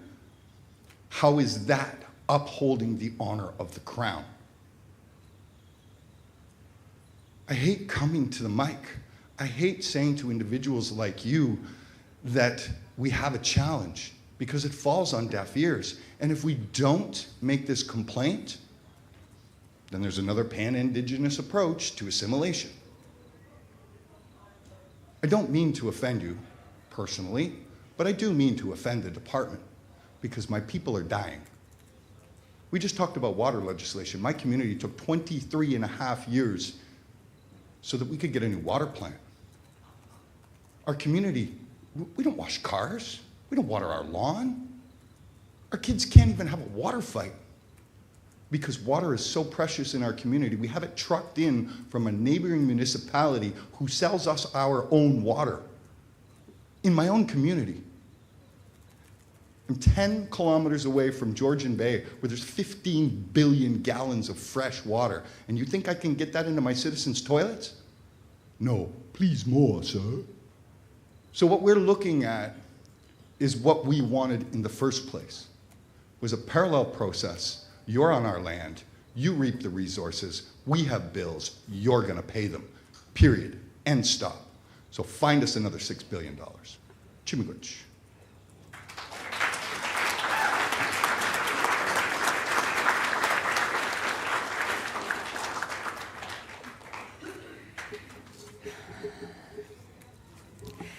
All right, now it's time to call for resolution. So please have a look at resolution number 23/13S, titled Distinction-Based Indigenous Health Legislation. The mover is Chief Philip Franks, Wata Mohawks. Seconder, Chief Justin Logan, Delaware Nation. Are you in the room with us today? I know I saw, are they online? Chief Logan just stepped out. Okay. Over there. Where?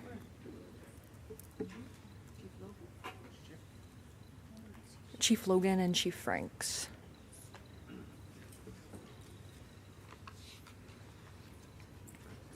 Okay, here he is. Okay. So Chief Logan, we were just having our discussion on the resolution 23/13S, distinction-based Indigenous health legislation. Would you like to provide any comments on this resolution? No? No comments? Okay. You have to read the resolution first? Yes. Okay. Confirm the mover and seconder here? I didn't see Chief Franks, no. Ask again. Is Chief Franks in the room, or is he online? No? Okay. So should we just keep moving?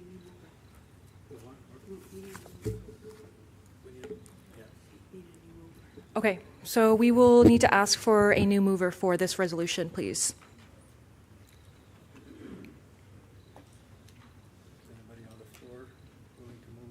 Anyone on the floor willing to move?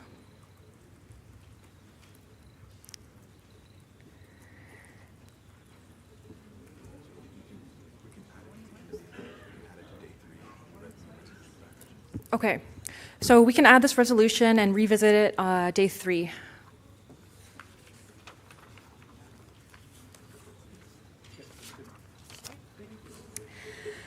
All right. So now, on your agendas, you might see that there is a wellness break. We will not be taking a formal break. However, feel free to get up and get yourself a snack and a drink, because we will be moving into a few more important presentations as well as some resolutions. All right, so now we'll be moving to our next presentation, restructure of First Nations Lifelong Learning Table. I'd like to welcome our Director of Education, Julia Candlish, to the mic, please.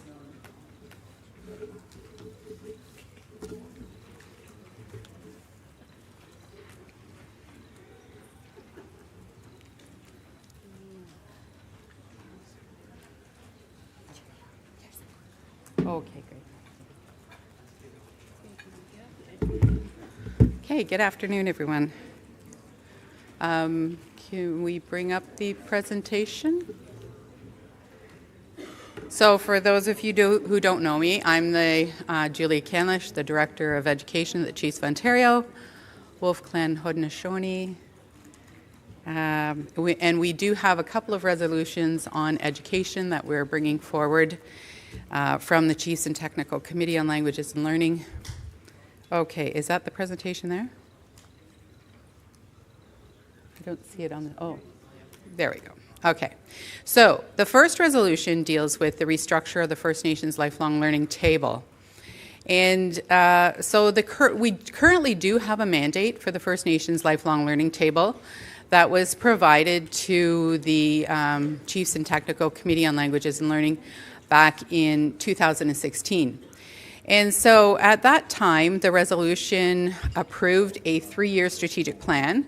And if you do the math, the 3-year strategic plan is over with.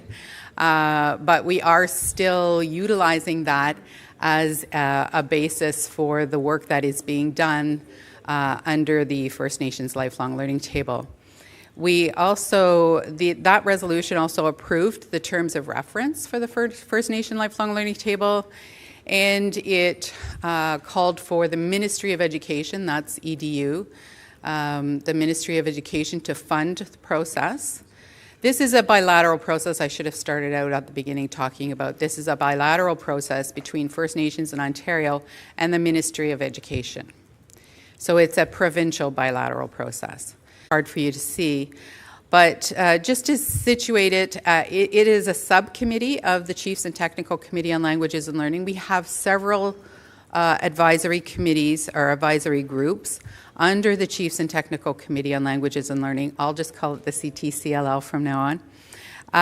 We have, so it's the one circled in red there, provincial bilateral table. I'm not going to go through all of the other tables because that'll just confuse the issue, I'm sure. So this was the structure of the First Nations Lifelong Learning Table when it was first established in 2017. The resolution was from late 2016, and the FNLLT was actually established, or it actually began meeting in 2017, early 2017. And so this was the structure of the FNLLT at the time.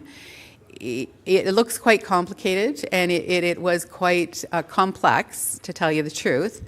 There was a steering committee, which included the regional chief, and at that time we had a chiefs committee on lifelong learning, and then there was the ministers from the Ministry of Education, and then we were hoping to get the Ministry of Colleges and Universities included as well. It's titled here as MAISD because that's what they used to be called. They used to be called the Ministry of Advanced Education and Skills Development. So there was a Central Policy and Planning Circle, which included representatives, technical representatives from the Chiefs of Ontario, and the what was then known as the First Nations Education Coordination Unit. As you can see, a lot of the acronyms have changed, a lot of the committees have changed over time, thus the need to kind of, that's one of the reasons why we would like to restructure the First Nations Lifelong Learning Table. So, in the early years, I mean, back when we were first established in 2017, there was a lot of work done to really establish the relationship, a strong relationship between First Nations in Ontario and the Ministry of Education.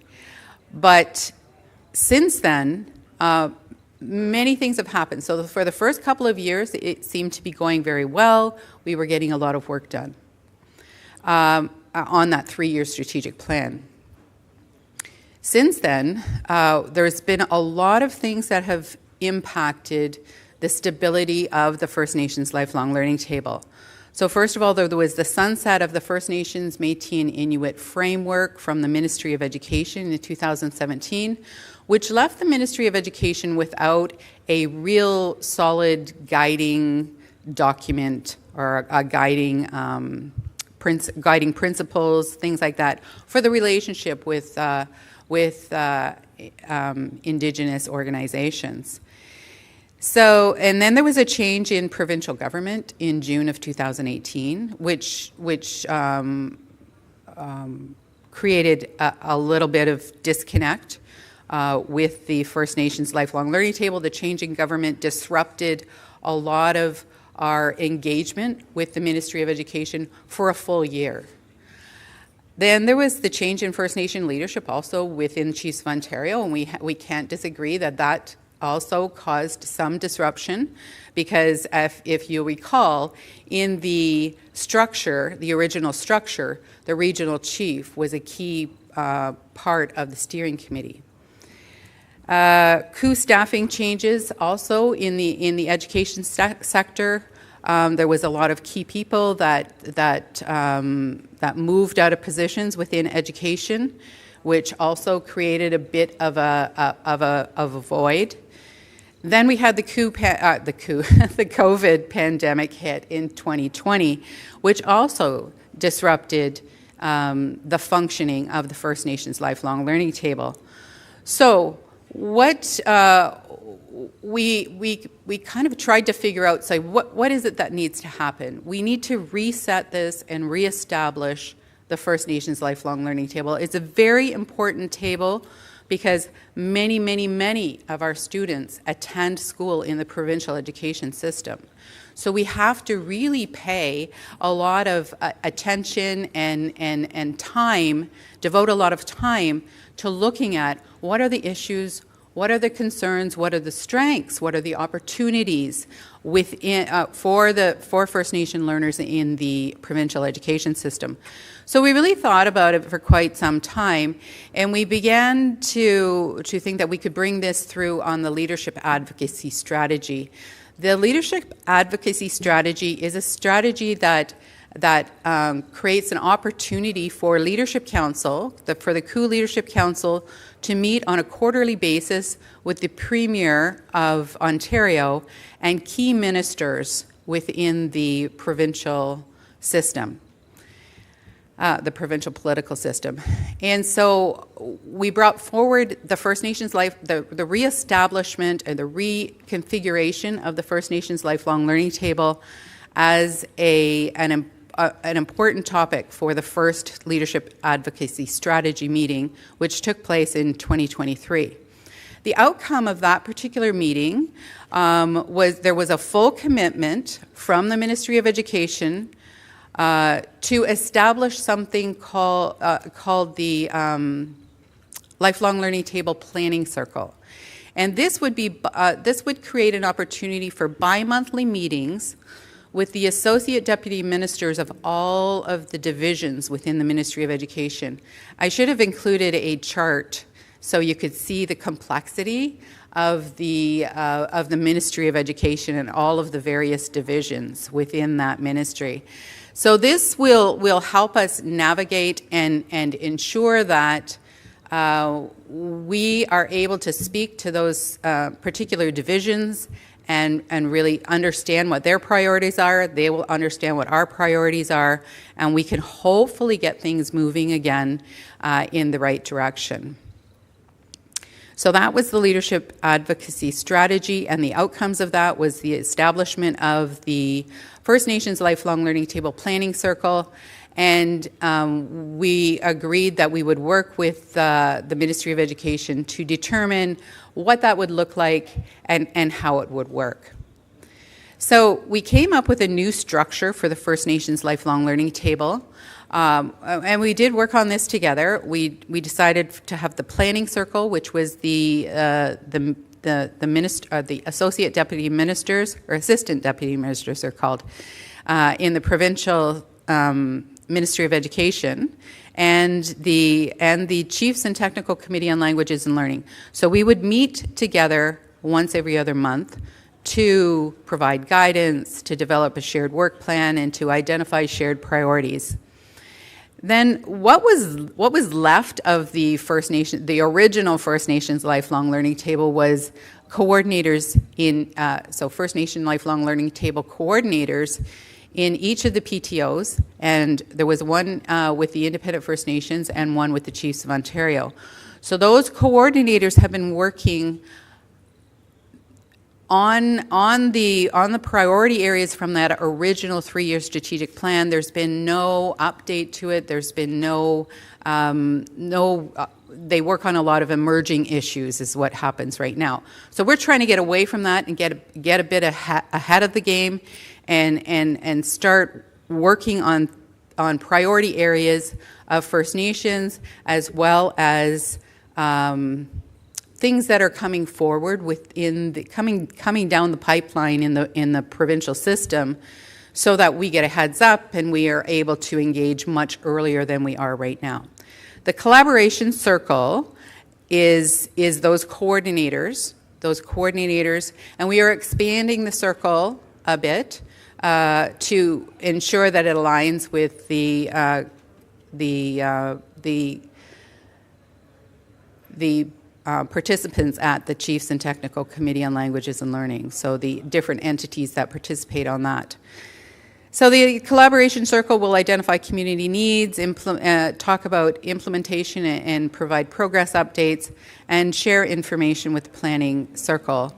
And they will look after a lot of the engagement activities, things like that.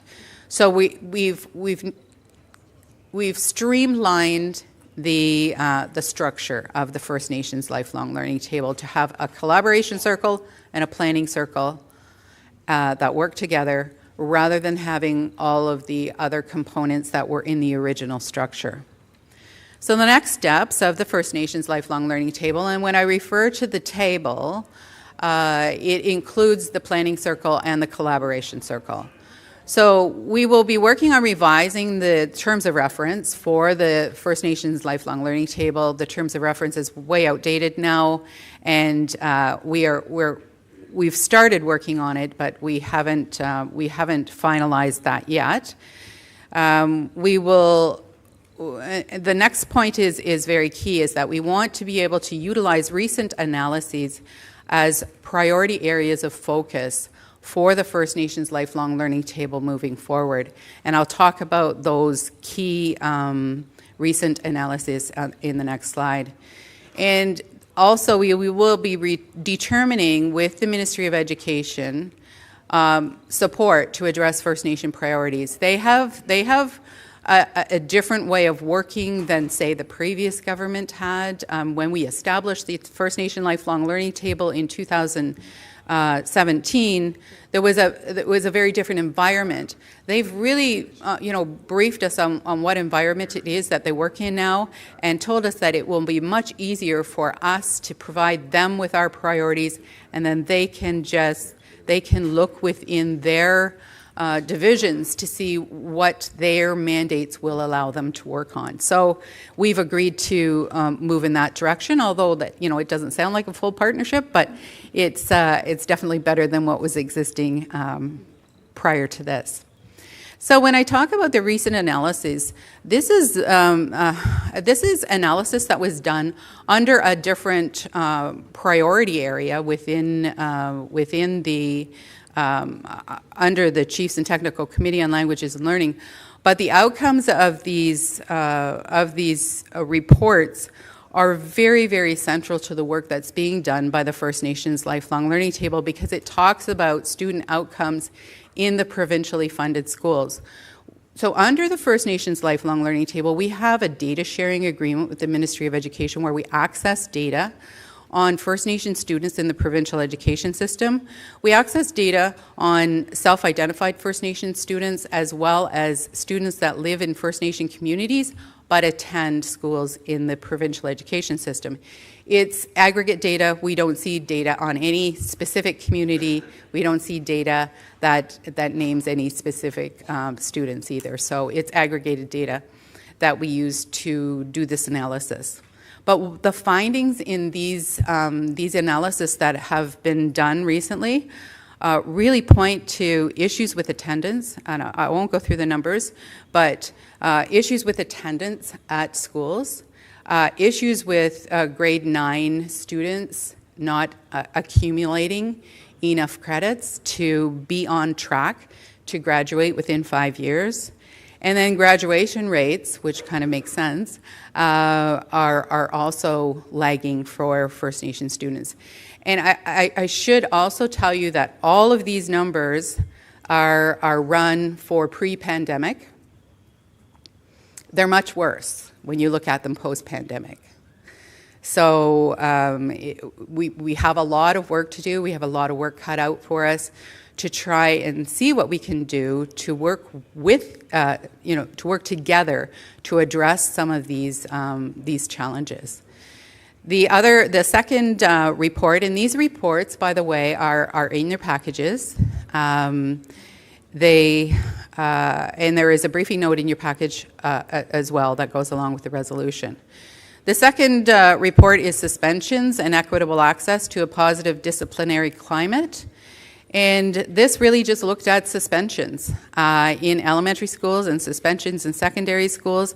And as you can see by the numbers, First Nations are almost 5 times more apt to be suspended in elementary schools, and almost 3 times, 2.5 times maybe more apt to be suspended in secondary schools.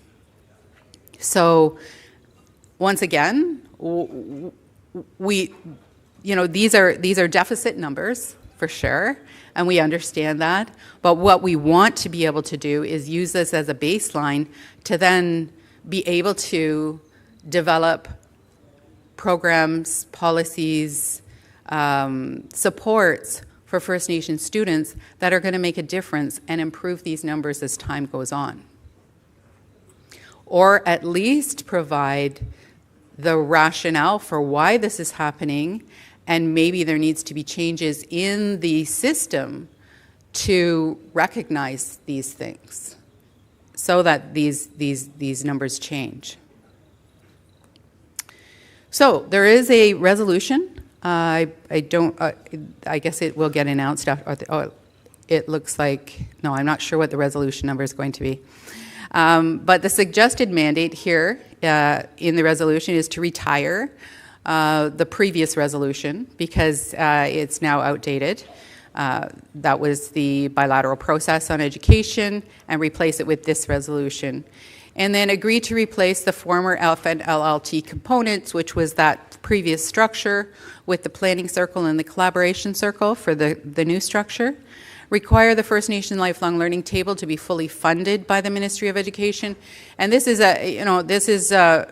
this requires more than just the previous funding that they've been providing to us, because that funding has not changed since 2017. It's always been year over year over year exactly the same, and we want to expand that. So this is why we're saying fully funded by the Ministry of Education. We also have to augment with a lot of other resources that we have to keep the work of the table underway. Require the Chiefs and Technical Committee on Languages and Learning to provide an agreed upon revised terms of reference for the First Nation Lifelong Learning Table to the Leadership Council for approval prior to the 2024 COO Annual Chiefs Assembly. Like I said, we are working on it, and I think that we should be able to get that finalized prior to June 2024. Agree to address outcomes of recent analysis to be used as key evidence and basis for work being undertaken by the First Nations Lifelong Learning Table. So it's utilizing those those recent analysis that I was talking about on student outcomes and suspensions, and ensuring that that is used as key evidence for the work that's going forward for the First Nations Lifelong Learning Table.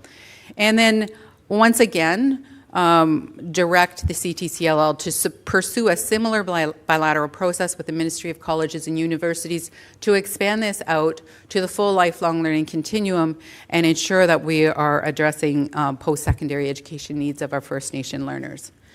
So that's it for the presentation.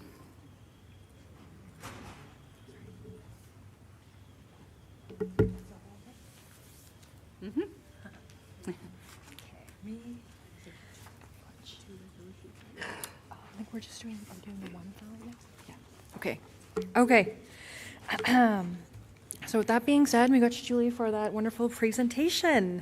Moving forward with the resolution on this presentation, you guys can have a quick look at your packages, which was sent out just after lunch. Resolution number 23/14S, subject First Nations Lifelong Learning Table. And the mover, Chief Kelly Moore Frappier, Temagami First Nation. Are you in the room? Yeah. It's Shelley. Okay, Shelley. Okay, and our seconder, Chief Keith Scott Nod, Curve Lake First Nation. I see him over there. Okay, do we ask for comments now? Okay. Okay. Therefore, be it resolved that we, the Chiefs in Assembly, 1, direct the retirement of Resolution 4516, provincial bilateral process on education, and replace it with this resolution in order to provide the continuation of the ongoing mandate for the First Nations Lifelong Learning Table, FNLLT.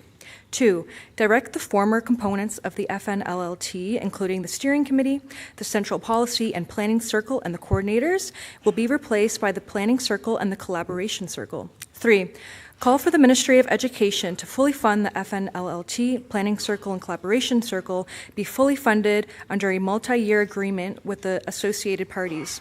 4, direct the CTCLL to provide an agreed upon revised terms of reference for the FNLLT to the Leadership Council for approval prior to the 2024 COO Annual Chiefs Assembly.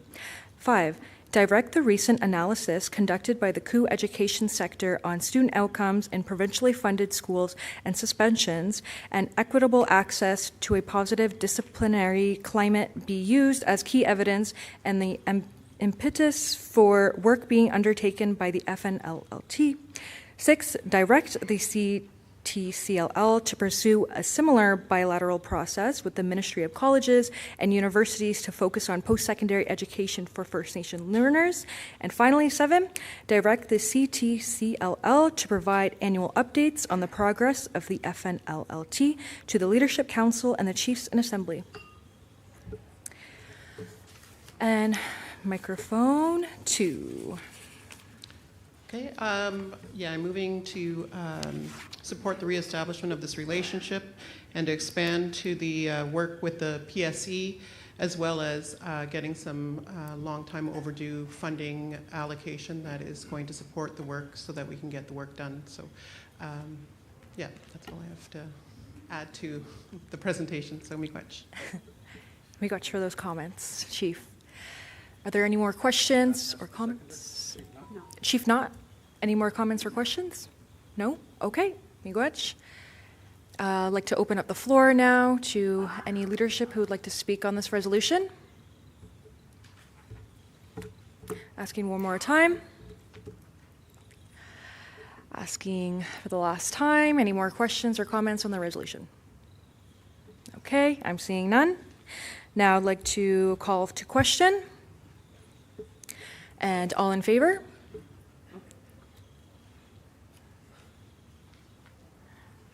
Okay, miigwech, and online too, we have recorded online, okay.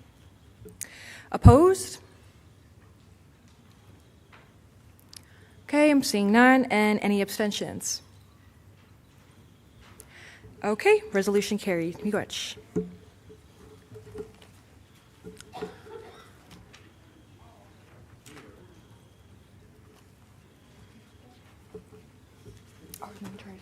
Back to Julia. Okay, Julia, yes.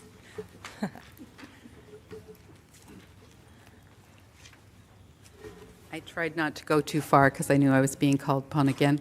But this is, I'm going to hand over the podium to the Associate Director of Education of the Chiefs of Ontario, Mick Starrick. He is going to present on the next resolution for education.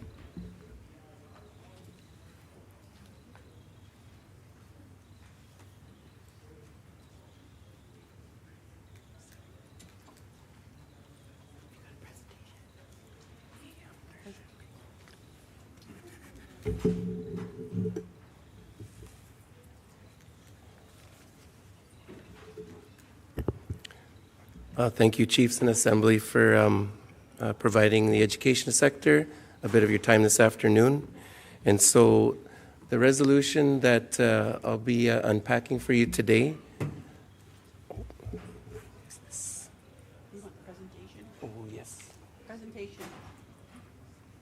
Get it. You can just use that. Is this the? Yeah, that's it. Just On that green one? to go. Okay, awesome. Thanks. Yeah, and you can just put down there. Perfect. So the presentation, unpacking the resolution that's coming up, as Julia talked about the provincial bilateral process. This is the Ontario Bilateral Education and Learning Table, and this is a bilateral table with the federal government. So a little bit of background on this learning table. In November 2020, Chiefs of Ontario withdrew participation from the Assembly of First Nations Committee on Education and the AFN National Indian Education Council due to lack of consideration for the funding needs of First Nations in Ontario, and also a flawed decision-making process that pits First Nation regions against each other to fight for funding. In February 2021, COO Resolution 2107 mandates that the Chiefs Technical Committee on Languages, the CTCLL, to develop recommendations for an education bilateral process with Indigenous Services Canada that supports holistic, lifelong learning approaches. The CTCLL determined that the bilateral process would respect the treaty right to education and ensure that our First Nations receive adequate, predictable, and sustained funding reflective of our students' and communities' unique and diverse needs. Ongoing work has continued since Resolution 2107, and a proposed bilateral framework was presented to the CTCLL in June 2023 for consideration to take to the annual Chiefs Assembly meeting. Based on additional feedback then from the CTCLL in June, the co-education sector held a series of meetings to refine the OBELT framework with input from all members of the CTCLL. At the CTCLL meeting on November 2nd, 2023, The CTCLL supported the O-Belt framework and the corresponding resolution. So again, this is a framework for First Nations in Ontario and Indigenous Services Canada bilateral partnership on lifelong learning. So this collaborative work provides an opportunity for First Nations in Ontario to shape the future of education and learning environments to meet the current, ongoing, and future needs of our learners, communities, and First Nation designated entities. The collaborative work that can transpire works to provide a number of opportunities, including addressing certain challenges of receiving timely, accurate, and formal information.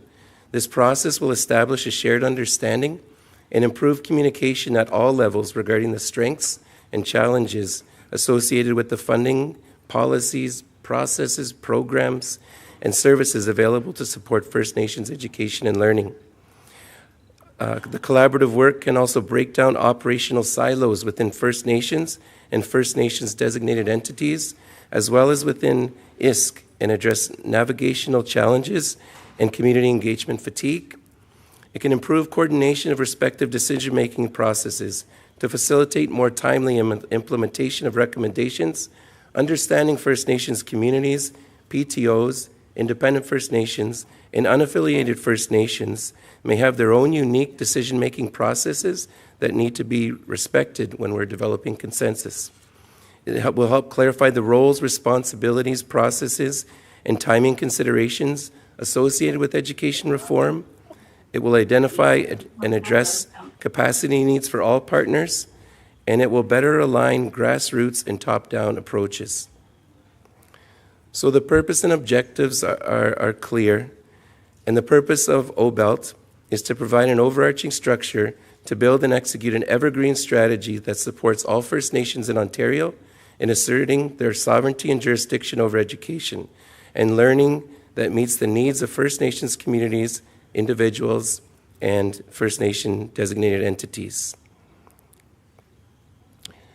The main purpose of the bilateral table is to ensure that First Nations are able to shape the future of education through a collaborative process.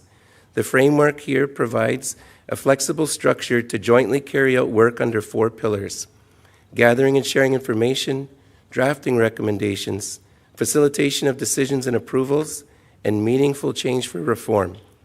The scope of the collaborative work will include review and analysis, which can include anything from planning, research, communication, engagement, project management, reporting, etc., on the full suite of education and learning funding policies and processes, programs and services currently offered to First Nations in Ontario.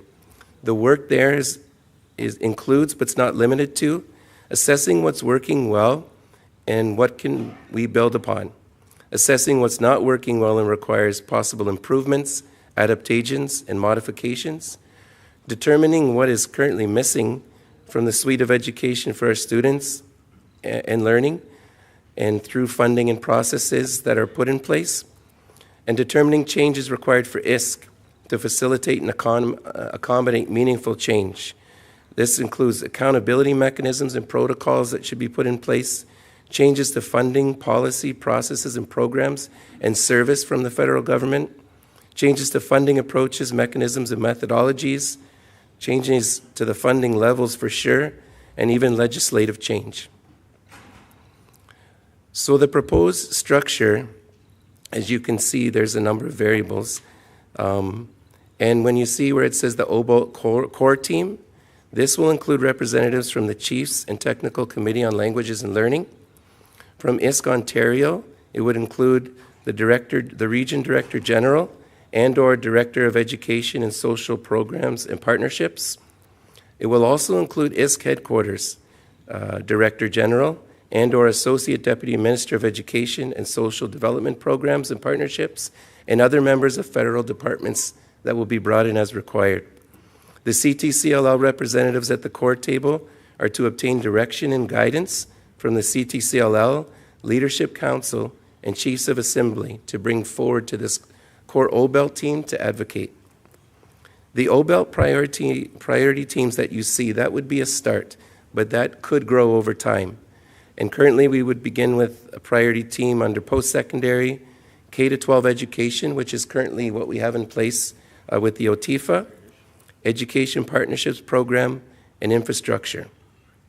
Work will be coordinated by co-leads, which would mean there be a CTCLL designated lead and an Indigenous Services Canada lead.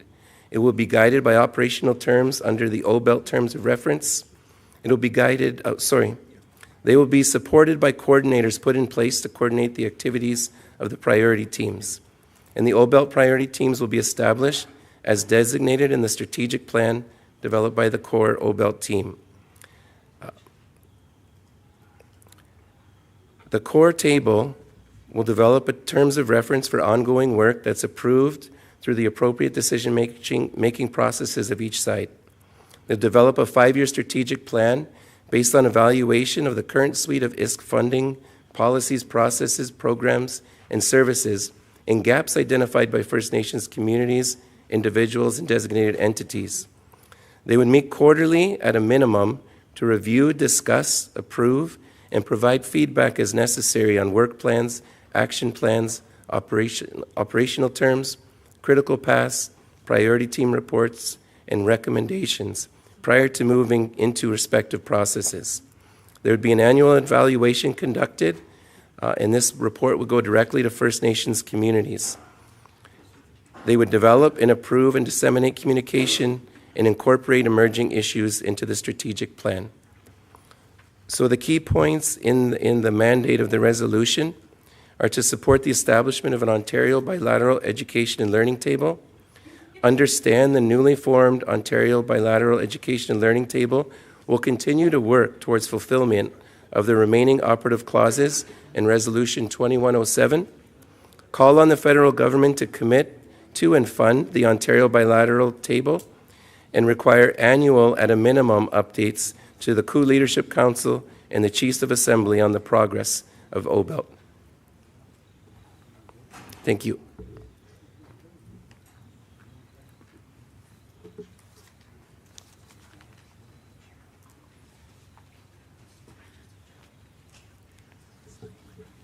Thank you. Okay, so following up this presentation, so again, same thing, just have a quick look at your packages. This resolution is in there, Resolution 23/15S, titled Ontario Bilateral Education and Learning Table. So I do see the mover over here, Chief Shelley Moore-Frappier, Tamagimi First Nation, as well as Chief Keith Knott from Curve Lake First Nation.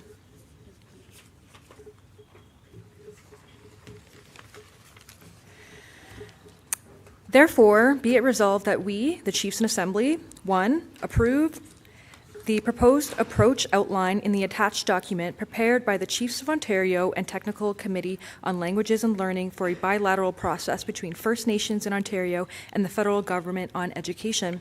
2, endorse the network of newly formed Ontario Bilateral Education and Learning Table towards fulfillment of the remaining operative clauses in Resolution 21-07, namely, A, call on the Government of Canada to ensure that long-standing funding of programs such as the Education Partnership Program, EPP, and Post-Secondary Partnerships Program, PSPP, which have achieved outstanding success to date, continue to be funded at a level equal to or greater than the 2019-2020 investments, and B, call on the Government of Canada to inject new investments into First Nations and Ontario lifelong learning approach to education, compensating for historical underfunding, thus creating equitable and adequate funding levels, fostering growth, new opportunities, substantive equality and partnerships for continued success and positive gains.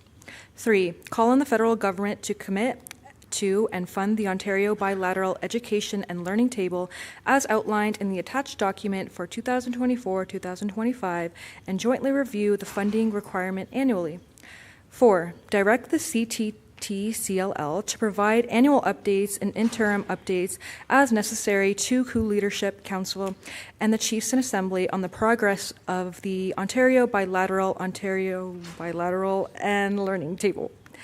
5, affirm that this resolution and its associated processes and recommendations are without prejudice to any First Nation participating in any education initiative or structure with the federal and/or provincial governments, including any of our political organizations and independent or unaffiliated First Nations, and is without prejudice to the inherent and treaty rights of all First Nations in Ontario.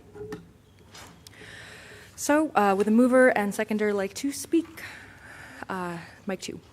Okay, again, this is about building capacity, so I think that we need to reinforce that building capacity and that relationship with the direct line to ISC, but it also doesn't exclude us from getting back to the table with AFN, so I just want to remind everybody that this is done in parallel, so miigwech.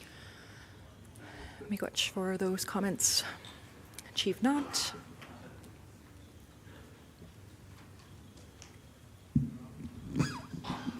Ane bonjour.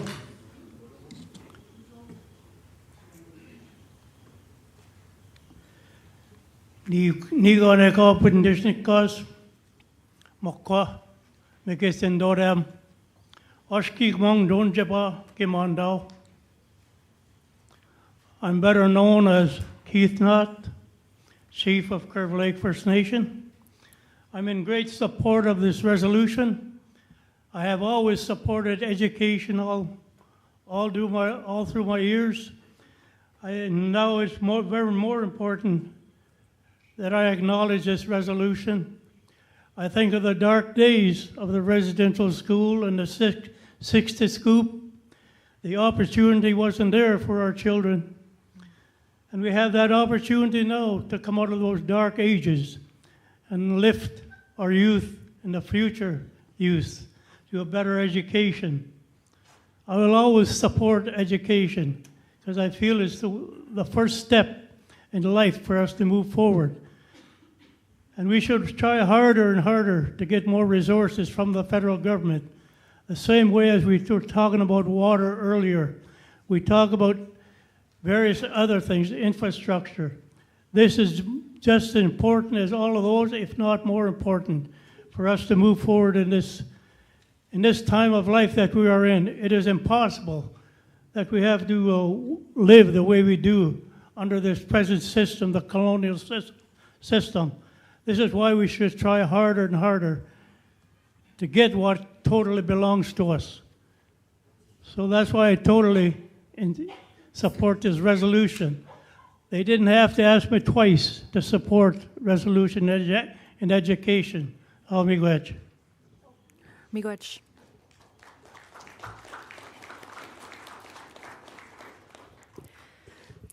Now the floor is open to any more comments by our leadership.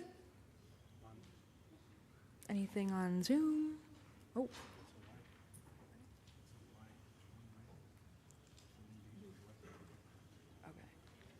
Nope, no comments. Okay, no comments online. Asking the floor one more time, second time. Any more comments? Okay. Yep, question's been called. All right. All in favor? Okay, miigwech. Opposed? Okay, seeing none. Any abstentions? Okay, resolution carried.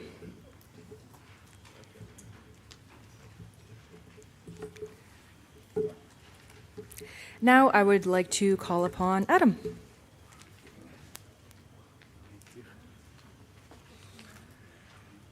Miigwech, thank you for going through that resolution process. So next on the agenda, we had the request this morning from Chief Perot to have a discussion on Bill C-53. So reminder, chiefs and delegates, we are broadcasting on YouTube. We are on the live stream, so just when you do speak, if you can introduce yourself and your First Nation, also just for record-keeping purposes. So to lead this discussion, I'm not sure exactly what the agenda was, but there was to be a discussion on Bill C-53, so I'm going to turn it over to Chiefs of Ontario staff, Jackie Lombardi, and then I think, is that the process? Okay, and then Jackie will sort of lead, kickstart the discussion, and then we'll go from there.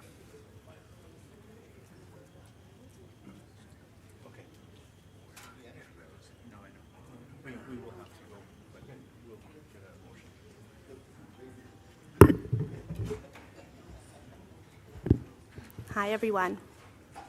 My name is Jackie Lombardi. I'm the Director of Justice at Chiefs of Ontario. Good afternoon. I'd like to acknowledge the Assembly. For today's update, I will speak on the work done on the Métis Rights Assertions file since we last gathered in Thunder Bay for our COO Annual Chiefs Assembly. I'm joined today in providing that update by Technical Committee representatives Chief Scott McLeod from Nipissing First Nation and Jason Batiste, Executive Director of the Waban Tribal Council. Please note we've also prepared you a written update on this work that you can find in your online Chiefs package. So before we go into it, I'm going to turn it over to Chief McLeod as he has a comment about going in camera. Anin Kinoya. So due to the sensitive nature of some of the conversation we are having and the fact that a lot of this is still before the Standing Committee, I'm going to suggest that we move in camera. So I don't know if, Adam, you want to take over? Sure. So you're moving? I'm moving. Okay. So in order to go in camera, again, we need a motion to go in camera. So Chief McLeod is moving that we go in camera. I'll need a seconder to that motion and then ask the floor. Do I have a seconder? Is that Grand Chief Hardy? Oh. First guy to the microphone? No, you're deferring. Just for the record, if you can approach the microphone, say your name and just for the record. We have this big spotlight behind you and I can't necessarily see. Chief Greg Sarrazin, Algonquin, Zipikwakanagan First Nation. Okay, I'll second that motion. So we have a second.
Nation.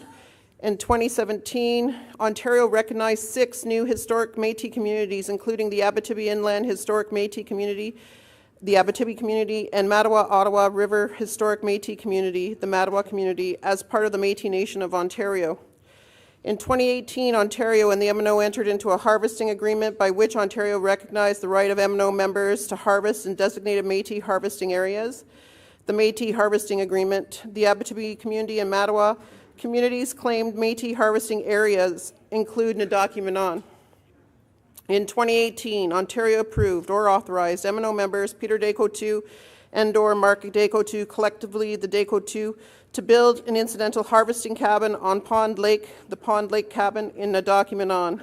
And where the Métis Harvesting Agreement and the Pond Lake Cabin infringe the TAA's inherent and constitutionally protected rights and undermine the TAA's inherent jurisdiction over Nadaki-Manon. Number 7, Ontario failed to consult with the TAA before entering the Métis Harvesting Agreement or approving the Pond Lake Cabin, while also failing to justify the infringement of the TAA's inherent and constitutionally protected rights. Number 8, the Descoteaux building and use of the Pond Lake Cabin unreasonably interferes with the TAA's inherent and constitutionally protected rights.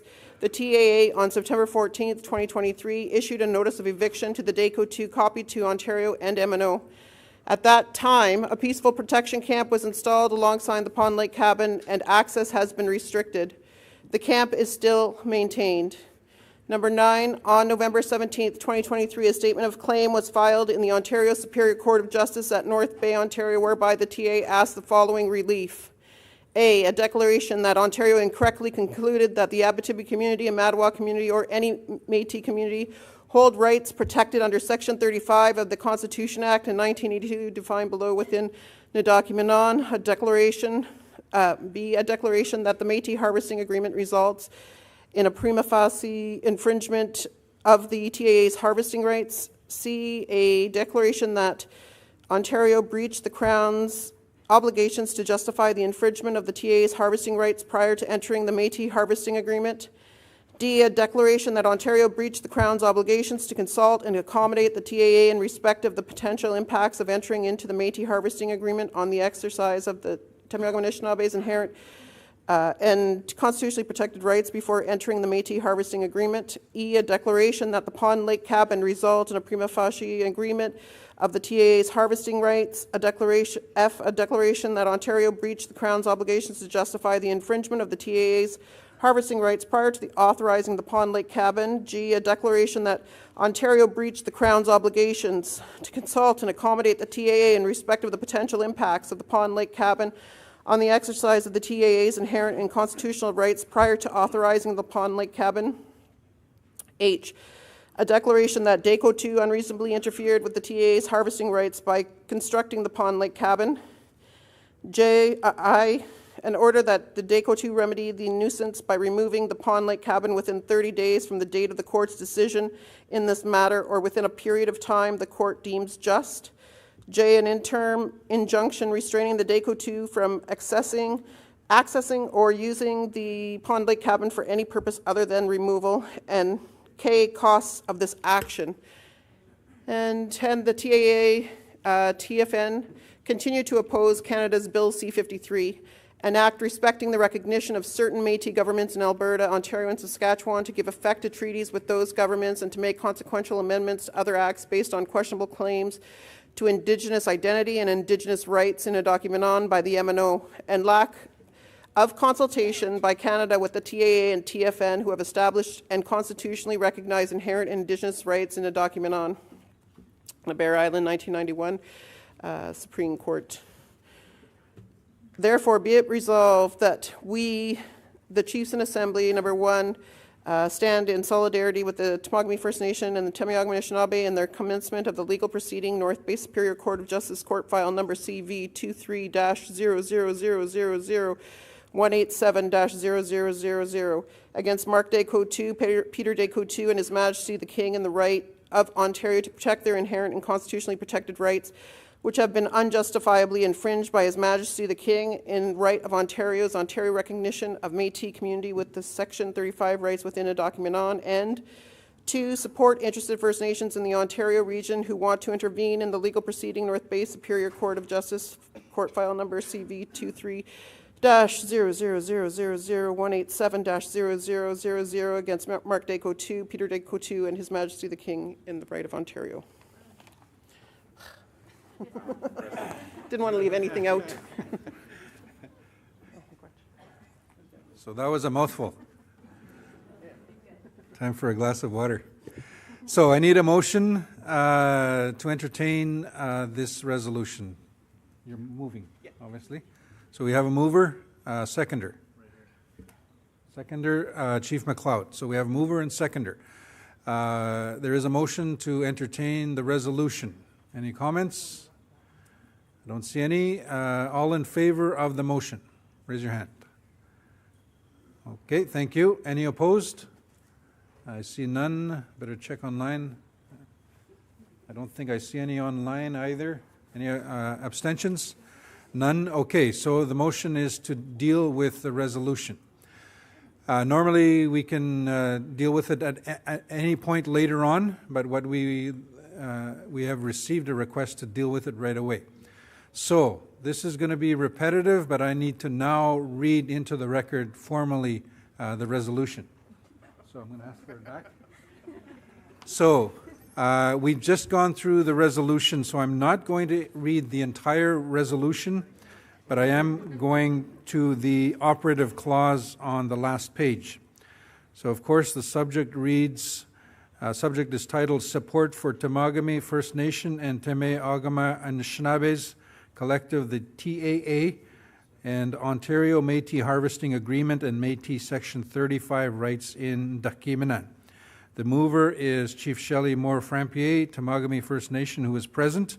Seconder is Chief Conrad Ritchie, who I think is Chief Ritchie, is present. Thank you.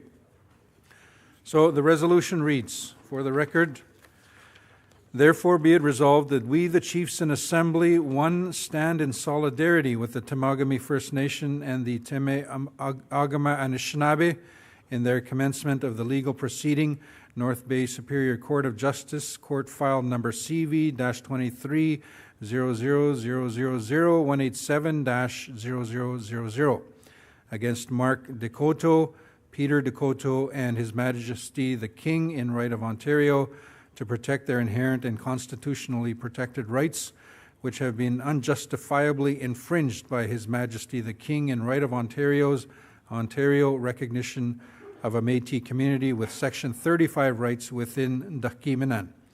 And 2, support interested First Nations in the Ontario region who want to intervene in the legal proceeding, North Bay Superior Court of Justice, court file number CV-23-000000187-0000, against Mark Decoto, Peter Decoto, and His Majesty the King in right of Ontario. So the resolution is before you. I'm going to open it up to the mover and the seconder if they wish to address the Assembly. I know the mover has already addressed it, but I will allow that opportunity.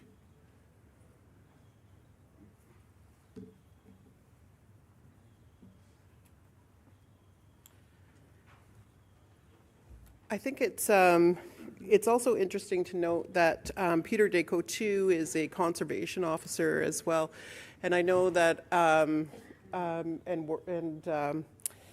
when we were looking at when we were there and they were coming to remove some of their stuff, you know, he mentioned that they do not recognize our authority in this or our jurisdiction in this land, and you know, that is.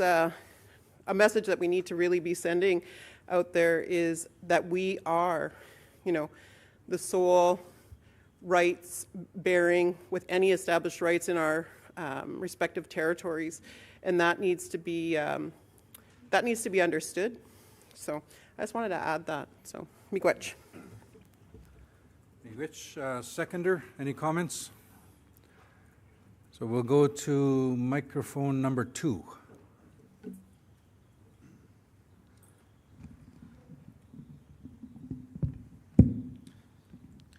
Ani bojo ugema chinimki indigenous kas sagin donjaba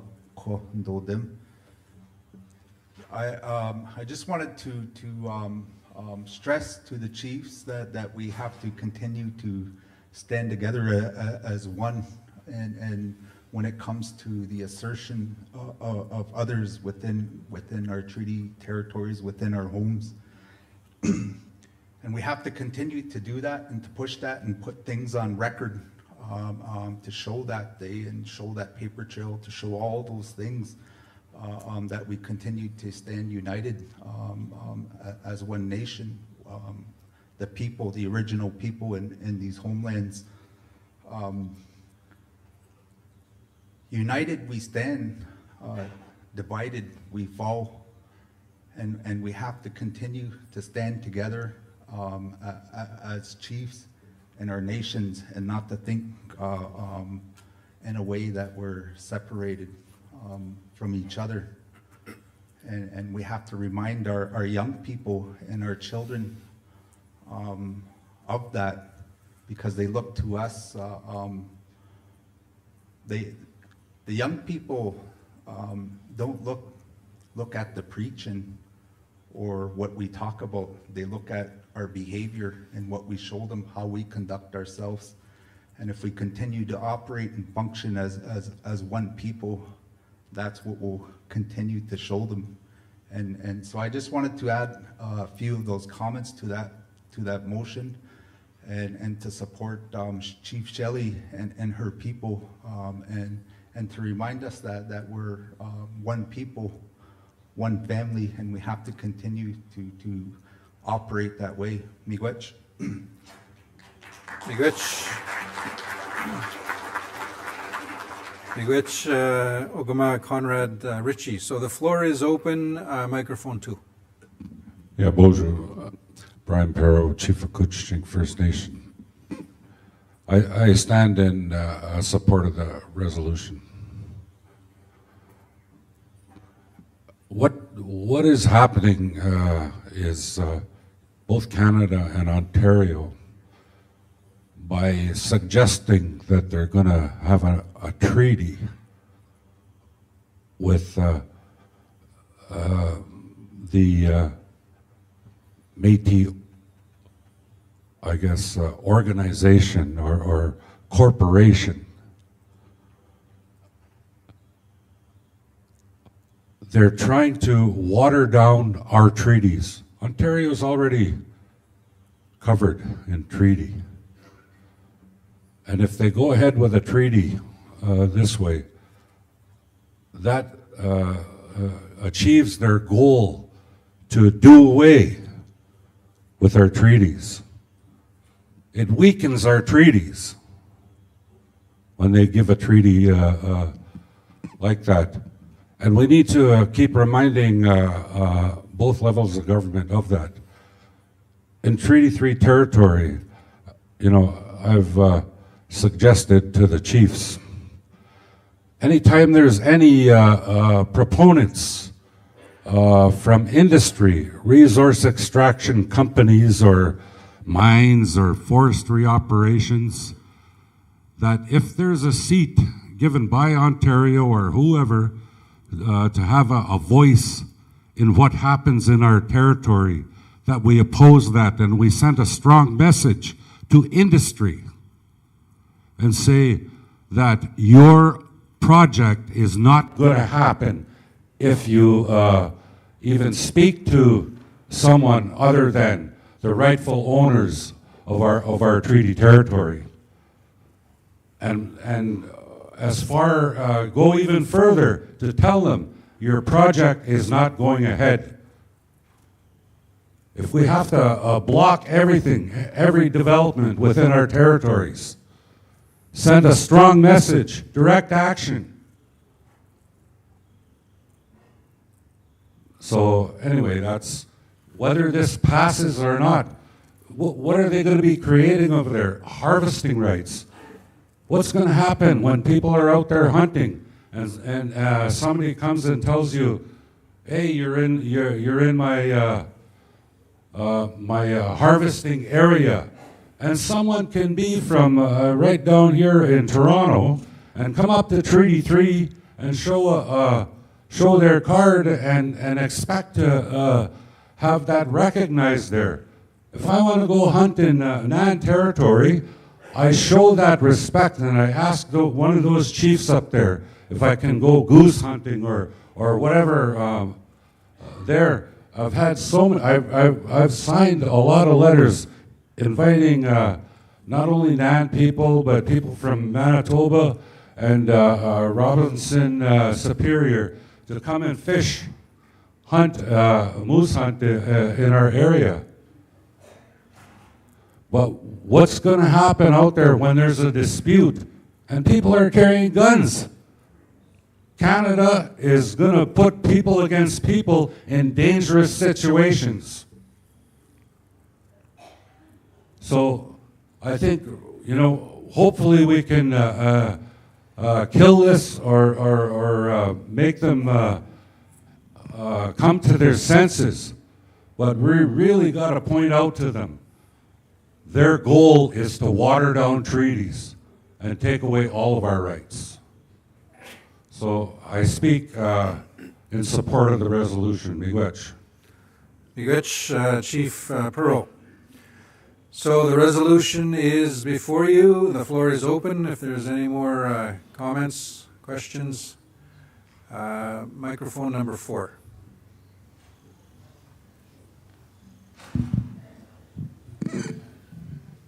Kwekwe, Ani, Oju. The Chief Craig Sars and Algonquin Sipekwakanagaon First Nation. I speak in full support of the resolution. We have a similar court action as well. The Algonquins are opposing the hunting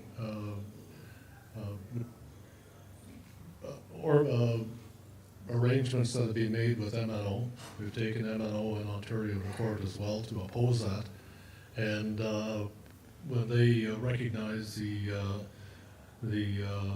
historic Métis communities in Ontario, they've included the Ottawa River Métis community where there is none, that we maintain there is none. The First Nation rights belong to the First Nations. We were here first. These are our territories, these are our rights. And this is an infringement upon our First Nation Aboriginal rights. So we speak and we fully support the resolution. Miigwech, Ogma, thank you. Floor is open. Any more comments? Second call, third call, any more comments? Question's been, I do have question had been called, but we'll go to one more, microphone number 2, just because he's got a good first name. Ani Bodo, Kanugiji Kandidnaka, Shawanaga Domjaba, Adam Paywas from Shawanaga. Our community, and I think our neighboring communities, but I can speak for ours, that we stand in support with Tamagami. And this is a bigger issue at hand. This spring in Shawanaga, for those that know where we are, and our neighbors know, we've spent 30 years repopulating and growing pickerel in the Shawanaga River and estuary. We don't get funded, we don't get support, we just know it's the right thing to do. Typically we put anywhere between 1 million to 3 million fish, walleye, pickerel, back in the bay. We've been doing that for years because it's the right thing to do, because my grandparents, my uncles, my aunties, they recognized that we needed those resources. The challenge this spring was that while we share territories with our neighbors, we respectfully asked them to stay out of our one particular river, and they do so. Our neighbors in Magnetawan, our neighbors in Wissahickon, even in our next neighbor in Hanby, they respect our wishes. This spring, an individual who identified as a Métis came to our river. One of our citizens turned them away. The following day, that individual came back to our river and harvested some fish. On that particular day, their caravan lost 4 tires. Don't know who did it. Coincidence, I think. And it wasn't me.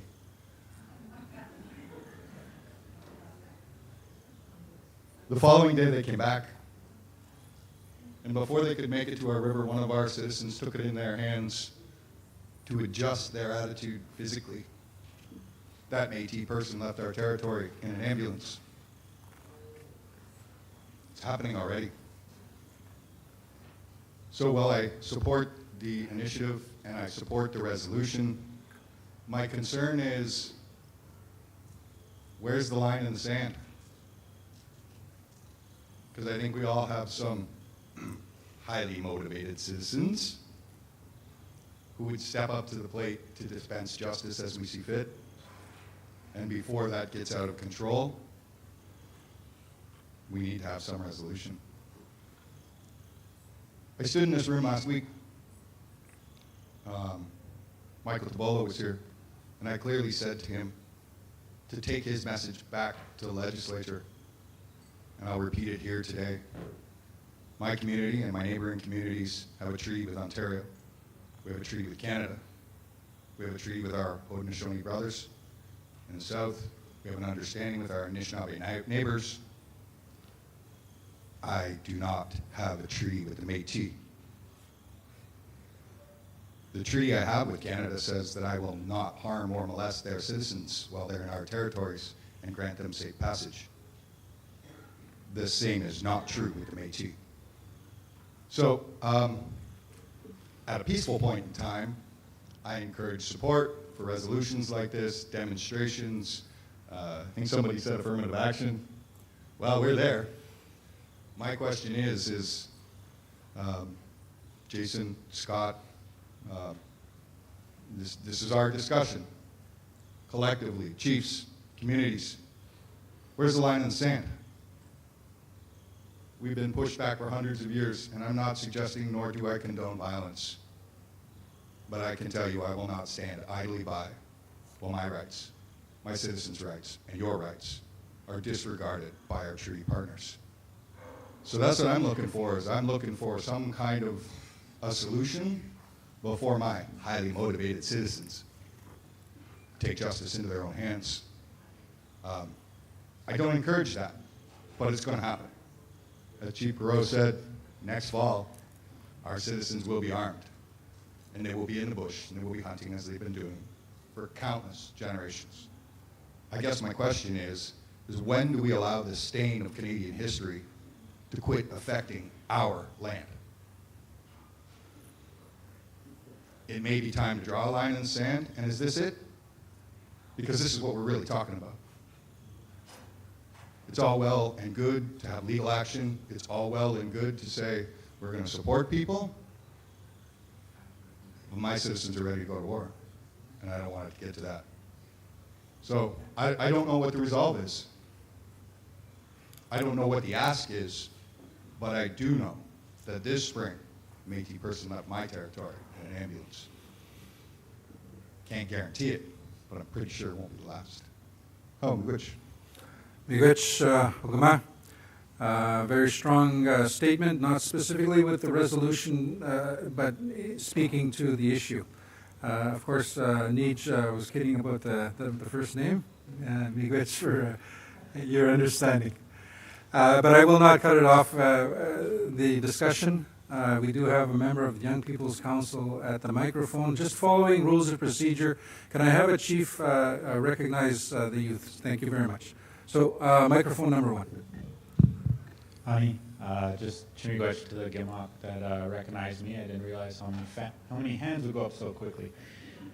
I would like to start off by saying, on this issue I've been a part of since the beginning. You know, I was asked by the Anishinaabe Nation from our council to go to Ottawa for the first rally, and I was again asked by the LFNYPC members to go to the second demonstration, which unfortunately I missed. Had some technical issues on getting there.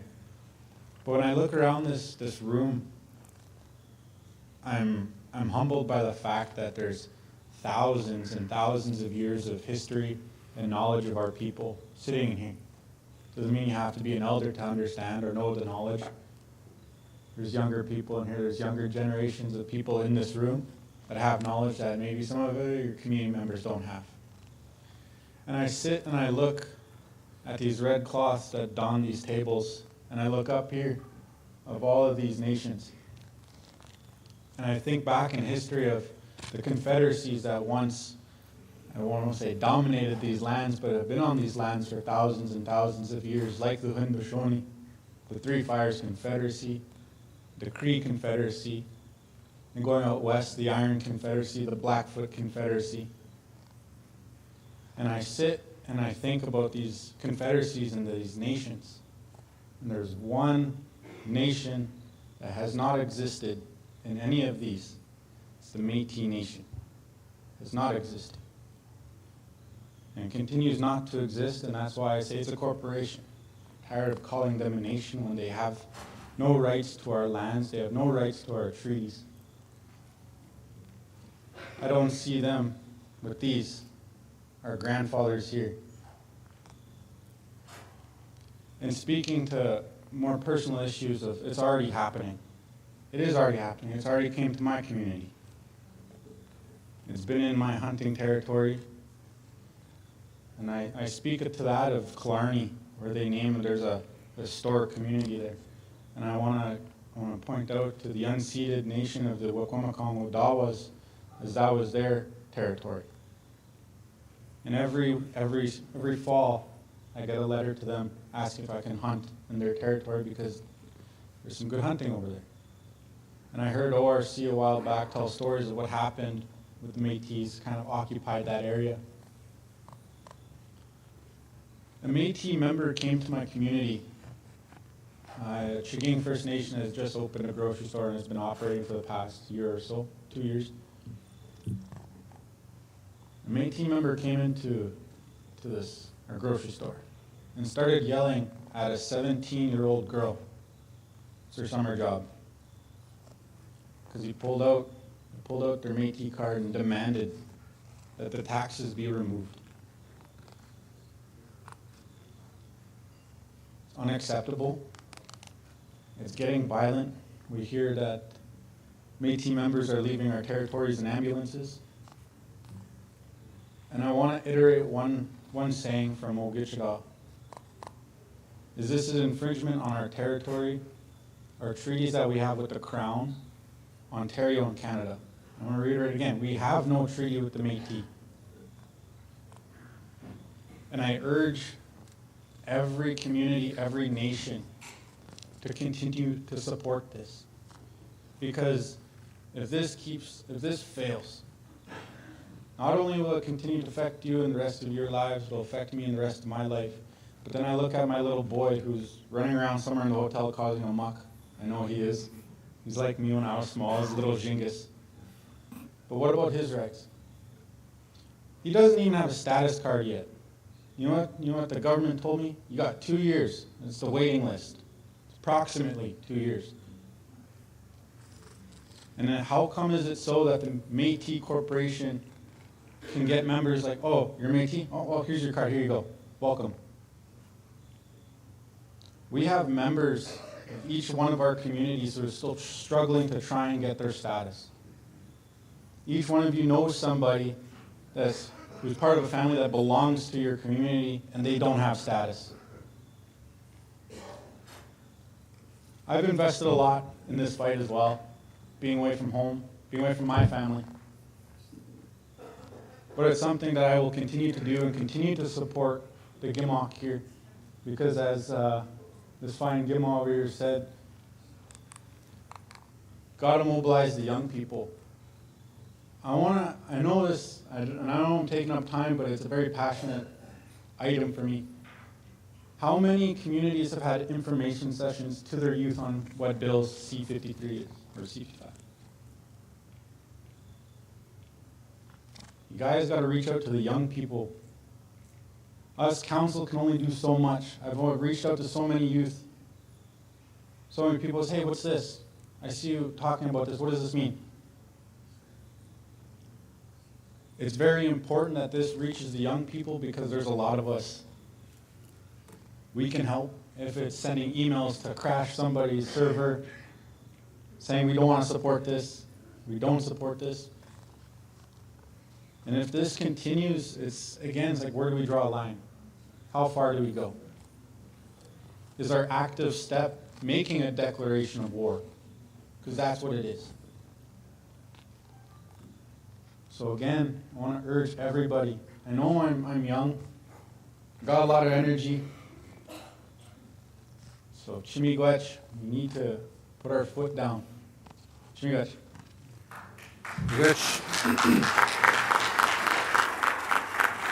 Miigwech Pierre de Basseguet, member of the Ontario First Nations Young People's Council. So there has been debate, dialogue on the resolution, and I don't see anybody else approaching, or do I? Are you heading to the microphone, or are you taking a stretch? All right. Back to microphone number 2. So I heard the presentation, and that the federal government is not really listening, and that no matter what the efforts have been forward, that it doesn't seem to be taking hold. So I guess we have to look at what do we do to increase the pressure on the federal government. And what I would suggest we do, since there's claims of identity theft to get benefits, and a fraudulent claim, that the chiefs pass a resolution to have the RCMP investigate these fraudulent claims, but it should be put forward by the people that have control over Professor LaRue's report and the other reports, and put it out to the media. That the chiefs then the federal government will have to respond. The media would take an interest in it. That would put pressure on the government. It would put pressure on the MPs to think maybe they better be careful about passing this, and that I guess that the whole thing the bill should be withdrawn, and if not, then it should be suspended until the RCMP investigation is completed. But we have to speak to the media about it. We're talking to each other, but the public doesn't know, and I'm sure it would. When the Ontario government was under investigation over the Greenbelt, there was an awful lot of public interest in it. So that might be something the chiefs might want to consider doing, but it should be put forward by the people that have control of Professor LaRue's report and other current litigation, and what it's costing people. And I do agree with some of the comments. There will violence, and there could be even fires for these cabins that are built.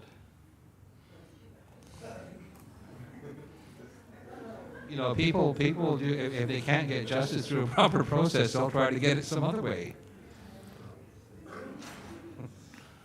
So, and not that something that's not quite so costly.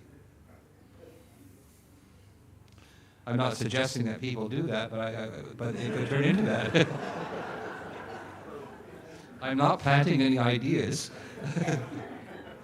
But anyhow, we need to step up the pressure. The other thing I would suggest we do is it on the agenda for the FN December Bill C-53 an update? I would expect it would be.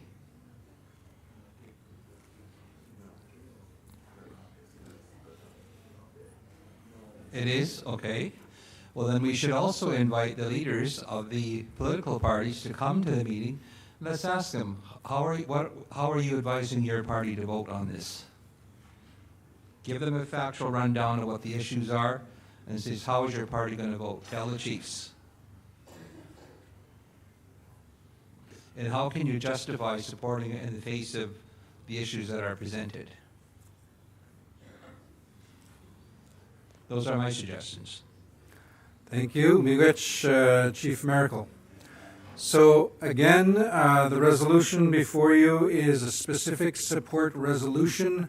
There's been a lot of really good discussion, debate, recommendations, direction provided on the overall Bill C-53 issue. But again, the resolution before you is a specific support resolution. So again, thank you very much. So at this point, I don't see anybody else approaching, so I'd like to call for question. Resolution is before you. All in favor, raise your hand, please. Thank you. Any opposition? I see none. None online. Any abstentions? I see none. So with that, resolution is carried. Thank you very much. Miigwech. So with that, Mr. Chair. okay. So with that, Speaker? oh yes.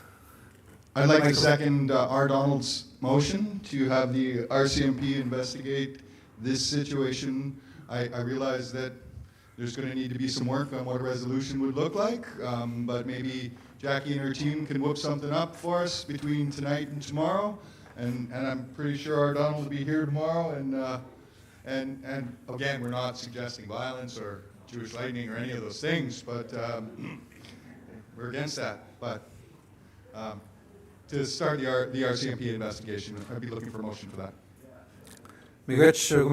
So again, there's been some strong recommendations, direction provided. Those will be taken back, and the team will be looking at that recommendation. Thank you. So that concludes that resolution, but we're still on the topic, and I'm going to turn it over to the team for some closing comments. Which, Adam? We've discussed a lot here, and I think we're all on the same page, but I just want to remind you, listening to Chief Frappier's situation in her community, I can't express the level of disgust I have with the fact that when I was young, growing up in our community, we had the game wardens constantly harassing us, charging our men, our women, for trying to just eke out a living by selling a few fish here and there. They had all resources against us to stop us from doing what we've done for time immemorial. And now we have those same people who are servants to the crown in our territories claiming to be us. What I know is that they've tried to eliminate us through assimilation. They tried to get rid of the Indian, and they failed.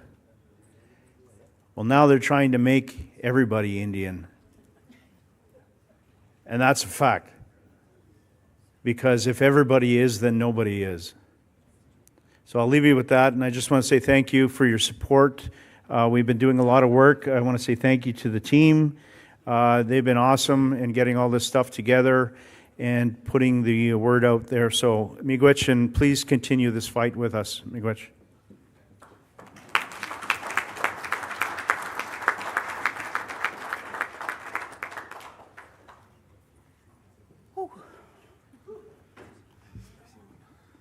The only people that can make Indians is the women.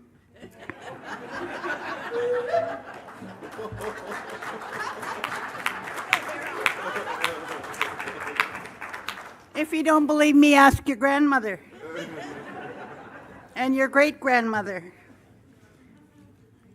I have the honor and privilege to invite our youth representative, Kea, to come and do the reflections.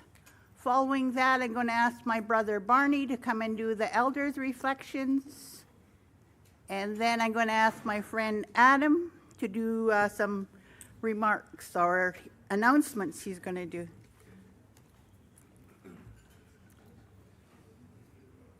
So the Young People's Council.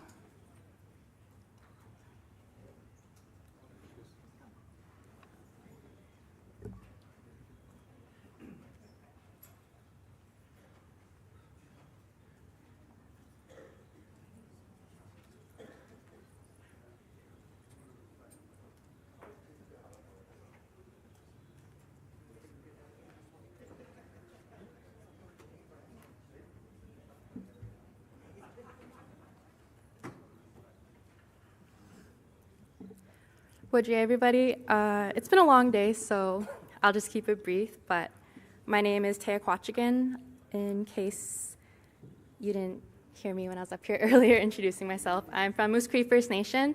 I represent Shinabi Aski Nation, and I sit on both NAN's Youth Council, OFNYPC's Youth Council, as well as AFN's National Youth Council. I found today's discussions interesting. We were joking with OFNYPC that today was such a calm day, but then we saw that M&O discussions were about to hit the floor, and we thought, oh, maybe not. I really enjoyed seeing our honor songs, especially being sung for women. I always look up to women who take up these roles, and I think it's really important that work isn't easy, and I just acknowledge that and appreciate that that was acknowledged through honor songs for them. When we were speaking on education and the statistics went up, I laughed because it kind of unlocked a memory for me that I was suspended in grade 1, and I fit into that statistic. But it is a reality. I left my home community of Moose Factory mainly to have access to, I guess, what would be perceived as better education in Thunder Bay. But it wasn't always easy, and I spent a lot of time actually at our NNEC, Northern Anishinaabe Education Council's high school, Dennis Franklin Clomarty, where my dad has worked since I was about 3 years old. And that is where I would go every single day at lunch. And yeah, I think it's important that we're building those spaces for youth, and just that space in itself existing in Thunder Bay meant a lot to me. And I appreciate the work being done in education. I know a lot of work was done even to create that high school, and I appreciate that that work is ongoing. Regarding MNO, I think the government wants us to fight each other. I think it's in their benefit that we spend that energy fighting each other. And I think I understand the frustration, but I think about people who join MNO, and not necessarily all of them mean harm. I know that greed is a motivator for a lot of people, but also I think a lot of people want a connection to community. And I think when you look at Indigenous people, sometimes you think community, and Métis Nation is offering that.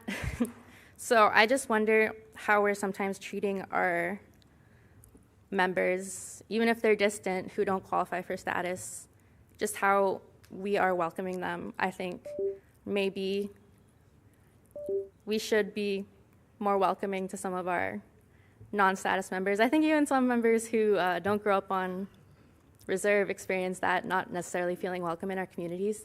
So I just think people who are feeling strongly about MNO also, again, justified, but also look into how they are thinking, like, what is the solution for that? I think that's all I have to say for today. I'm looking forward to ongoing discussions, and miigwech.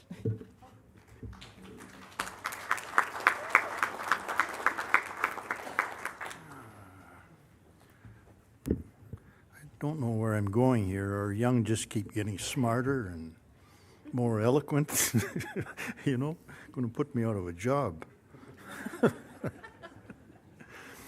But we started our day, we encouraged and greet each other in a kind and generous manner, and recognizing one another.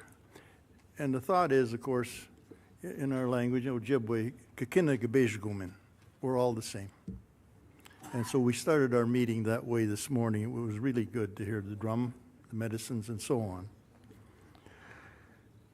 And we continued the dialogue amongst us about the appropriate way of running our meetings, the changes for the better, the communications, and the decision-making. And our chair is always very capable of doing that, so that was a real good thing this morning. Setting the stage, of course, for the 3-day meeting that we're doing here. We talked about traditional laws and traditional lawmaking. The law reformers, they need to keep working together diligently to have our own laws recognized. And that is always an ongoing concern for all of us, recognition of our own laws in our own First Nation.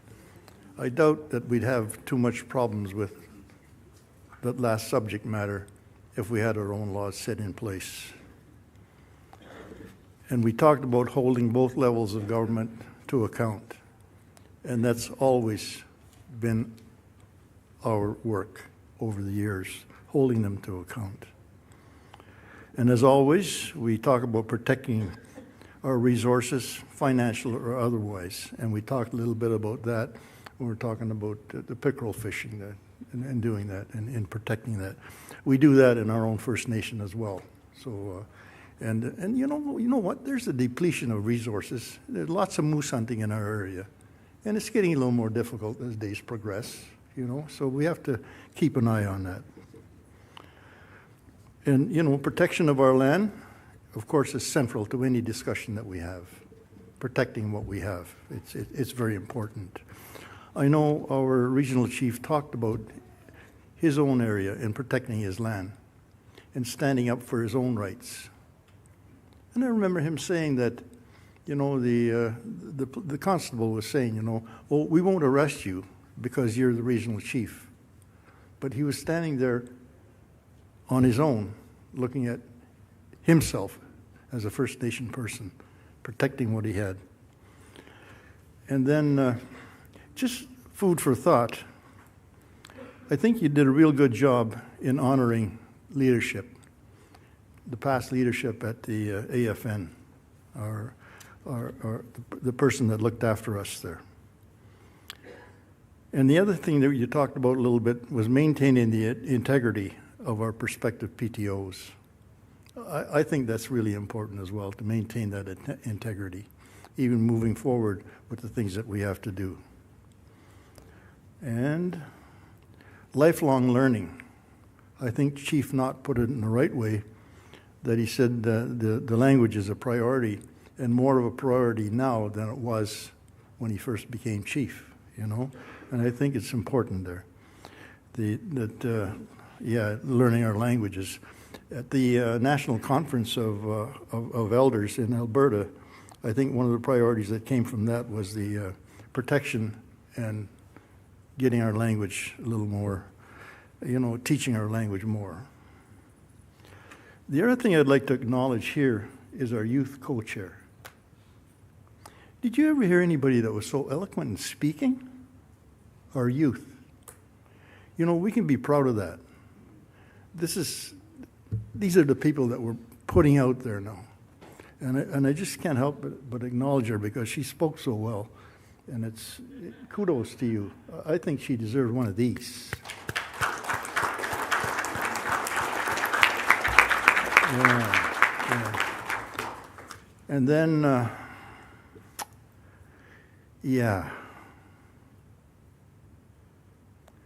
the last subject matter we talked about. The elders spoke at the beginning and gave a communication that said, with the Métis issue, it's time to put the brakes on.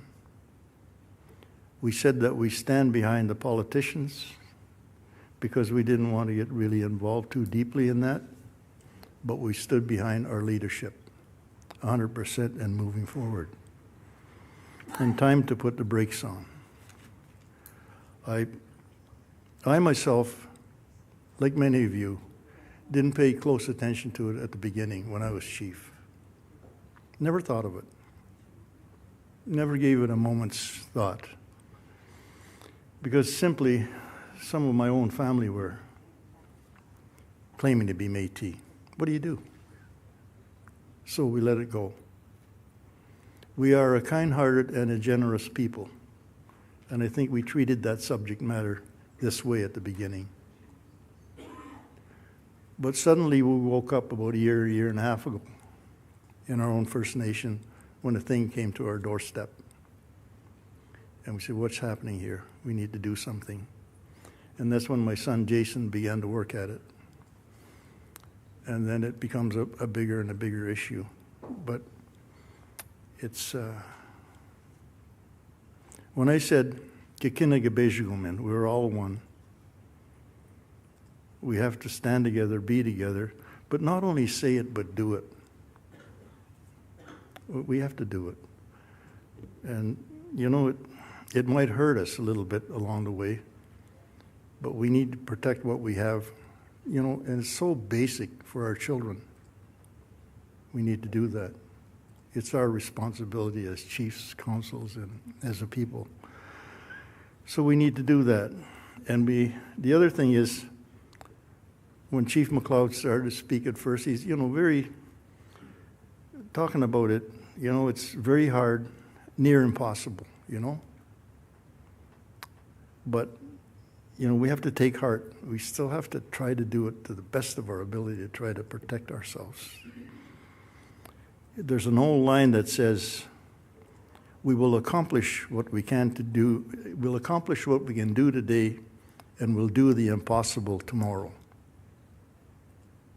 Accomplish what we can today and do the impossible tomorrow. That is our challenge.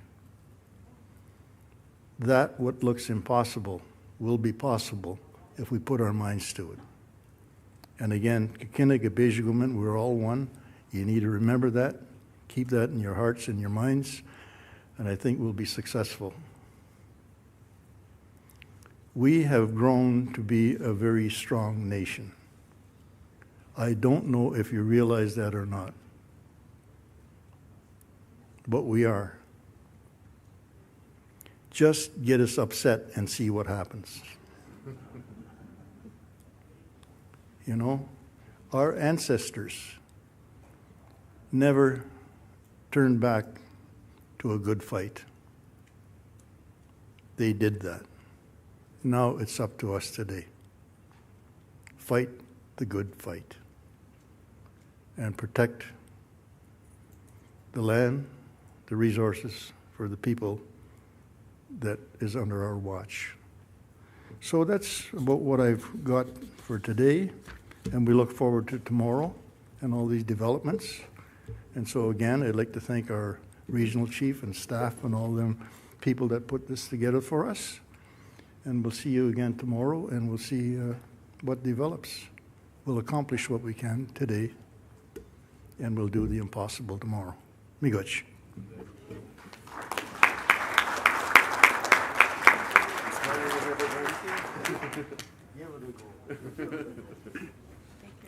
Miigwech for those reflections.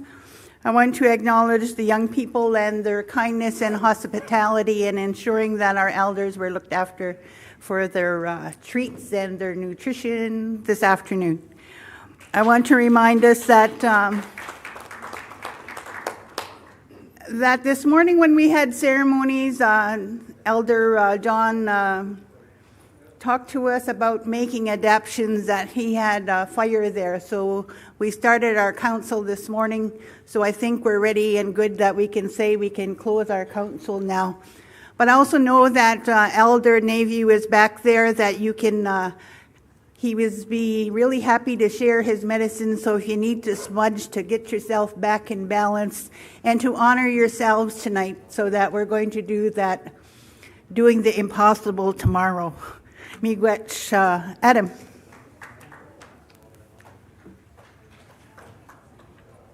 Miigwech, Vera.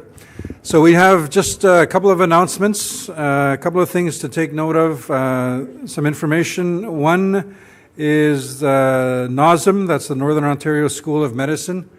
They have 85 medical students that are available to work in communities. So far, they only have 17 communities that have indicated their interest. So you have until December 1st, if you can let NOSM know, and they can have their medical students in your community.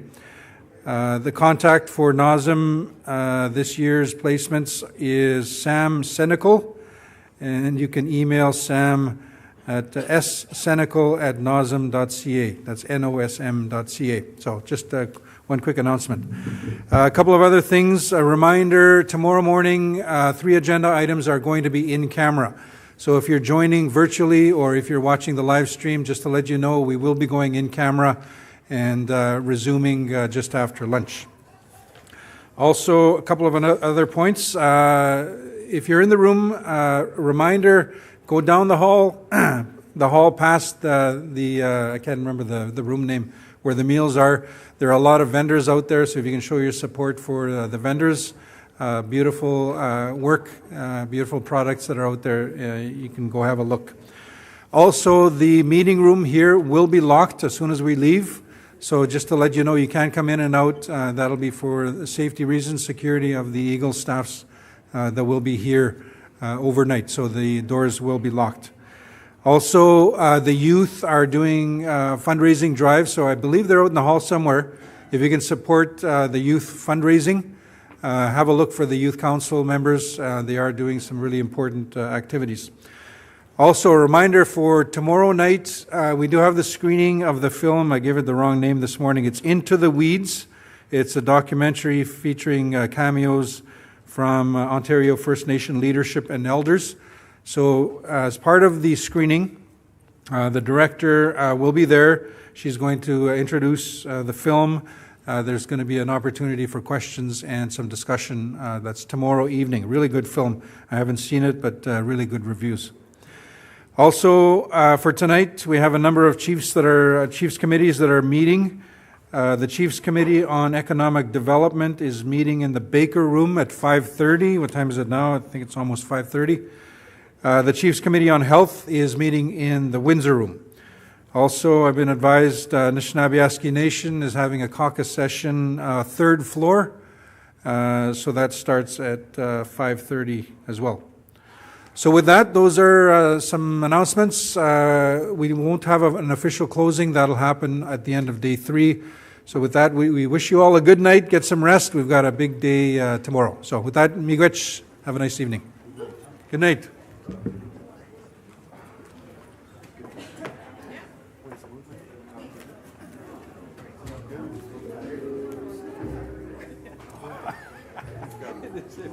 I did that for my workout. Okay.